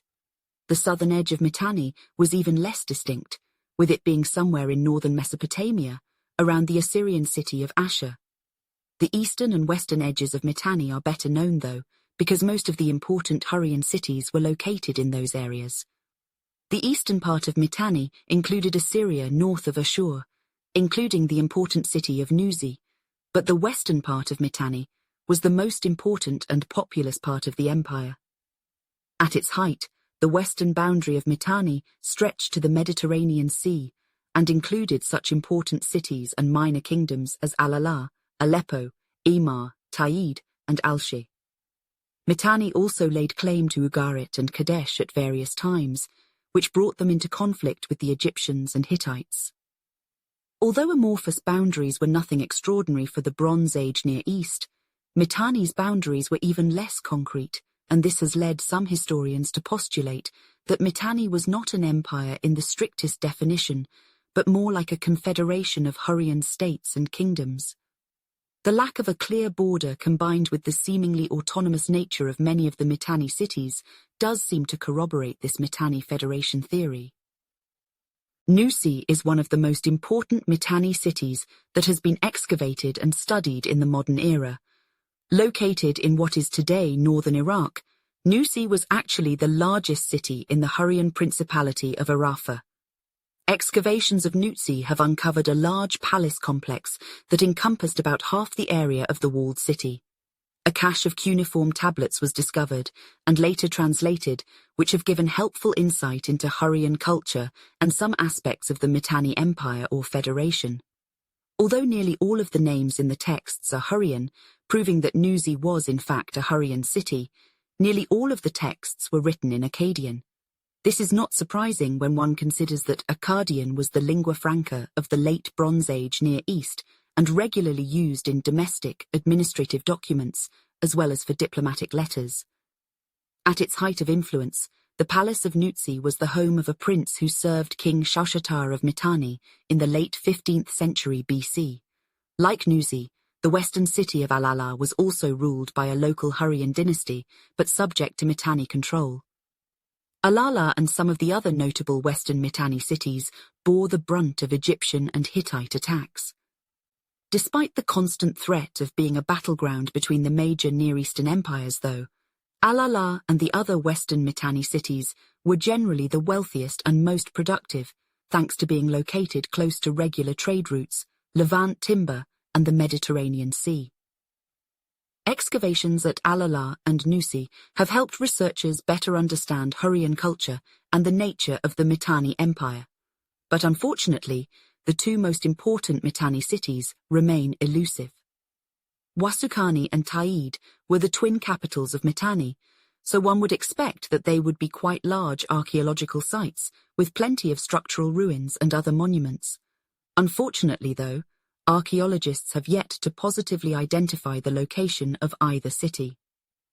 Among the ruins of several Mitanni cities, there are candidates for each, but at this time there have been no texts or archaeological remains that can provide a sure identification. Many believe that the Hurrian city at Tel Brak in northern Iraq was Tade, due to its size and location in the relative center of the kingdom. Some scholars also believe that Wasukani was probably located somewhere in the center of Mitanni as well, possibly at the headwaters of the Habur River in northern Iraq. Until those sites can be positively identified, however, the only knowledge modern historians have of those cities come from references in a number of late Bronze Age texts. By the time the Mitanni state formed in the late 16th century BC, the general extent of the kingdom had been established, and a royal dynasty came to power. Historians have been able to reconstruct the order in which the Mitanni kings ruled, but unfortunately the dates and lengths of their reigns remain elusive. Unlike all of their contemporaries in the Near East, the Mitanni apparently never wrote king lists of their dynasties, or at least no Mitanni king list has been discovered thus far. If Wasukani is ever discovered, a detailed Mitanni king list may be one of the historical treasures found along with it. But for now, researchers are left to reconstruct Mitanni royal chronology based on Egyptian and Hittite texts, as well as the large cache of Amarna letters that were discovered in 1887. With that said, a combination of archaeological discoveries in the Hurrian homeland and the synthesis of the available primary sources have made it possible to determine the history of the Mitanni Empire. Paratana, who ruled in the early 15th century BC, is the first Mitanni king mentioned in extant texts, but there may have been others before him. It appears that Paratana inherited somewhat of an existing power structure from a royal predecessor, or conquered a Hurrian federation that was already in place. Whichever the case, the textual and archaeological evidence indicates that Paratana was a true warrior king who extended Mitanni's influence in every direction. In the west, he gained control of the important city of Aleppo and the smaller kingdom of Alala or Alalak. According to an Akkadian inscription on the statue of the Prince of Alala, Idrimi, Paratana and a Hurrian warrior coalition attacked the kingdom for 7 years. The text reads, "However, for 7 years Paratana, the mighty king, the king of the Hurrian warriors, treated me as an enemy. In the 7th year, I sent Anuanda, as messenger, to King Paratana, the king of the Hurrian warriors, and told him about the services of my forefathers, when my forefathers had been in the king's service, and when what we had said was pleasing to the kings of the Hurrian warriors, and that they had made an alliance based on a solemn oath among themselves. The mighty king heard of our former services and of the oath they had sworn to each other. They had read the wording of the oath to him, word by word, as well as the list of our services. He accepted my messenger. I increased the gifts indicating my loyalty, which were heavy, and returned to him, his lost household. I swore him a mighty oath as to my status as a loyal vassal, and so I became king in charge of Alalak. The manner in which Alala was incorporated into the kingdom of Mitanni apparently became a pattern for later conquests. The Mitanni king would lead a Hurrian warrior coalition against a principality until it finally surrendered. But instead of executing the incumbent ruler, the Mitanni king would come to an agreement with the prince whereby he was allowed to keep his position. This situation was repeatedly played out in all the corners of Mitanni's geographical reach. Paratana was also able to take the important city of Nutsi in the east and Turka in the south, and by the end of his rule, the Mitanni kingdom stretched from the Mediterranean Sea to the Zagros Mountains and from Lake Van to northern Mesopotamia. Only mountains limited the Mitanni in the north and east, but to the south and west there were formidable foes who could check Mitanni expansion. The Kassite dynasty of Babylon was in firm control of most of Mesopotamia, but while their strength prevented Mitanni from moving further south, they had their own problems with the Elamites that in turn prevented them from moving north into Mitanni territory. As a result, the initial competition that the Mitanni kingdom came from the Egyptians in the west. As Paratana was expanding the boundaries of Mitanni, the kings of Egypt's 18th dynasty were likewise moving north of their borders into the Levant. Thutmose III is sometimes referred to as ancient Egypt's Caesar or Napoleon due to all the lands he conquered. Thutmose III extended the Egyptian kingdom far into Nubian territory in the south, but most importantly, he extended Egyptian influence in the Levant to the cities of Byblos, Kadesh, and even Ugarit, which put the Egyptians and Mitanni on a collision course. It is believed the warrior pharaoh personally led a major military campaign into the Levant in 1482 BC that was accented by a 7-month siege of the city of Megiddo. After the Egyptians reduced Megiddo and its Canaanite inhabitants to vassal status, they turned their attention to Mitanni-controlled and influenced cities and kingdoms to the north and west. Approximately 10 years later, Thutmose III returned to the northern Levant at the head of another large Egyptian expeditionary force, this time to face the Mitanni directly. The Egyptian force travelled by ship from Egypt to the coastal city of Byblos, where they then disembarked and marched overland into Mitanni territory, which they knew as Naharin. The Egyptians were victorious in 3 battles against the Mitanni in the region around Aleppo, and the historical annals from the Karnak temple in Thebes detail how Thutmose III claimed the territory for Egypt and took several Hurrian nobles as booty. He set up a tablet east of this water. He set up another beside the tablet of his father, the king of Upper and Lower Egypt, Okheperkire. Behold, his majesty went north, capturing the towns and laying waste the settlements of that foe of wretched Naharin. He pursued after them an eater of sailing. Not one looked behind him, but they fled, forsooth, like a herd of mountain goats. Yea, the horses fled. List of the booty taken among the whole army, consisting of princes 3, their wives 30, men taken 80, 606 slaves, male and female, with their children, those who surrendered, and their wives. He harvested their grain. His Majesty arrived at the city of Ni, going southward when His Majesty returned, having set up his tablet in Naharin, extending the boundaries of Egypt. It should be noted that Egyptian kings employed a fair amount of hyperbole in their historical annals, so a fair amount of circumspection is required when using these texts to construct a chronology. Unfortunately, there are no known Mitanni texts that can corroborate or deny Thutmose III's somewhat bombastic statements, but there is a text in the tomb of an Egyptian noble named Menkaure that does seem to confirm the Egyptian victory. The text reads, "From the tomb of Menkaure, 4 Asiatic chiefs are shown bringing tribute, giving praise to the Lord of the 2 lands, obeisance to the good God, by the chiefs of every land. They acclaim the victories of His Majesty. Their tribute is upon their backs, being every product of God's land, silver, gold, lapis lazuli, malachite, every splendid, costly stone. The sea, thy fear is in all the lands. Thou hast overthrown the lands of Mitanni. Thou hast hacked up their cities, their chiefs are in caves." Despite the Egyptians' victories in their first encounters with the Mitanni, the latter would later use their home field advantage to take back much of the territory they lost. Given that the material culture remains of the Mitanni Empire are quite limited, historians have had problems creating a truly comprehensive image of Mitanni culture. The Hurrians no doubt played a major role in the religious aspects of the kingdom, but so too did the Indo-European elites discussed earlier, as did the Assyrians, Hittites, and other Semitic peoples of Mesopotamia. Just as the Mitanni kingdom was politically a federation of smaller kingdoms and city-states, its culture was also derived from a number of different sources. The Mitanni also exhibited some truly unique characteristics, some of which were adopted by later groups, while other traits were forgotten until modern times. Among all the traits that defined pre-modern cultures, none were more important than religion.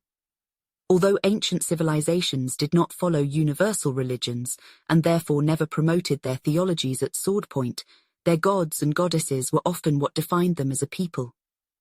The Mitanni kingdom presents an interesting case study in this regard because it appears that the elites worshipped Indo-European gods along with the native Hurrian pantheon. The Shatiwaza Treaty is the only text that mentions the Mitanni king's belief in an Indo-European pantheon, so scholars are left wondering about important aspects of any associated rituals. For example, It's unknown whether the Mitanni kings revered fire like the ancient Persians and Aryans. Other points of interest, such as if the Mitanni kings practiced ritual bathing, also remain shrouded in mystery, and these questions are likely to linger until one of the Mitanni capitals, and presumably its collection of Hurrian texts, is unearthed. Questions about how much, or how little, the Mitanni kings followed a religion similar to the ancient Persians and Aryans will continue to be debated by experts, but the overwhelming influence on the Mitanni religion came from the Hurrians. The Hurrian majority within the Mitanni kingdom worshipped the same gods as their ancestors did long before the Mitanni became a force in the region, and by the time Paratana came to the throne, the elites of Mitanni society also followed the Hurrian religion to a certain extent. The most important god in the Hurrian pantheon was the storm god Teshub, who was joined by his consort, Hepat. Another important Hurrian god was the sun god Shimigi, who brought life to the fertile croplands of the northern Levant. Little is known about the cults and rituals of the Hurrians due to the relatively few Hurrian texts that describe those activities, but some information can be gleaned from the later Hittites. The Hittites adopted many of the Hurrian deities, so it can be safely assumed that they also practiced many Hurrian-inspired religious rituals. The ritual sacrifice of dogs and pigs in a deep pit was one of the more unique aspects of Hittite religion, but excavations at the Hurrian site of Urkesh have revealed that the practice may have begun with the Hurrians. A large circular pit in Urkesh may have served as a place of sacrifice, giving inspiration to the widespread practice in later centuries by the Hittites. The Hurrians had the most profound influence on Mitanni religion, followed by the Indo-Europeans, but evidence suggests that they were also influenced by their other neighbors as well. Despite coming from some disparate backgrounds, the peoples of Mesopotamia worshipped many of the same gods and practiced many of the same rituals. Many of the earlier Mesopotamian myths and rituals originated with the Sumerians and were then adopted by successive dynasties. The Assyrians were the Mitanni's closest Semitic neighbors, and it appears that they adopted one of their most important deities. Although feminine, Ishtar was a fiery goddess associated with warfare, an ideal fit for the bellicose Assyrians. The Hurrians also revered Ishtar, whom they knew as Shaushka, going so far as to take her sacred cult statue from the city of Nineveh. The Mitanni kings considered the Ishtar statue to be one of their most prized possessions, so much so that when they concluded a peace treaty with the Egyptians, it was included as a present. Another important and unique aspect of Mitanni culture was the appropriation and use of land. In most of the major kingdoms of the Late Bronze Age in the Near East, either specific temples or the king technically owned all of the land. Depending on the kingdoms, land could be rented out or even sold, provided that its use was acceptable by the king or temple. The situation in the Mitanni lands was similar, with the king technically owning all of the land, but the king allotted much of the land to the nobles through grants. The land grants could be inherited or could also be sold through a fictive adoption. Nobles who wanted to sell part of their grants would adopt themselves to others, who could then inherit part of the land grant by paying their new son, who was often much older than the recipient of the land. The Mitanni kings never seemed to mind the way the nobles gamed the system, and it probably helped to stimulate the Mitanni economy. The economy is one of the aspects of Mitanni culture that academics understand in quite some depth. In addition to the fertile lands of the northern Levant, as mentioned earlier, the Mitanni had the benefit of being located in an optimal geographic position. The Mitanni capital of Wasukani was more than likely in a central position, with Mesopotamia to its south, the Levant to the west, and Anatolia just to its north. The trade routes to those regions had almost certainly been established by Hurrians long before Mitanni became a state, and after the Mitanni kings came to power, they were wise enough to allow the trade to continue relatively unhindered. Indeed, the decentralized nature of the Mitanni government system was no doubt quite conducive to the lucrative free trade in the region. The local palaces became the nerve centers of the Mitanni economic system, and censuses were conducted through them in order to calculate taxes and the amount of conscripted corvée labor needed for public projects. Presumably, after the records were made and the taxes were collected, a fair amount would then be sent to Wasukani and Tade. The fact that considerable amounts of material wealth passed through the capital cities is known thanks to a number of texts from the era. Some of the Amarna tablets indicate how much wealth Mitanni had, and how it flowed from that kingdom to the other kingdoms in the Near East. One letter details all the lavish gifts Tushratta of Mitanni sent to Akhenaten of Egypt in the mid-14th century BC, including some of the following: 4 beautiful horses that run swiftly, 1 chariot, its tulamus, its thongs, its covering, all of gold. It is 320 shekels of gold that have been used on it. 1 dagger, the blade of which is of iron its guard, of gold, with designs, its haft of ebony with calf figurines, overlaid with gold. 1 bow of the Episamus type overlaid with gold. It is 4 shekels of gold that have been used on it. 1 Meninu necklace, cut from 35 genuine lapis lazuli stones. 1 set for the hand, beads of genuine lapis lazuli, 6 per string, mounted on gold.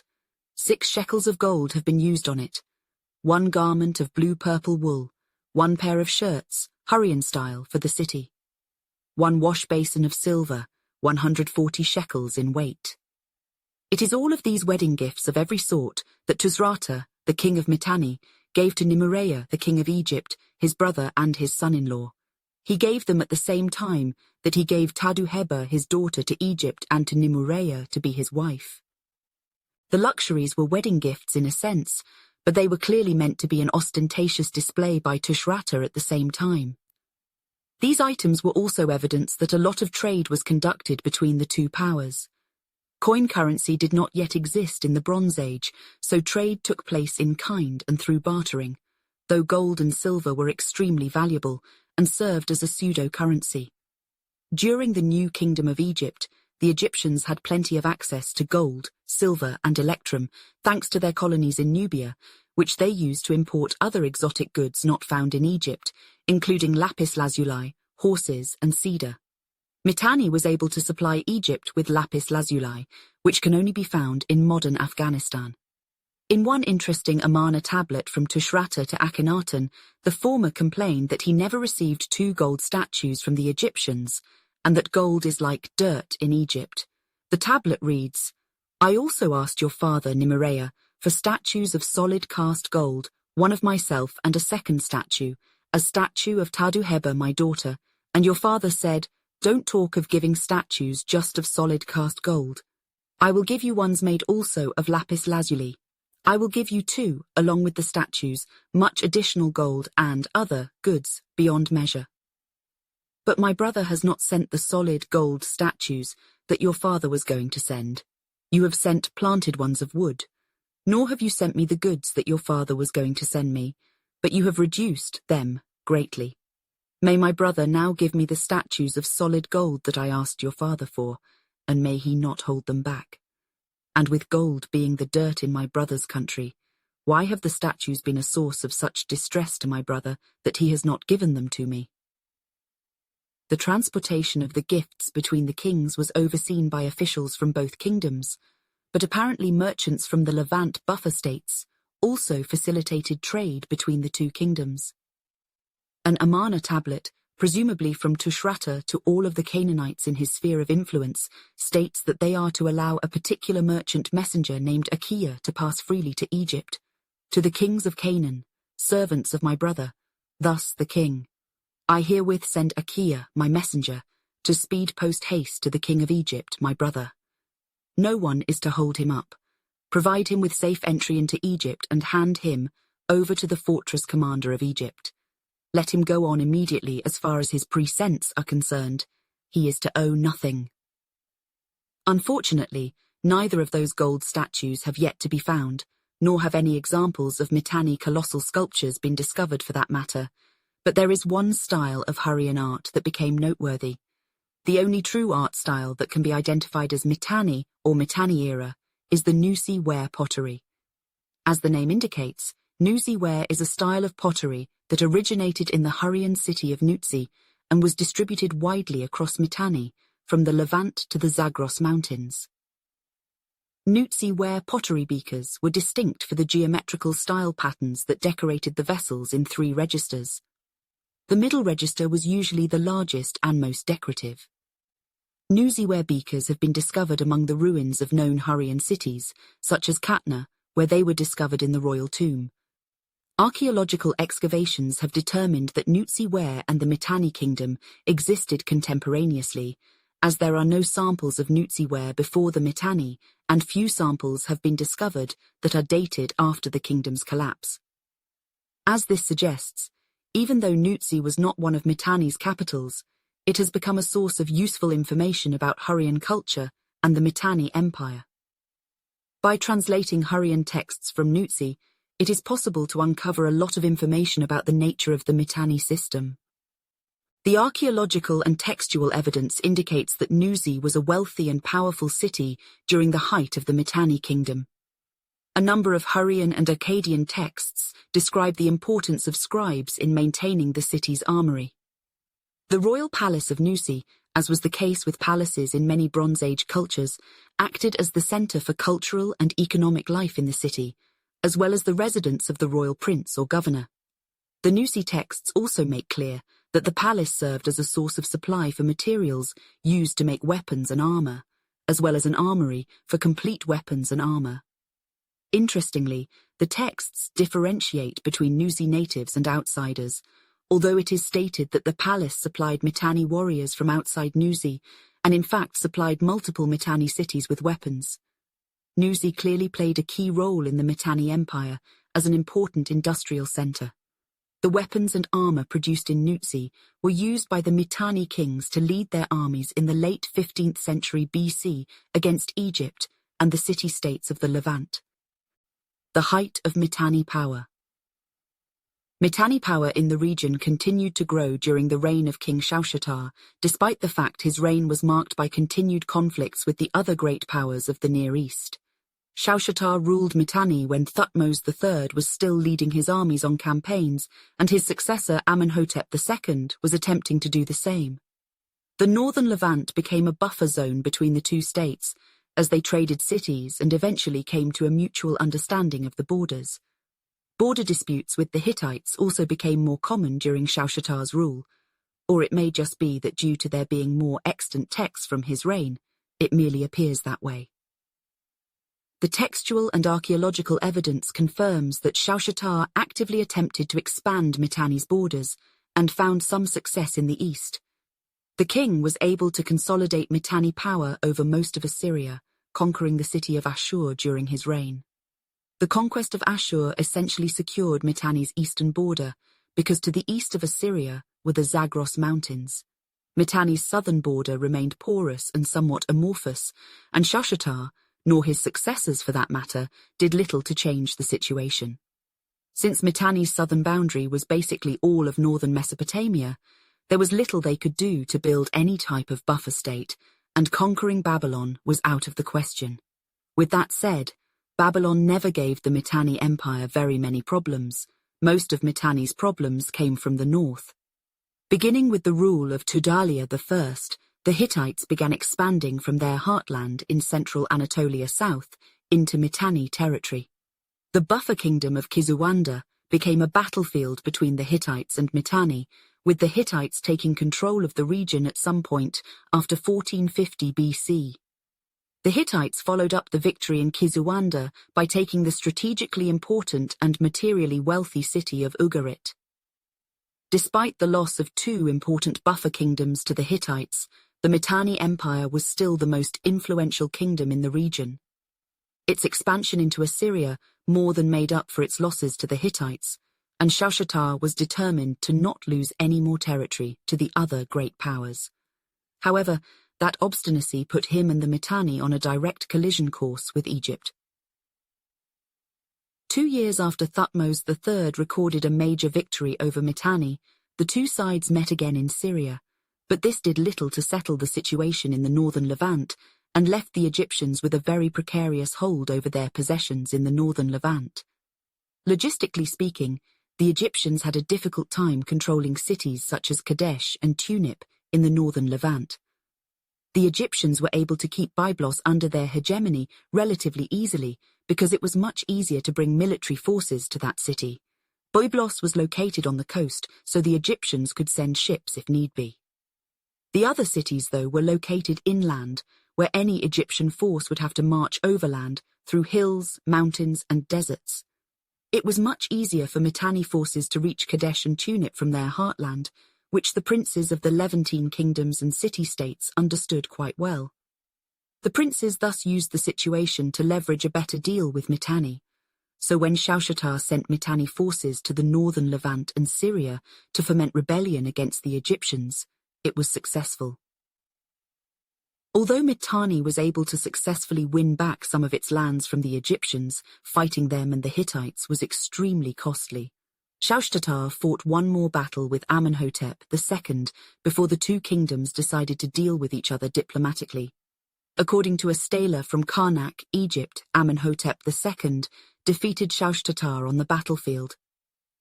How when the prince of Naharin, the prince of Hatti, and the prince of Shanhar heard of the great victory which I had made, each one vied with his fellow in making offerings, while they said in their hearts to the father of their fathers, in order to beg peace from his majesty, seeking that there be given to them the breath of life. We are under thy sway, for thy palace, O son of Re, Amenhotep, the god-ruler of Heliopolis, ruler of rulers, raging lion in this land forever. Like other Egyptian commemorative texts and stelae, this one was full of hyperbole, and it is unclear which side truly won the battle. It's likely the final battle between Shaushatar and Amenhotep II was inconclusive, or even a Mitanni victory, because from that point forward, the Egyptians began treating Mitanni as an ally. From Shaushatar's perspective, he had to make a decision on which enemy he would turn into a friend, Hatti or Egypt. With the Hittites being the more immediate threat, making an alliance with the Egyptians was practical and logical. The Karnak text is also important because it is Egypt's first recorded entry into the Great Powers Club of the Near East. The three major kingdoms recognized Egypt, which in turn began a long relationship or alliance between Egypt and Mitanni. Artatama I came to the throne during a period that was filled with instability and political uncertainty. Paratana, the 2nd of May, have come to power after Shaushatar very briefly, but little is known about this potential king. And once Artatama I did ascend to the Mitanni throne, he continued his predecessor's policy by maintaining the alliance with Egypt. The Egyptian pharaoh at the time was Thutmose IV, who ruled from about 1401 to 1397 BC, and was known more for his diplomacy than his martial abilities. The diplomatic ties between the two kingdoms were sealed with a marriage. In one Amarna letter, Mitanni king Tushrata recalls how his grandfather Artatama sent a Mitanni princess to Egypt to wed Thutmose IV. When the father of Nimurea wrote to Artatama, my grandfather, he asked for the daughter of my grandfather, the sister of my father. He wrote 5-6 times, but he did not give her.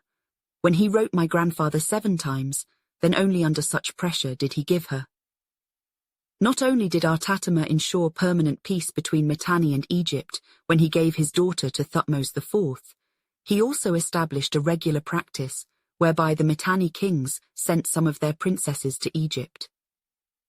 The Amarna letters that detail these marriages highlight some interesting aspects of Near Eastern geopolitics and some peculiarities of Mitanni and Egyptian culture. The Mitanni kings had no problem sending their women to Egypt, presumably never to be seen again. The Mitanni women were well cared for in Egypt as part of the royal harem, and they enjoyed all the privileges and amenities afforded to Egyptian nobility. In return, as has already been noted, the Mitanni kings were given generous amounts of gold and silver. Both sides were apparently happy with the arrangement, and although the Mitanni kings sometimes asked for more gold in the letters, the Egyptian kings were always pleased with their new Mitanni princesses. Interestingly, the Egyptian kings never offered any of their princesses to the Mitanni kings. In fact, there is not a single case where an Egyptian king offered an Egyptian princess to any of the other great powers. Still, the arrangement was quite lucrative for the Mitanni kings, so it continued through the reigns of Shutarna II, Artashumara, and Tushratta. Shutarna II's rule coincided with the reign of one of Egypt's longest-living pharaohs, Amenhotep III, who ruled from about 1388 to 1349 BC. During Amenhotep III's rule, Egypt experienced an era of unprecedented material prosperity, and the Egyptian people were able to enjoy the spoils of the empire thanks to the past conquests of Thutmose III. Amenhotep III was engaged in relatively few military campaigns, as Egypt's northern boundary was secure through its enduring peace with Mitanni. The era of prosperity that Egypt enjoyed was also enjoyed in Mitanni, with gold and silver flowing from Egypt through its cities and Mitanni princesses in turn being sent to Egypt. An Egyptian hieroglyphic inscription on a scarab briefly describes how Shutarna II sent his daughter Kirgipa to join Amenhotep III's harem. Year 10, under the majesty of the son of Re, Amenhotep, ruler of Thebes, who is granted life, and the great king's wife, Tai, who liveth, the name of whose father was Uya, the name of whose mother was Thuya. Marvels brought to his majesty life, prosperity, and health. Kirgipa, the daughter of the chief of Naharin, Satirna, and the chief of her harem ladies, 317 persons. By the mid-14th century BC, Mitanni was in the midst of its period of greatest wealth and influence in the region, and about to have its most famous king, Tushratta, come to the throne. But before he did, the Mitanni state almost collapsed internally. After Shutarna II's quiet but effective reign, the Mitanni royal house was temporarily thrust into turmoil when a civil war among the Mitanni elites broke out after two branches of the royal family vied for power. Shutarna II's successor was Artashumara, the brother of Tushratta, but little is known about Artashumara's rule because he was assassinated in relatively short order by supporters of Tushratta.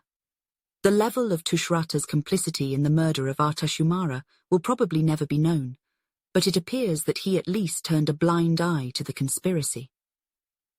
The assassination brought back a considerable amount of stability to the Mitanni Empire, allowing Tushratta to consolidate his domestic political alliances and to legitimize his rule to his people and the outside world. The primary source evidence shows, though, that Amenhotep III was not happy with the Machiavellian machinations in Mitanni, so to put the Egyptian king's mind at ease, Tushratta had Artashumara's killer executed, or at least a man who he claimed was the assassin. With the ugliness of Artashumara's assassination behind him, Tushratta was able to focus on continuing his relations with Amenhotep III and his successor, Akhenaten. The power dynamics of the Great Powers Club consisted of preserving the status quo, so minor powers were only rarely elevated to the status of a great power, and for the most part the great powers would cooperate to keep it from happening. The Canaanite city of Amurru was growing in power during Tushratta's reign, threatening some of the city-states and kingdoms that were under either Egyptian or Mitanni hegemony.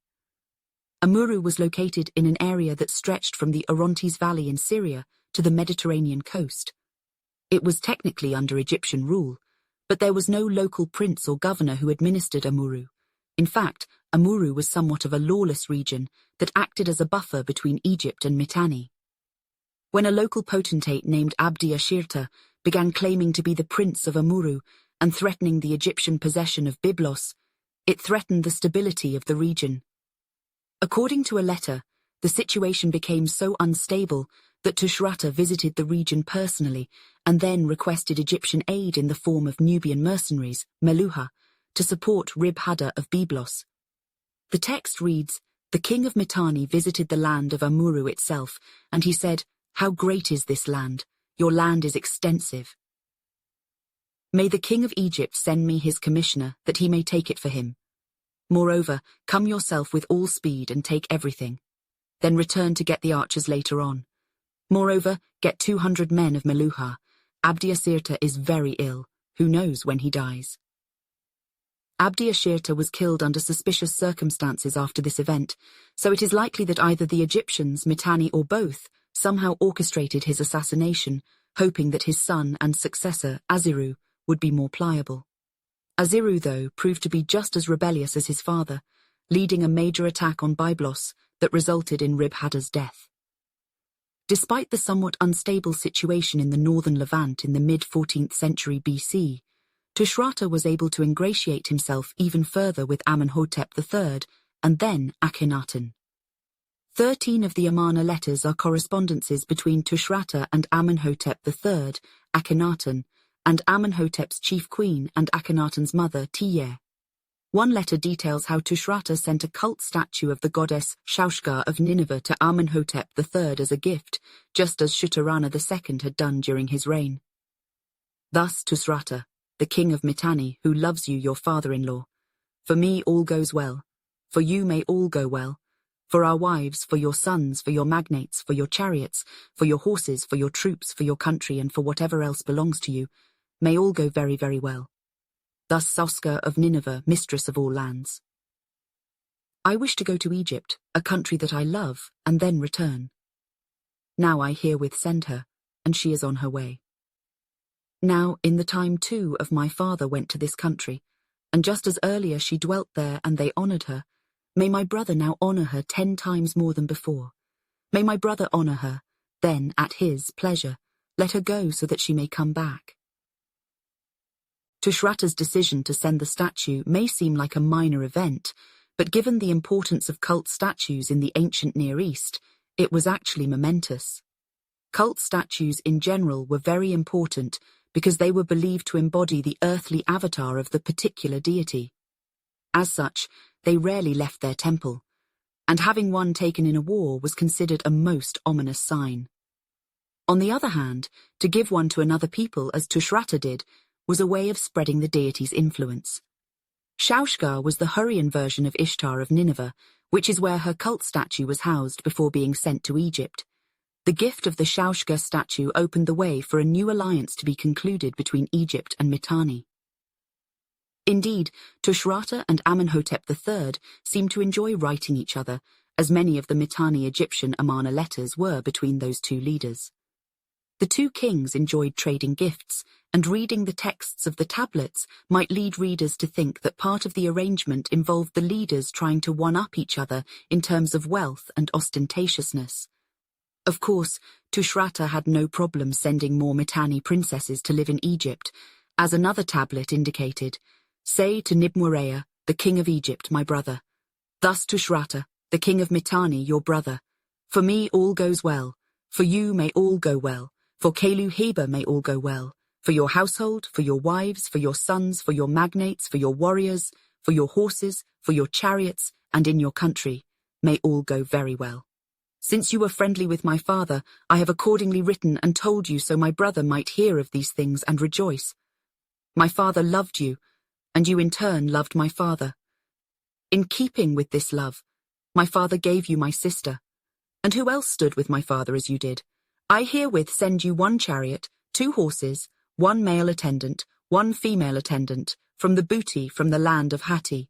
As the greeting gift of my brother, I send you 5 chariots, 5 teams of horses, and as the greeting gift of Kelu-Heba, my sister, I send her 1 set of gold toggle pins, 1 set of gold earrings, 1 gold mashu ring, and a scent container that is full of sweet oil. There is no evidence that the kings ever personally met, and it is likely all the transactions were carried out by various emissaries and high-ranking nobles. Beside the laundry list of luxurious items that are listed in the letters between the Mitanni and Egyptian kings, the letters reveal a bit about the Mitanni idea of history. Although there are no extant copies of true historiographical texts from Mitanni, as there are from Egypt and Mesopotamia, some of the Amarna letters, especially the ones written by Tushratta, reflect on the reigns of kings earlier in the Mitanni dynasty. They certainly indicate that the Mitanni kings had an idea of the past and historiography, even if the idea was not well developed in writing. The collapse of Mitanni. After Amenhotep III died, it marked the beginning of the end of the long period of relative peace and stability in the Near East. When Akhenaten replaced Amenhotep III, he immediately set about to change Egypt, and today he is most famous for implementing an aggressive religious change that made the Aten the sole god worshipped. There are signs that Akhenaten met some domestic resistance to his new theology, but he continued his father's foreign policy of friendship with Tushratta and Mitanni, seemingly without issue. According to a letter from Tushratta to Akhenaten, the former officially congratulated the new Egyptian king by sending yet another Mitanni princess as a gift. Say to Nimurea, the king of Egypt, my brother, my son-in-law, whom I love and who loves me, thus Tushratta, the king of Mitanni, your father-in-law, who loves you, your brother. For me all goes well, for you may all go well, for your household, for your wives, for your sons, for your magnates, for your chariots, for your horses, for your warriors, for your country, and whatever else belongs to you, may all go very, very well. In view of friendly relations, Mene, my brother's messenger, came to take my brother's wife to become the mistress of Egypt. I read and reread the tablet that he brought to me, and I listened to its words. Very pleasing indeed were the words of my brother. I rejoiced on that day as if I had seen my brother in person. I made that day and night a festive occasion. Within 6 months I will send Kelia, my messenger, and Mene, my brother's messenger. I will deliver my brother's wife, and they will bring her to my brother. May Sauska, my mistress, the mistress of all lands and of my brother, and Amman, the god of my brother, make her the image of my brother's desire. Although Akhenaten has been portrayed as having no interest in foreign affairs, since they were essentially unnecessary to his religious reforms, all archaeological and primary source evidence indicates he was willing to maintain the status quo in the Levant with Mitanni and the Hittites. However, despite reaffirming Egypt's alliance with Mitanni, Akhenaten was powerless to protect Tushratta or stop the general decline of his ally to the east. Tushratta's time on the Mitanni throne ended just as it had begun, with plenty of chaos and violence. Historians are unsure of how Tushratta was assassinated, but nearly all agree that he was murdered by forces within the Mitanni royal family. One theory is that the faction of nobles who were initially opposed to Tushratta resisted him the whole time and eventually gained the support of the Hittites. Sometime toward the end of Tushratta's reign, a rival claimant to the throne named Artatama, the 2nd of May, have controlled a region of northwest Mitanni. As the rival faction within Mitanni fought Tushratta and his forces, Tushratta may have been murdered by one of his sons. Another theory holds that Tushratta's assassin was his nephew and future Mitanni king, Shutarna III, in the mid-14th century BC. Neither Artatama II nor Shutarna III ruled very long, as they found it nearly impossible to consolidate their power from within Mitanni and simultaneously fight back the Hittites and Assyrians. The situation for the Mitanni Empire became critical after 1340 BC, though Artatama II initially had success re-establishing the dynasty and stemming the tide of Hittite and Assyrian aggression.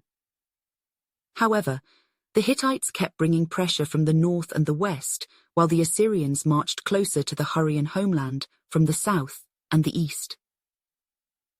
The Hittites and Assyrians were both difficult problems to handle at any time on their own, but since they began their expansions at nearly the same time, and their campaigns coincided with the internal feuds in Mitanni, the Mitanni kings could do little to stop them. Although Egypt was their ally, and they had by then had a long tradition of friendship, Egypt after Akhenaten was experiencing its own internal problems and was unable or unwilling to help Mitanni. The Mitanni kings not only had to deal with the numbers of their enemies, but also the supreme capabilities of one of their enemies in particular, Suppiluliuma I of Hatti. The Hittite king wisely used the internal struggles of the Mitanni royalty to his advantage, while at the same time leading his army south of the Taurus River against a Mitanni vassal state named Nuqashshe. Tushratta was still the Mitanni king at the time, and although he lost Nuqashshe to the Hittites, he was able to prevent their further advances into Mitanni territory. Tushratta would not have long to enjoy his proclaimed victory, though, as Suppiluliuma regathered his forces for an even larger, more sustained campaign into Mitanni territory. Suppiluliuma assembled his force in Hatti and marched across the Taurus River, south into Mitanni territory. The campaign began in the border region of Ishua, before moving farther into the Hurrian heartland and Wasukani. The war was commemorated on a later text known as the Shatiwaza Treaty. It read, "I, the son Suppiluliumus, the great king, the king of the Hatti land, the valiant, the favourite of the storm god, went to war. Because of the king Tushratta's presumptuousness, I crossed the Euphrates and invaded the country of Isua. The country of Isua I vanquished for the second time and made them again my subjects. I proceeded to the provincial city Suta and ransacked it. I reached Wasukani. The inhabitants of the provincial centre Suta, together with their possessions, and together with their deportees, I brought to the Hatti land. Tushratta, the king, had departed. He did not come to meet me in battle. I took prisoner Sutatara together with his son, his Marianu, his brothers, and with all that they owned, and brought them to the Hatti land. Because of King Tushratta's presumptuousness, I raided all these countries in a single year, and conquered them for the Hatti land. On this side I made Mount Niblani, on the other side the Euphrates my frontier." Interestingly, Tushratta apparently attempted the same strategy Paratana employed years earlier against the Egyptians by retreating to the Mitanni interior, but it was unsuccessful against the Hittites. Since Mitanni was much closer to Hatti than it was to Egypt, with some planning the Hittites were able to overcome the logistical problems of a long-distance military campaign. Tushratta met his fate at his own people's hands sometime after the Hittite destruction of Washukani, and this marked the beginning of the end for the Mitanni Empire. As mentioned previously, Artatama II won back some land Mitanni lost to the Hittites, but his victory was brief and unable to be followed up by Shutana III. What was left of the state of Mitanni effectively became a Hittite vassal by the rule of its last king, Shatiwaza or Kurtiwaza. The most important document from Shatiwaza's reign is the eponymous treaty he signed with Suppiluliuma, which made clear he was a subordinate to the Hittite king, and that Mitanni was no longer a great kingdom. "If you, Kurtiwaza, the prince and the sons of the Huri country do not fulfill the words of this treaty, may the gods, the lords of the oath, blot you out, Kurtiwaza and the Huri men together with your country, your wives and all that you have. May they draw you like malt from its hull. Just as one does not obtain a plant from Bubuwahi, even so may you Kurtiwaza with a second wife that you may take, and the Huri men with your wives, your sons and your country have no seed. These gods of the contracting parties may bring misery and poverty over you. May they overturn your throne, Kurtiwaza." The Hittite language text was clearly written from the perspective of the superior Suppiluliuma to his inferior Shatiwaza. Suppiluliuma never related what would happen to him if Suppiluliuma decided to break the oath, because oaths in the ancient Near East were meant for the inferior party to be followed. Interestingly, the text does offer a slight ray of hope to Shatiwaza that if he follows the rules, the greatness of Mitanni may return. If, on the other hand, you, Kurtiwaza, the prince and the Hurrians, fulfill this treaty and this oath, may these gods protect you, Kurtiwaza, together with your wife, the daughter of the Hatti land, her children and her children's children, and also you, the Hurrians, together with your wives, your children and your children's children, and together with your country. May the Mitanni country return to the place which it occupied before. May it thrive and expand. As it turned out, the Assyrians would make sure that Shatiwaza was never able to restore Mitanni to its glory years. In fact, the Hurrians experienced repeated setbacks and widespread devastation to their land at the hands of the Assyrians. Between the 14th and 11th centuries BC, the Assyrians were able to expand their borders from a city-state based around Ashur, and in the process, the Middle Assyrian Empire became a major regional power in the Near East, not to mention a military juggernaut. The Assyrians also developed a sophisticated corpus of written material during this period, and became exceptional diplomats. Since Middle Assyrian society became dominated by the military, it had something similar to the feudal structure that dominated Europe in the Middle Ages. Although the expansion of the Assyrian state during the Middle Assyrian period was fairly gradual, the rule of Ashur-uballit I in the mid-14th century BC is generally viewed as the beginning of the period, and also when the expansion began. Ashur-uballit I was able to take advantage of troubles outside the Assyrian kingdom by annexing territories to Assyria's east after the Hittites attacked Mitanni, and by the rule of the Assyrian king Tukulti-Ninurta I in the late 13th century BC, the Assyrians had consumed the Mitanni kingdom east of the Euphrates River and were well on the way to wiping out that entire kingdom. The Assyrians may have been upstarts in the geopolitical system of the late Bronze Age Near East, but they learned quickly and impressed their peers. The Assyrian king Ashur-uballit began cutting chunks of the eastern Mitanni Empire away, starting with locations in the Assyrian heartland such as Nineveh and Ashur. An unknown Egyptian king, possibly I, had no problem forgetting about the Egyptian-Mitanni alliance and welcoming Ashur-uballit into the Great Powers Club.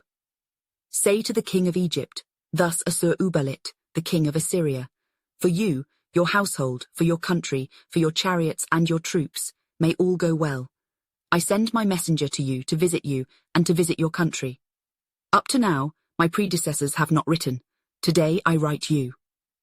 Once the Assyrians were accepted into the Great Powers Club, though, they apparently had the same perceived problem as the Mitanni, not receiving enough gold from the Egyptians. Ashur-uballit even complained in a letter that he was the equal of Mitanni, Hanigalbat, and thus should receive as much gold. Is such a present that of a great king? Gold in your country is dirt, one simply gathers it up. Why are you so sparing of it? I am engaged in building a new palace. Send me as much gold as is needed for its adornment.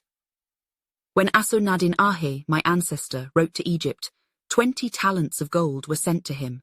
When the king of Hanigalbat wrote to your father in Egypt, he sent 2 talents of gold to him. Now I am the equal of the king of Hanigalbat, but you sent me not enough for the pay of my messengers on the journey to and back. Ashur-uballit's campaigns may have made him the equal of the kings of Mitanni, but his activities ensured that his successors would be their superiors. Assyrian king Adad-nirari all but finished off Mitanni during his long rule, and as was common with all Assyrian rulers at the end of the Bronze Age, Adad-nirari chronicled all of his major military campaigns. He mentioned several Mitanni cities by name and refers to the Hurrians generally as Subarians. Part of the chronicle reads, Adad-nirari, illustrious prince, honored of God, Lord, Viceroy of the gods, city founder, destroyer of the mighty hosts of Kassites, Kuti, Lulumi, and Shubari, who destroys all foes north and south, who tramples down their lands from Lubdu and Rapiku to Eluhat, who conquers Taidi, Shuri, Kahat, Amasaki, Hurrah, Shuduhi, Nabula, Ushukani, and Iridi, the whole Kashiaeri region, as far as Eluhat, the fortress of Sudi, the fortress of Haran, as far as Carchemish, which is on the bank of the Euphrates, great-grandson of Assur-uballit, the mighty king whose priesthood in the great temple was glorious, the peace of whose reign was established to distant lands, firm as a mountain, who destroyed the armies of the wide-spreading Shubari, who enlarged boundary and frontier. The Assyrians had pretty much conquered the eastern part of Mitanni at that point, but they still faced Hurrian resistance in what was once the western region of Mitanni. In response, Adad-nirari I ended the Mitanni state and seriously threatened the survival of the Hurrian people. By the early 13th century BC, the conflict shifted from the surviving Mitanni to the Hittites and Assyrians battling for dominance, with most of the remaining city-states and principalities that had a notable Hurrian or Mitanni cultural background being part of Hatti. The surviving Hurrians no doubt felt a bit closer to the Hittites, as they worshipped many of the same gods and also had a fair share of familiarity. The Assyrians, though, were not content with controlling their little slice of northern Mesopotamia. They continued to make forays into former Mitanni territory in Syria and the northern Levant. One of the last Assyrian mentions of Mitanni was made during the reign of Shalmaneser, the first in the mid-13th century BC. When, at the behest of the great gods, I advanced against the land of Hanigalbat with the mighty hosts of my lord Assur, I forced my way over difficult roads and narrow passes. Shaturara, king of Hani, the army of Hittites and Arameans with him, I surrounded. I killed countless numbers of his defeated and widespreading hosts. Against the king himself, at the point of the spear, unto the setting of the sun, I waged battle.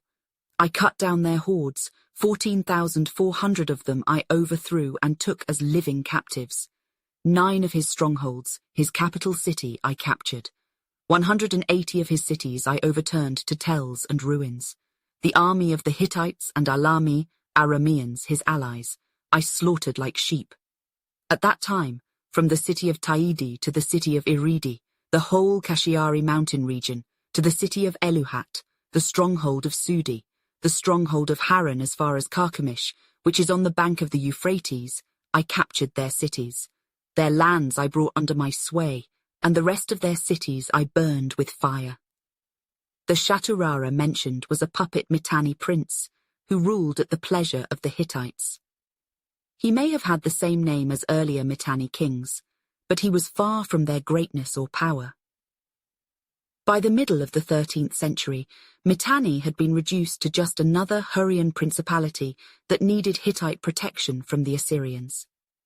The late 2nd millennium BC was a period of unrest in the Near East, especially as the Bronze Age was swept away and replaced by the Iron Age. The transition to the Iron Age proved to be especially violent, and it brought about the end of the Great Powers Club as a mysterious coalition of warrior tribes known collectively as the Sea Peoples ravaged the coastal kingdoms of the eastern Mediterranean, and they destroyed the kingdoms of Ugarit and Hatti and nearly destroyed Egypt as well. Since they were located further inland from the Mediterranean coast, the Assyrians did not suffer as much from the Sea Peoples' attacks, but the empire was not totally immune to the general situation either. A group of Semitic-speaking people, known as the Arameans, began to attack and ravage numerous Mesopotamian cities around this same time. The Aramean raids became the primary focus of Tiglath-Pileser's reign, a fact mentioned in the historical annals. With the help of Assur, my lord, I led forth my chariots and warriors and went into the desert. Into the midst of the Arameans, enemies of Assur, my lord, I marched. The country from Suhi to the city of Carchemish, in the land of Hatti, I raided in one day. I slew their troops, their spoil, their goods and their possessions in countless numbers I carried away. The rest of their forces, which had fled from before the terrible weapons of Assur, my lord, and had crossed over the Euphrates. In pursuit of them, I crossed the Euphrates in vessels made of skins. 6 of their cities, which lay at the foot of the mountain of Beshri, I captured. I burned with fire. I laid them waste. I destroyed them. Their spoil, their goods and their possessions I carried away to my city Assur. Despite Tiglath-Pileser's best efforts, the Aramean hordes eventually reduced the Assyrian Empire to its original heartland around Ashur by 1050 BC. It will probably never be definitively determined how and why the Assyrians survived the collapse of the Bronze Age in the first place, but it was likely due to their military prowess. When the Assyrians crawled out of Ashur after the interregnum imposed on the region by the Arameans and Sea Peoples, they quickly established themselves as the most powerful people in the Near East. There are numerous extant primary sources from this period, not only because the Assyrians became meticulous compilers of their annals, but also because other peoples, most notably the Israelites, also wrote about the Assyrians. Beautiful and detailed pictorial reliefs have also been excavated from the royal palaces in Ashur, Nineveh and Kala that depict numerous battlefield tactics and weapons in great detail. Ironically, the fact that the Assyrians kept such detailed records helped ensure that the Mitanni, who did not, would be rediscovered thousands of years later. The end of the Bronze Age. The period in the eastern Mediterranean region immediately before the arrival of the Sea Peoples is generally viewed as a time of peace and plenty. Peace existed between the major powers of the region, Egypt, Hatti, and the Aegean kingdoms and trade flourished between the Black Sea and Egypt, and from the Euphrates River to the Aegean Sea. However, within a few decades, the Bronze Age system that had been carefully crafted by the various kingdoms of the ancient Near East through a combination of diplomacy and military conquest was quickly swept away by what one historian has called arguably the worst disaster in ancient history, even more calamitous than the collapse of the Western Roman Empire. Still other scholars have stressed the importance of the movement of the Sea Peoples during this period as the catalyst for the collapse of the Bronze Age Mediterranean, and that they changed the face of the ancient world more than any other single event before the time of Alexander the Great. Essentially, no modern scholars mitigate the significance of the transition from the Bronze to the Iron Age, but there are a bunch of differing opinions as to what precipitated it. A review of the modern literature pertaining to the collapse of the Bronze Age Mediterranean political system reveals that most scholars favor one explanation instead of incorporating several into a cohesive theory. Some theories are easier to discount than others, while some are difficult to dismiss, but ultimately scholars are left with a dearth of primary sources, ultimately making a final resolution to the question difficult. One theory that sounds logical at first glance but cannot hold up to any reasonable analysis is that there were several devastating earthquakes. Although perhaps hundreds of earthquakes happened in the 12th century BC throughout the eastern Mediterranean, archaeological evidence shows that new dwellings were built at most of the sites affected, and as Robert Drews points out, any damage caused by earthquakes would have been limited since there was no electricity at the time to start fires. Two other theories that Drews refutes concerns the Sea Peoples directly: mass human migrations and extended and extreme bouts of piracy. The idea of mass human migrations was a popular theory for many decades, perhaps owing to the more known and studied demise of the Western Roman Empire, which was caused at least partially by waves of Germanic migrations. Nonetheless, Drews argues that there is no definitive evidence to support either mass human migrations or extended piracy as factors for the collapse of the Bronze Age, even as numerous primary sources seem to indicate that mass migrations at least played a role. Hittite texts from the reign of King Suppiluliumas, who ruled from about 1380 to 1340 BC, indicate that a migration of people had already taken place from Asia Minor, modern Turkey, into the Levant. Furthermore, some Sea Peoples' invasions had civilians accompany the raiders, an indication that they were attempting to migrate. Nonetheless, whether the mass migrations of the Sea Peoples and the piracy that accompanied brought about the collapse of the Bronze Age, or were the results of that collapse, remain unclear. Similar to the earthquake theory, but more believable, at least on a localized level, is the role that drought or other environmental factors played in the collapse of the Bronze Age. No one will argue that environmental factors play a role in the development of any culture, and that societies may collapse if the environment becomes too rigid, but both Drews and Nancy Sanders have pointed out that any evidence for extreme climatic change in the eastern Mediterranean region during the late 2nd millennium BC is anecdotal at best. That said, it must be pointed out that drought may have played a role in the movement of at least some of the Sea Peoples and the eventual collapse of the Bronze Age, as there are primary texts that hint to some kind of catastrophic drought in the region during the period. For example, one letter written at the time indicates that grain was sent from Egypt to Hatti in order to alleviate drought conditions in Asia Minor, and in the 5th century BC, the Greek historian Herodotus wrote about how the Lydian people of Asia Minor were forced to move due to drought conditions.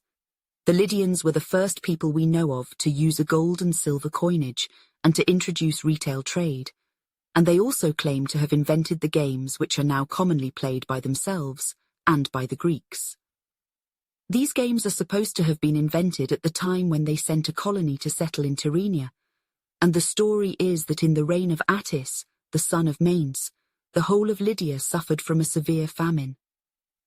For a time, the people lingered on as patiently as they could, but later, when there was no improvement, they began to look for something to alleviate their misery. Although Herodotus gives no time frame for when this migration took place, the importance of the drought is central, and as will be discussed further below, the Lydians are believed by modern scholars to be one of the major Sea Peoples tribes.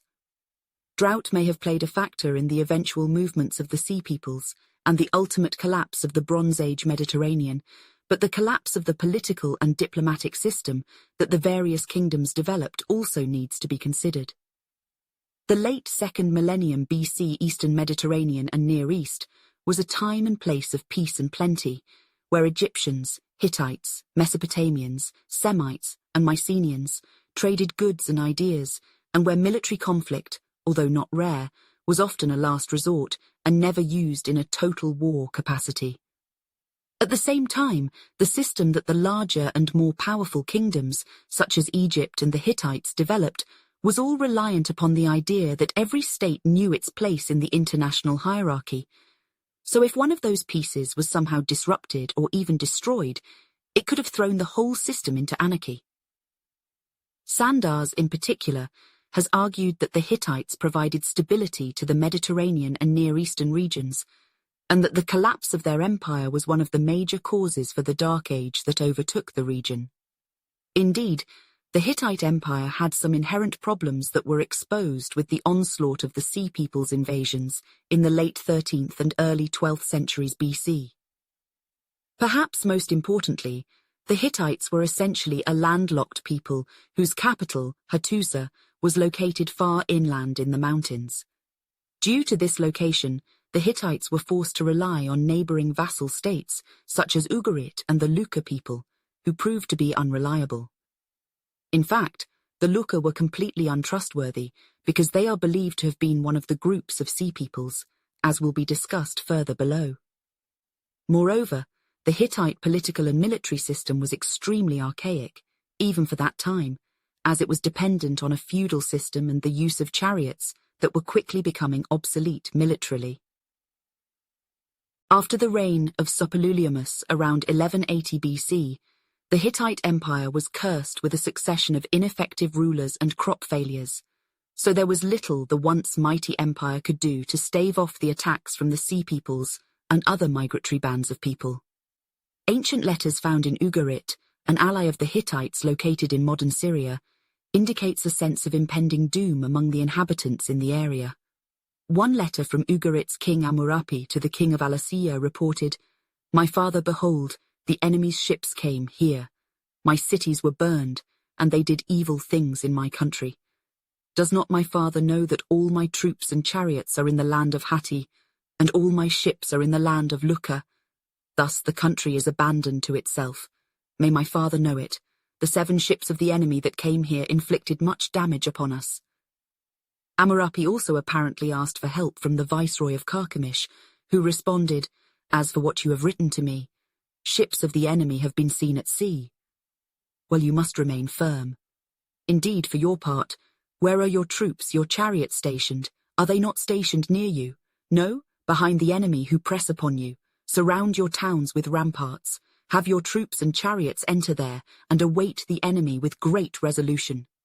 Although the Hittites may have suffered more than any of the great powers of the time since their empire totally collapsed during the period, other great empires suffered and nearly collapsed as well.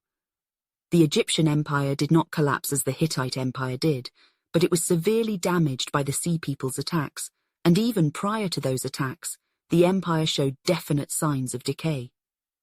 Like the Hittites, the Egyptians provided a sense of stability to the region, especially the Levant, so when the pharaonic state began to weaken, it opened the door for interlopers to invade and settle. Egypt was also saddled with a royal succession problem in the new kingdom because Rameses II outlived most of his successors while ruling from 1290 to 1224 BC. By the time his successor did come to the throne, Meneptah, king to 1224 to 1204 BC, inherited numerous problems, including potential invasions by their Libyan neighbors. Along with the decay of Egypt and Hatti, an important component of the collapse involved the flourishing Mycenaean culture in mainland Greece and the Aegean Islands. The Mycenaeans also contributed to the stability of the region, even if it was nowhere near as old or powerful as the Hittite and Egyptian empires in the 13th century BC. Despite being a younger civilization, the Mycenaeans had developed an impressive culture that was at least partially dependent on grain imports from Egypt, so the disruption of those grain imports caused severe problems in mainland Greece and the Aegean, which led to the Mycenaean culture disappearing shortly thereafter. It is obvious that the collapse of the region's political systems helped bring an end to the Bronze Age, but the question remains whether it was the Sea Peoples who brought about the collapse or if they were merely taking advantage of the situation. One final theory concerning the end of the Bronze Age is important because it relates to new military tactics and directly involves the Sea Peoples. Druze believes that a new method of warfare was the primary reason for the end of the Bronze Age, but he does not delve too deeply into the peoples who brought those tactics into the region, the Sea Peoples, or what compelled them to do so. Although Druze rules out piracy as a major factor for the collapse of the Bronze Age, Redford argues that one particular Sea Peoples tribe, the Shardana, may have proved to be an inspiration to others.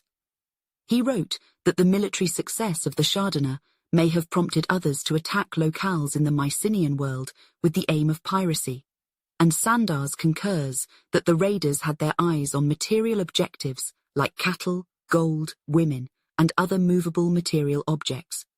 As the Greek historian Thucydides noted, for in early times the Hellenes and the barbarians of the coast and islands were tempted to turn to piracy under the conduct of their most powerful men. They would fall upon a town unprotected by walls and would plunder it, no disgrace being yet attached to such an achievement, but even some glory. The wealth of the established Bronze Age kingdoms no doubt was a pulling factor that enticed